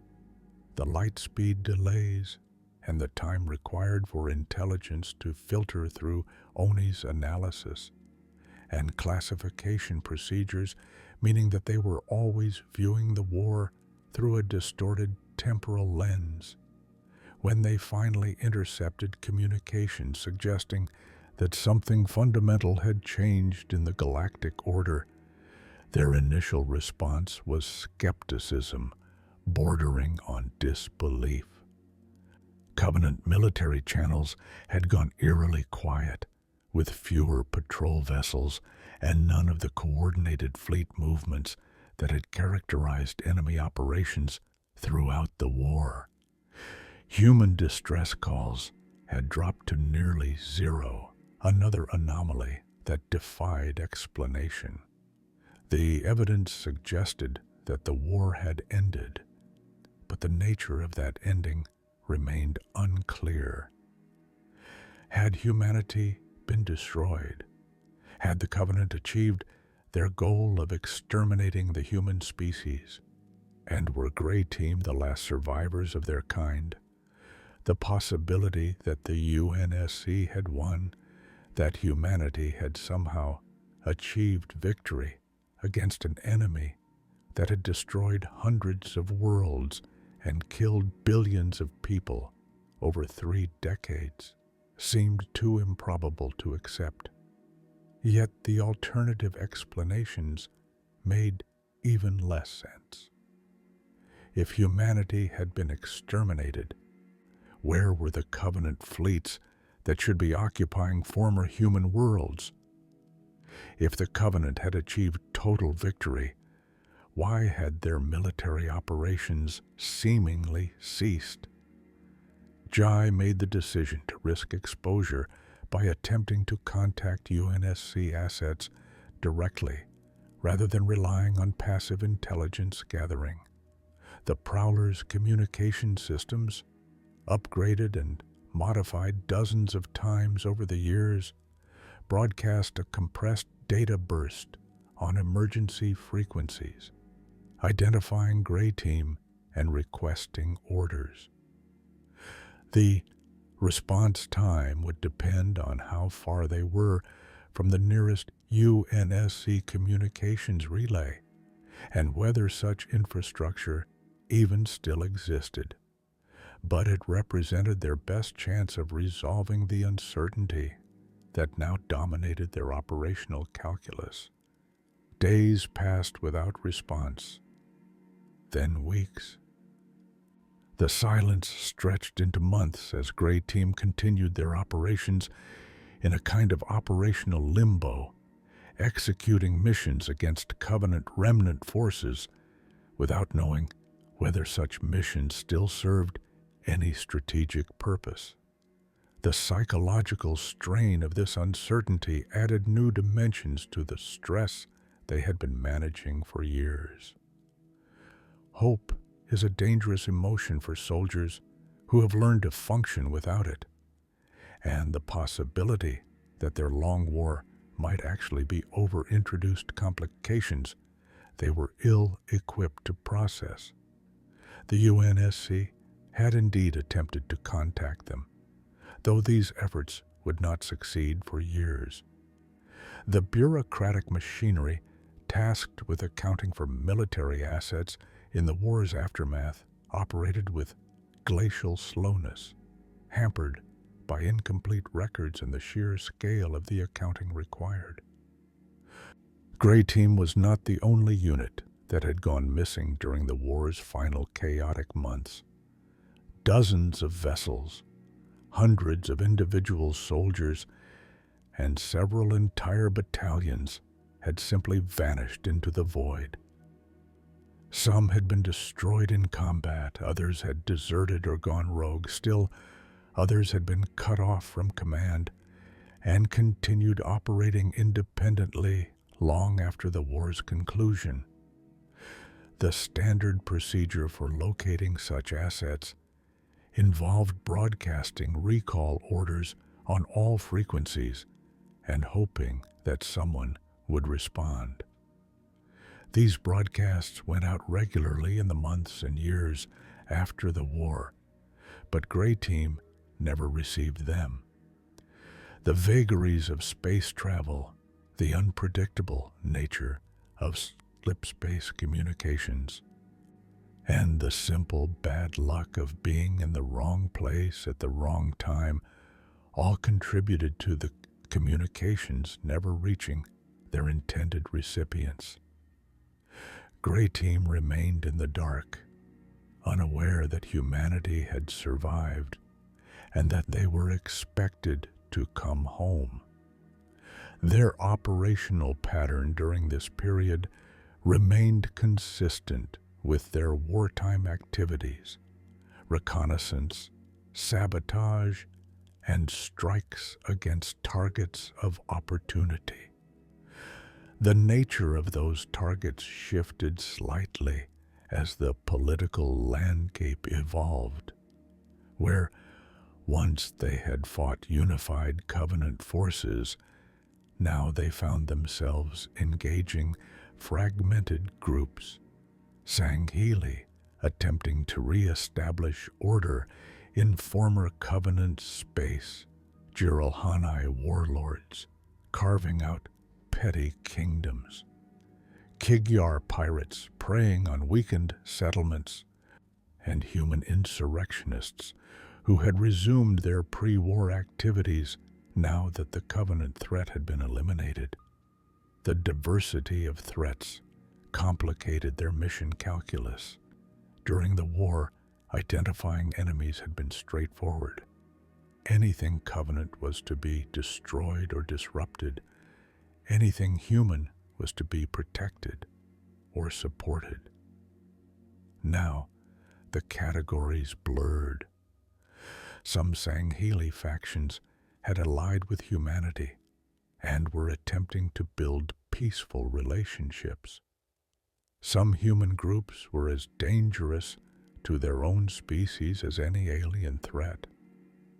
The clear ethical and tactical framework that had guided Gray Team's operations for nearly 2 decades no longer applied, and they lacked the current intelligence necessary to navigate the new political landscape with confidence.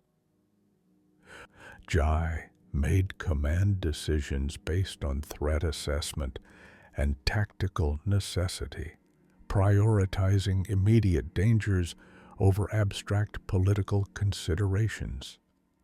If a group was attacking human settlements or ships, they were engaged and neutralized, regardless of their species or political affiliation. If a faction appeared to be attempting peaceful coexistence, they were left alone, unless they posed clear security threats. This pragmatic approach kept Gray Team operational and effective, but also led them into situations that would later prove problematic when their actions were evaluated in light of post-war political realities. One such situation involved an encounter with a Sangheili colony world in 2556. 4 years after the war's official end, intelligence gathered through their normal reconnaissance activities suggested the world was being used as a base for military operations against human settlements in the region. The evidence seemed clear: military vessels using the planet for resupply, combat-trained personnel moving through the colony's spaceports, and communications traffic consistent with operational planning and coordination. Gray Team executed a textbook sabotage operation, infiltrating the colony's primary military installation and destroying fuel depots, ammunition stockpiles, and communications arrays. The attack crippled the installation's ability to support further operations and forced the evacuation of military personnel to prevent casualties when secondary explosions threatened to cascade through adjacent facilities. Mission accomplished. Gray Team extracted and departed the system, confident that they had disrupted a threat to human civilians and prevented future attacks. What they did not know, could not have known, given their lack of current intelligence and absence of communication with UNSC Command, was that the Sangheili forces on that world were allied with humanity and were conducting operations against a mutual enemy, a rogue Jiralhanae warlord who had been raiding both human and Sangheili settlements. The installation Gray Team destroyed had been coordinating defensive operations designed to protect human worlds.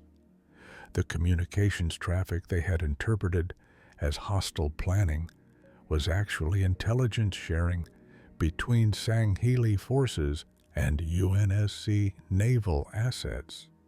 The destruction of the installation set back Alliance operations by months and caused significant friction between human and Sangheili leadership at precisely the moment when such alliances were most fragile and most necessary for long-term stability.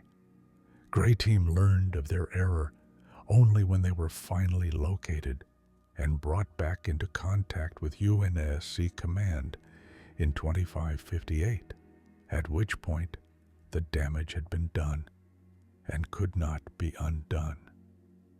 The incident illustrated the fundamental problem with deep reconnaissance operations that extend beyond war's end. Soldiers operating with obsolete intelligence and no oversight will continue to execute their mission parameters even when those parameters no longer align with strategic goals. Gray Team had been created to operate independently and to make tactical decisions without awaiting orders from higher authority. That same independence meant they could not easily adapt when the strategic context changed in ways they could not observe or understand. The years between 2552 and 2558 represented a kind of purgatory for Gray Team, a period of continued operations without clear purpose or strategic direction. They fought because fighting was what they knew, because their training and conditioning made it impossible for them to simply stop and wait for new orders that might never come. Each mission accomplished, each target eliminated, each enemy force disrupted, added to their total operational record, but moved them no closer to resolution or peace. The psychological toll of this period exceeded even the accumulated stress of the war years. During the war, their suffering had meaning because it served a clear purpose: human survival. After the war, that meaning evaporated. Their sacrifices accomplished nothing they could verify or measure. Their victories, if victories they could be called, made no discernible difference to anyone except the immediate targets. They existed in a void of purpose, fighting out of habit and training, rather than from any clear conviction that their actions mattered. Adriana took the hardest hits during this period. Her natural aggression and combat orientation leaving her with fewer alternative outlets than her teammates. Without clear enemies to fight and clear objectives to achieve, her carefully controlled violence had nowhere to direct itself. She compensated by intensifying her already extreme training regimen, but even that provided diminishing returns. There were only so many hours in a day that could be devoted to physical conditioning. Only so many times equipment could be disassembled and cleaned. Only so many ways to prepare for battles that might never come. Mike retreated further into technical obsessions, spending days at a time working on increasingly elaborate modifications to their equipment and the Prowler's systems. Some of these modifications were genuinely useful, improvements to sensor sensitivity or power efficiency that enhanced their operational capabilities. Others were essentially busy work, time-consuming projects that achieved little beyond filling the empty hours. He understood what he was doing, recognized it as a coping mechanism rather than genuine productivity. But the alternative was confronting the meaninglessness of their situation directly, and that confrontation promised only pain. Jai carried the weight of command through all of this, watching his team deteriorate and feeling powerless to stop it. Every decision he made during this period felt arbitrary. Every mission he authorized seemed pointless. Every day that passed without orders or contact reinforced the growing certainty that they had been forgotten, abandoned, or simply written off as casualties in a war whose conclusion they had missed. The burden was crushing, made worse by his inability to share it with the people who depended on him for leadership and direction. They survived through a combination of momentum, discipline, and the lack of any acceptable alternative to survival. Giving up was not an option. Their training, allowed them to consider. Desertion would have violated every principle they had been indoctrinated to uphold. Surrender to enemy forces would have been unthinkable. So they continued day after day, month after month, year after year, 3 soldiers fighting a war that had already ended in a galaxy that had moved on without them. The discovery and recovery of Grey Team in 2558 came not through deliberate search efforts, but through essentially random chance. A UNSC patrol vessel investigating reports of pirate activity in a remote system picked up a distress call from a civilian freighter under attack.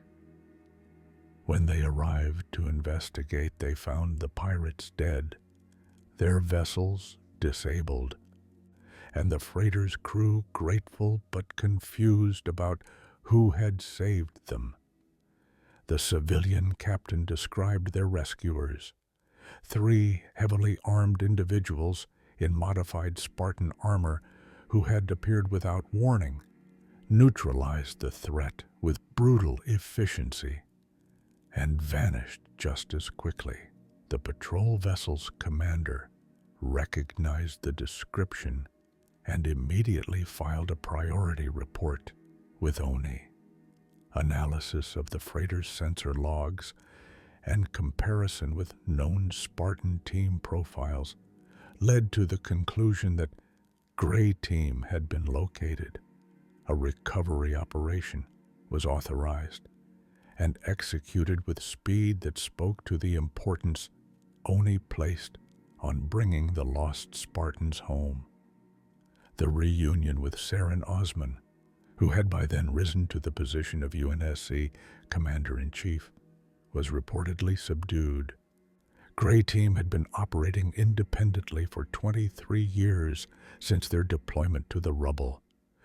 They had missed the war's end, fought on for 6 years after peace had been declared, and committed what in other circumstances might have been considered war crimes against Allied forces due to their lack of current intelligence. Their operational record was extraordinary by any military standard, but the circumstances of their prolonged deployment raised questions about oversight, command responsibility, and the ethics of creating soldiers who could not be recalled when their mission ended. Osman, herself a former Spartan II washout, who understood better than most the psychological costs of the program, handled the debriefing personally. The details of those conversations remain classified, but subsequent events suggest that she recognized Grey Team needed time to decompress and adjust to peace rather than immediate redeployment or investigation. They were granted extended leave, provided with counseling and medical support, and gradually reintegrated into the post-war UNSC structure in roles that allowed them to use their skills without the isolation that had defined their wartime experience. The fact that they were found alive and brought home at all stands as a minor miracle given the circumstances of their deployment and the chaos of the war's final years. Other Spartan teams were never recovered, their fates unknown, and their stories lost to history. Grey Team's survival speaks to their competence, determination, and an element of sheer luck that cannot be discounted. They beat odds that should have killed them a dozen times over, survived situations that destroyed other units, and emerged from decades of continuous combat with their effectiveness intact, if their psychology deeply scarred. Grey Team occupies a unique and significant position within the broader narrative of the Spartan II program and the Human Covenant War. Their story exemplifies themes that run throughout the Halo mythos: sacrifice, duty, isolation, and the moral complexity of warfare, while also highlighting aspects of the Spartan experience that are sometimes overlooked in favor of more dramatic or prominent narratives. Understanding Grey Team's legacy requires examining not only what they accomplished, but also what their story reveals about the nature of the conflict they fought and the costs that conflict imposed on those who waged it. The Spartan II program, from its inception, represented a Faustian bargain. Dr. Catherine Halsey and the Office of Naval Intelligence created superhuman warriors by abducting children, subjecting them to brutal training and invasive augmentation procedures, and conditioning them to be living weapons capable of accomplishing missions that normal humans could not. The justification offered for these morally questionable acts was pragmatic. The UNSC faced an existential threat from the insurrection and later the Covenant, and conventional military forces were insufficient to address that threat. Spartans provided the edge that humanity needed to survive. This pragmatic justification has been debated extensively in post-war analysis, with perspectives ranging from those who argue that the ends justified the means to those who maintain that nothing justifies the kidnapping and militarization of children. Grey Team's story provides evidence for both positions. On one hand, their operations behind enemy lines contributed to the war effort in ways that conventional forces could not have achieved.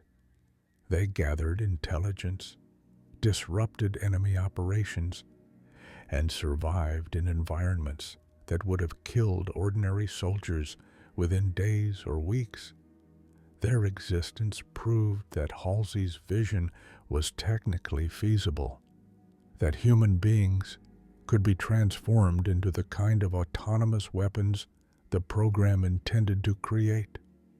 On the other hand, the psychological and ethical costs of that transformation are undeniable.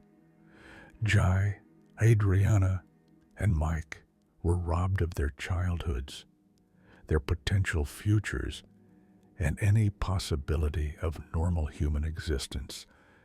They were shaped into tools optimized for violence and isolated from the very people they were created to protect.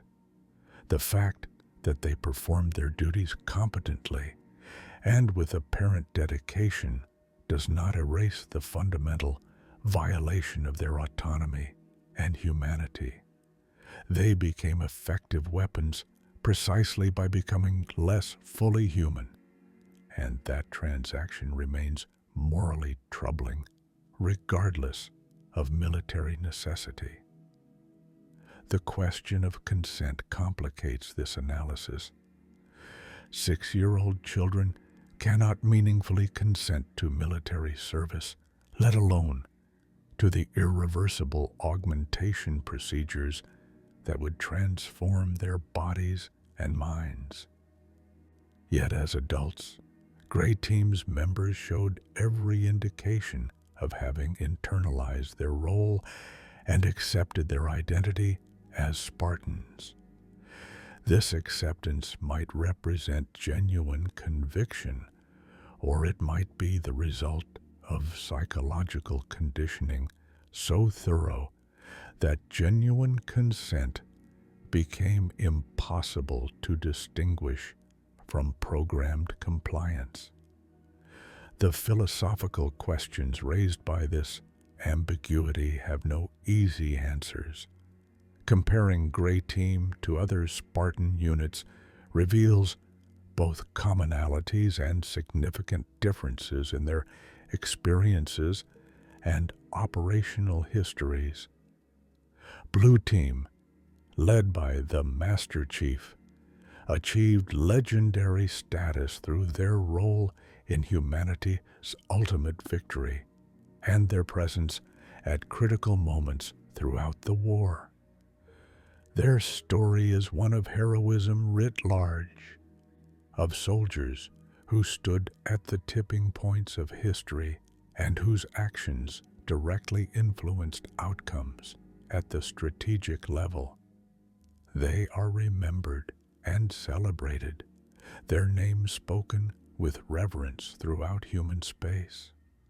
Noble Team's story is one of tragic sacrifice, a Spartan unit that fought to the last man, defending Reach and ensuring that critical intelligence reached the Master Chief. Their deaths had meaning and purpose, contributing directly to the survival of humanity through their role in the larger chain of events that led to the discovery of the Halo Array and the eventual defeat to the Covenant. They are mourned as heroes who gave everything in service of humanity's survival. Gray Team's narrative fits neither of these templates. They were neither legendary heroes whose names everyone knows, nor tragic martyrs whose sacrifice is commemorated. They were simply soldiers doing their jobs in obscurity, far from glory and recognition, fighting battles that no one would ever hear about, and making sacrifices that would never be formally acknowledged. Their heroism, if that word applies, was of a quieter and less dramatic sort. The courage to keep going when there was no recognition, no support, and increasingly little reason to believe their efforts mattered. This difference in narrative prominence reflects a broader truth about warfare. For every soldier whose actions change the course of history, thousands of others serve in obscurity, their contributions essential but unrecognized.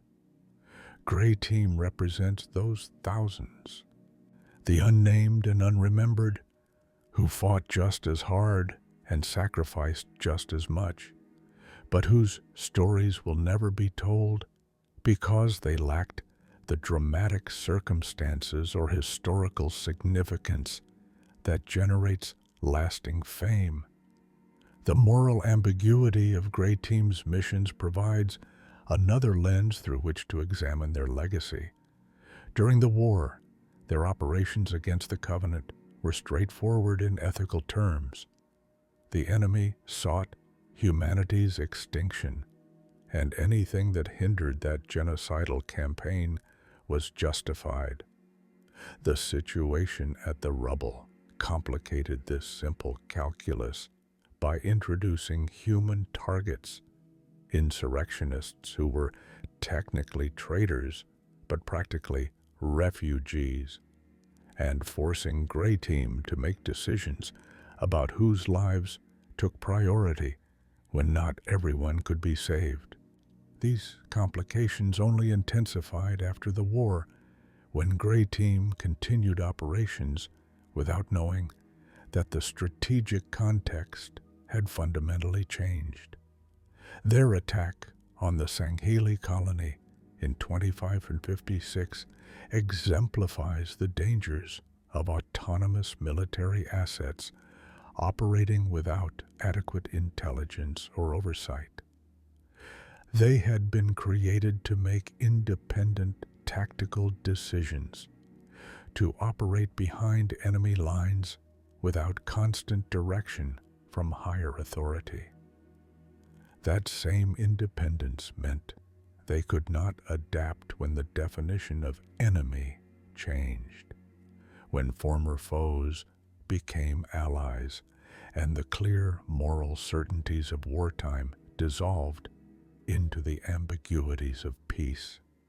The philosophical implications extend beyond military ethics to questions about the nature of duty and loyalty. Gray Team believed themselves to be serving humanity's interests through their continued operations after the war.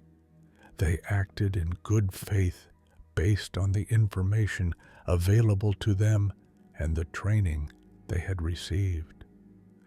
Yet their actions caused harm to people who should have been protected, disrupted operations intended to ensure human security, and complicated diplomatic relationships at a crucial period in post-war reconstruction. Good intentions and sincere conviction proved insufficient to prevent harmful outcomes.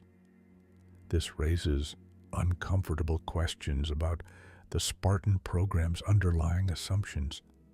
The program presumed that highly trained, morally serious soldiers, given a clear mission and adequate resources, would make good decisions that served humanity's interests. Gray Team's story suggests this assumption may be flawed. Even the most competent and well-intentioned soldiers will make mistakes when operating with incomplete information in complex political environments. The more autonomous the soldiers and the less oversight they receive, the greater the potential for those mistakes to cause serious harm. The rubble itself serves as a microcosm for many of the moral complexities that characterize the human covenant war.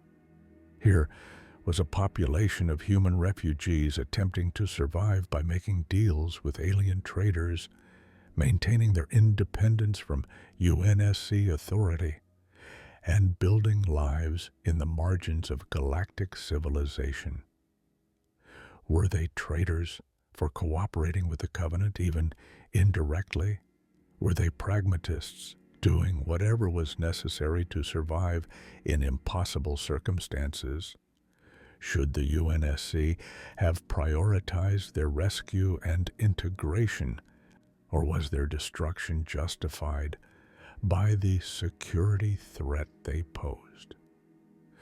Gray Team faced these questions directly and made choices that some would call heroic and others would condemn as ruthless.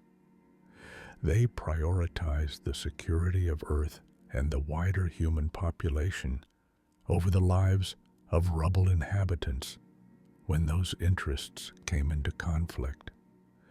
Thousands of civilians lost their homes and livelihoods as a result of decisions Gray Team participated in making. Yet the alternative might have been the discovery of Earth's location by Covenant forces and the subsequent extinction of humanity.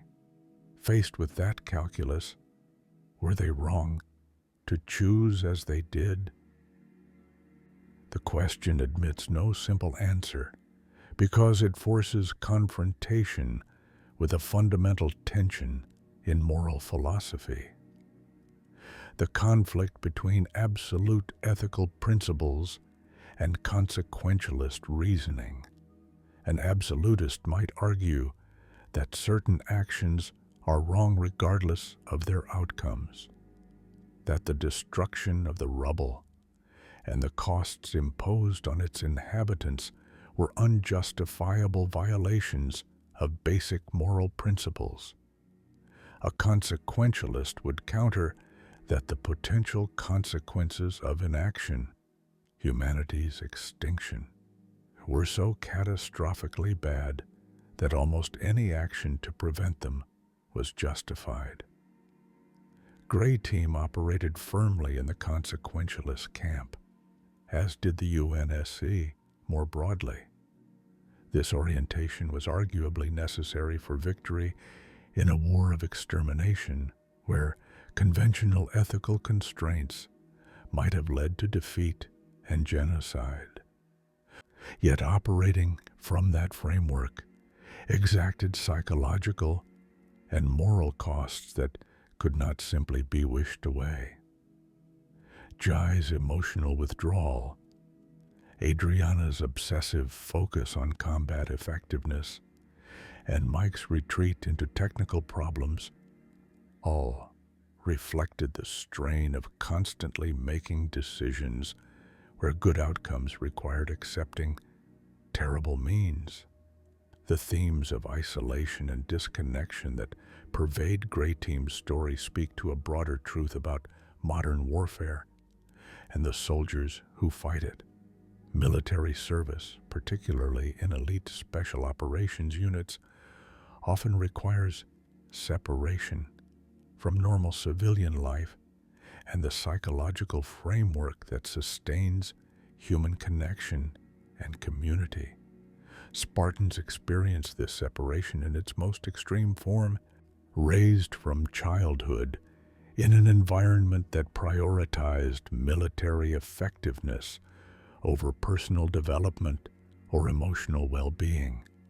Grey Team took this isolation further still by spending decades operating beyond any meaningful contact with other humans. The psychological literature on isolation and its effects suggests that they should have suffered complete mental breakdown, that no amount of training or conditioning could fully protect against the corrosive effects of such prolonged disconnection. That they remained functional speaks to both the effectiveness of Spartan conditioning and to something fundamental in human resilience, the capacity to adapt to even the most extreme circumstances when survival demands it. Yet functionality should not be confused with wellness. Grey Team survived their isolation, but they did so by developing psychological adaptations that would make normal peacetime existence difficult, if not impossible. They had learned to process emotions through violence, to find purpose only in military objectives, to measure their worth only in terms of mission success. These adaptations served them well during decades of continuous combat. They would serve them poorly in a post-war galaxy where violence was no longer the primary currency of value and where civilian life required skills and emotional capacities they had never been allowed to develop. The broader Halo mythos frequently returns to themes of sacrifice, loss, and the price of survival. The Master Chief's story arc involves repeated loss of companions and the weight of being one of the few survivors of his class. Cortana's descent into rampancy and her eventually troubling decisions in the wake of her resurrection explore the consequences of isolation and the desperate measures individuals take to avoid irrelevance or death. The Arbiter's journey from loyal servant of the Covenant to heretic and eventually to alliance with humanity examines questions of loyalty, faith, and the possibility of redemption. Grey Team's story touches on all these themes, but with a different emphasis. Where other characters' sacrifices are acknowledged and their choices validated by historical outcomes, Grey Team's sacrifices occurred in obscurity, and their choices' validity remains ambiguous. They gave decades of their lives to a mission whose ultimate value cannot be definitively assessed because it operated at scales where individual contributions disappear into statistical noise. They made morally complex decisions without adequate information and faced consequences they could not have anticipated. This makes their story less immediately satisfying from a narrative perspective, but potentially more honest about the actual experience of soldiers in extended conflicts. Most people who serve in uniform do not make history-altering decisions or achieve legendary status. They do their jobs competently in difficult circumstances, follow orders that sometimes make sense and sometimes seem arbitrary, and hope that their service contributes to something larger than themselves, even when the connection between individual actions and strategic outcomes is impossible to trace. Gray Team represents those ordinary heroes, if the term is not contradictory, whose contributions are essential but unrecognized, and whose sacrifices are real but unmourned. In a universe populated by larger-than-life characters whose actions reshape civilizations, Gray Team offers a reminder that most soldiers' experiences are characterized not by dramatic glory, but by long periods of tedious routine, punctuated by brief moments of terror, all conducted in service of objectives they may not fully understand, but which they pursue anyway, because duty demands it. The legacy they leave is thus multi-layered and resists simple characterization. They were effective soldiers who accomplished their missions and contributed to humanity's survival. They were also victims of a system that used them ruthlessly and discarded them when their usefulness ended.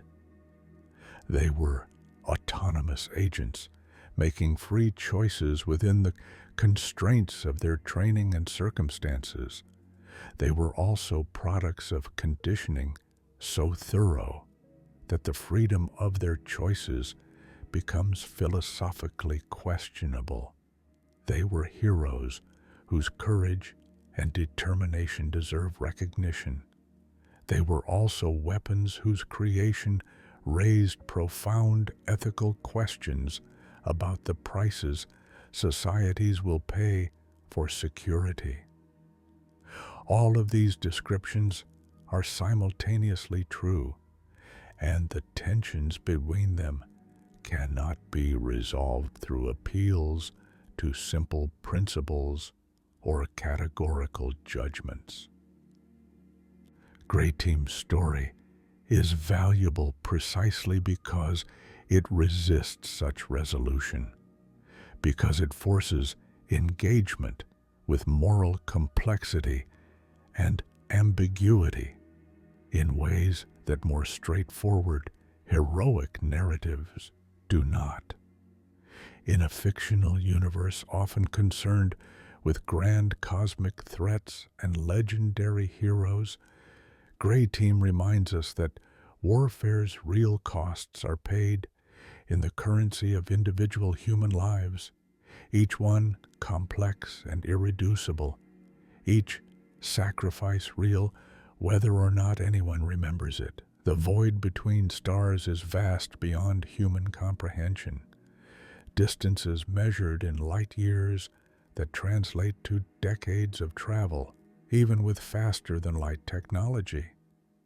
In that darkness, signals attenuate and fade, ships vanish without trace, and entire civilizations can rise and fall in isolation from their neighbors. The Halo universe is fundamentally a universe of vast spaces and profound separations, where light speed lag and the vagaries of slip space travel ensure that no one ever has complete information about the state of the galaxy, and where the consequences of that ignorance are measured in lost worlds and dead billions. Gray Team operated in that darkness for 23 years. 3 soldiers moving through regions of space where no support would come, where mistakes were fatal, and where success meant nothing more than surviving to face the next mission. Their story is one of endurance rather than triumph, of quiet courage rather than dramatic heroism, of duties fulfilled in obscurity without expectation of recognition or reward. In a galaxy shaped by apocalyptic conflicts and legendary warriors, they represent something more common and perhaps more valuable: the simple determination to keep going when there is no glory, no hope, and increasingly little reason to believe the struggle matters. The battle for the Rubble stands as the central event in their operational history, the mission where their skills and training were tested most severely, and where the moral complexity of their role became most apparent. They saved thousands of civilians through their actions while condemning thousands of others to loss and displacement. They prevented a catastrophic security breach while destroying a community that had taken years to build. They accomplished their mission objectives at costs that continue to resonate decades later. Success and failure become difficult to distinguish when examined closely, the boundaries between them blurring into ambiguity that defies clean assessment. This ambiguity characterizes not just Gray Team's story, but the wider narrative of the Human Covenant War and its aftermath. Humanity survived, which represents a success of incomprehensible magnitude given the existential threat the Covenant posed. Yet the costs of that survival include billions of dead, hundreds of worlds destroyed or rendered uninhabitable, and an entire generation raised knowing nothing but war and loss.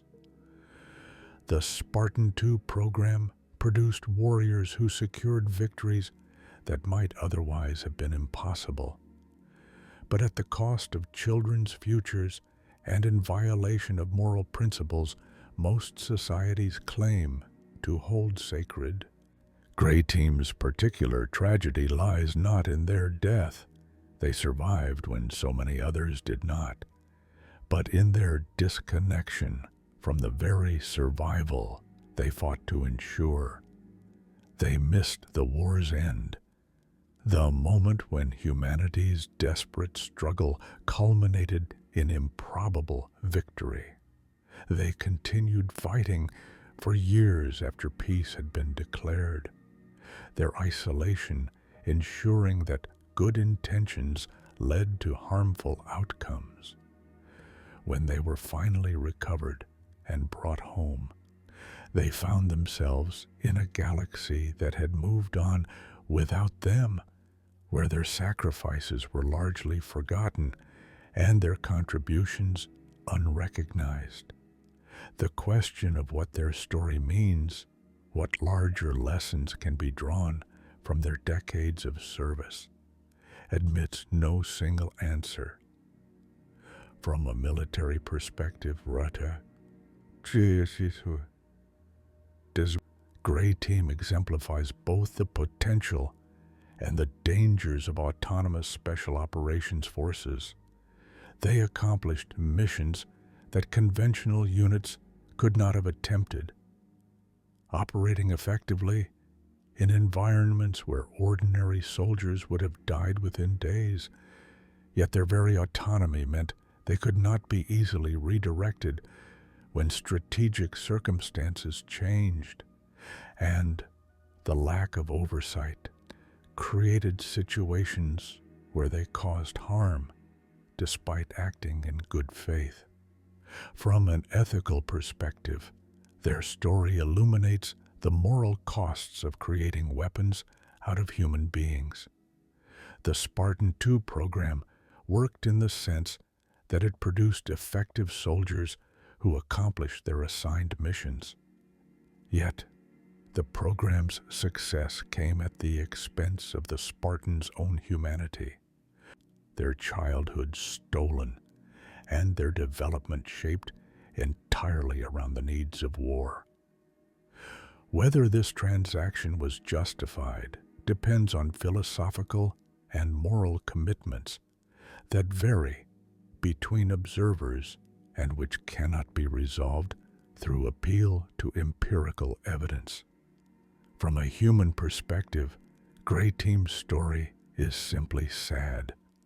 3 individuals who might have become anything were instead shaped into tools for violence, denied the possibility of normal lives or meaningful connections beyond their military function, and ultimately cast aside when their usefulness ended. That they performed their duties competently and even heroically does not erase the fundamental tragedy of their existence. They deserved better than what they received, even if what they received was necessary for others' survival. The Rubble's destruction serves as a potent symbol for the losses that characterized the entire war. Here was a community built by refugees, a place where people had created homes and lives against impossible odds in the margins of galactic civilization. It was destroyed not by the Covenant, but by human decision-making, by the same people who should have protected it, because strategic necessity demanded its elimination. The calculus that led to that decision may have been sound. Earth's security took precedence over the Rubble's survival, but the cost was real and should not be forgotten in assessments of the war's conduct. Remembering these costs matters even decades after the war's end. It matters for the survivors who must live with the choices made and the losses suffered in it. It matters for future generations who will face their own crises and make their own impossible decisions about what sacrifices are justified in pursuit of survival. It matters as a caution against viewing warfare as something clean or simple, as though complex moral questions admit easy answers, or as though the ends always justify the means without remainder or regret. Gray Team's fate after their recovery in 2558 remains largely unknown to public records, though classified documents suggest they were gradually reintegrated into UNSC service in training and advisory roles rather than frontline combat operations. The transition proved difficult for all 3, their decades of continuous deployment leaving them ill-equipped for peacetime existence, and their combat skills of limited utility in a galaxy attempting to rebuild after 30 years of genocidal war. They participated in classified missions in the years following their return, though the nature of these operations remains obscured by layers of security classification that show no signs of being lifted. What can be said with confidence is that they survived, which itself represents a kind of victory, given the losses the Spartan 2 program suffered during and after the war. Many of their fellow Spartans died in battle, their sacrifices commemorated in monuments and memorial services. Others survived the war, but could not adapt to peace, their psychological wounds too deep for healing, and their skills too specialized to translate into civilian contexts. Gray Team's ability to continue functioning after everything they experienced speaks to either exceptional resilience or to damage so fundamental that it cannot be seen from outside. The mystery of their exact fate carries its own weight of meaning. In a sense, they remain lost even after being found, their story incomplete, and their ultimate destination unknown.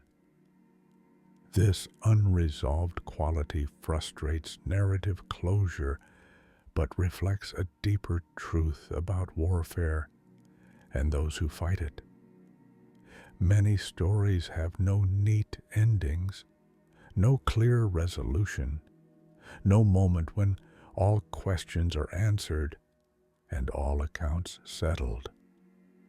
Life continues after the fighting stops, carrying both survivors and their burdens forward into futures that may never fully account for everything the past has taken.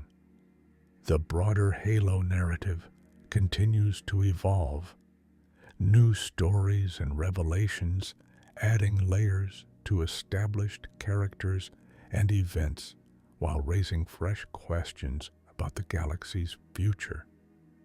Gray Team's story remains a small but significant thread in this larger tapestry, a reminder that behind every grand strategic decision and legendary battle stand individual soldiers whose experiences and sacrifices give concrete meaning to abstract concepts like duty, honor, and survival.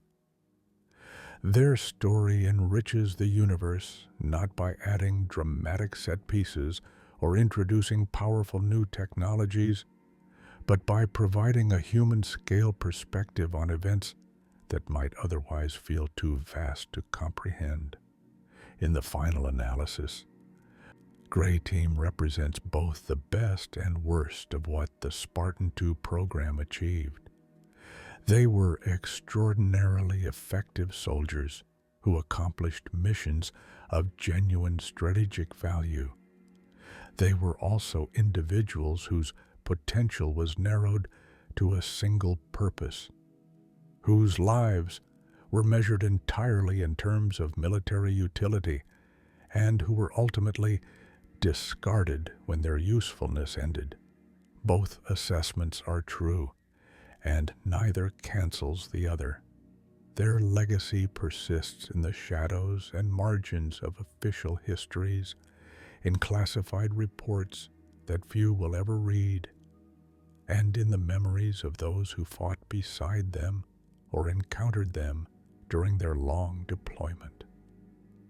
They are remembered by the refugees from the Rubble, whose lives they saved and whose homes they destroyed. They are remembered by ODSTs who fought on Metaset, by Covenant forces who learned to fear the humans who struck from nowhere and vanished just as quickly, by smugglers and traders who encountered them in distant ports and lived to tell the tale. Most of all, they are remembered by each other, three individuals bound together by decades of shared experience and mutual dependence. Whatever happened to them after 2558, whatever futures they managed to build or failed to build in the wake of their recovery, they carried that connection forward. In a life defined by isolation and loss, that connection may have been the only thing that kept them human, the only anchor preventing complete dissolution into the roles they had been created to fill. The void between stars remains vast and dark, indifferent to human concerns and human struggles. Ships still vanish into it without trace. Signals still fade into noise, and the galaxy continues its slow rotation around distant centers of gravity, each star system a lonely island in an ocean of darkness.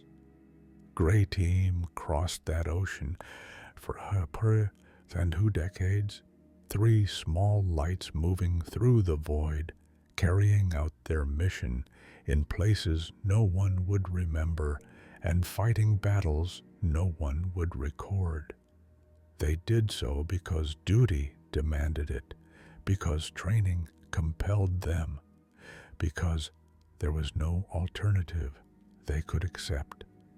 They did so in service of people they would never meet, and in defense of a civilization that barely knew they existed. They did so without hope of recognition or expectation of reward, with only each other for support, and only their mission for meaning. In that way, they exemplified the finest qualities of military service while simultaneously illustrating its most troubling implications. The war ended, but their watch continued. The galaxy moved on, but they remained in the darkness. They were lost, and then they were found, and perhaps in some final sense they remain lost still, forever separated from the peace they fought so hard to secure. Their story has no neat ending because stories like theirs never do. They simply continue, carrying forward through whatever comes next, bearing the weight of everything that came before. This is what it meant to be Gray Team.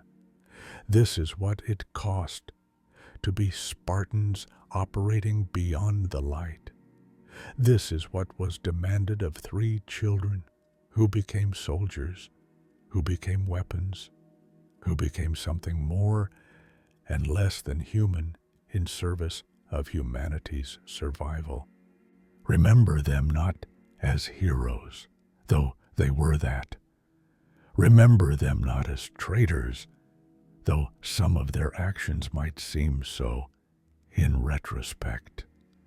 Remember them as they were, soldiers doing impossible jobs in impossible circumstances, paying prices no one should have been asked to pay, surviving when survival itself became the only victory worth achieving.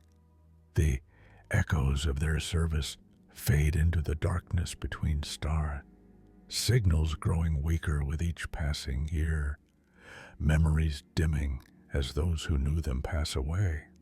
But echoes never disappear entirely. They persist in the structures they shaped, the lives they touched, and the choices they made that rippled forward through time in ways they could never have anticipated. Gray Team's echoes remain in the Halo universe, faint but present, a reminder of costs paid and duties fulfilled in humanity's darkest hour. Let their story stand as testament to all those who served in obscurity, who sacrificed without recognition, who kept going when hope failed and when support vanished, and when the only thing left was the mission and the people beside them.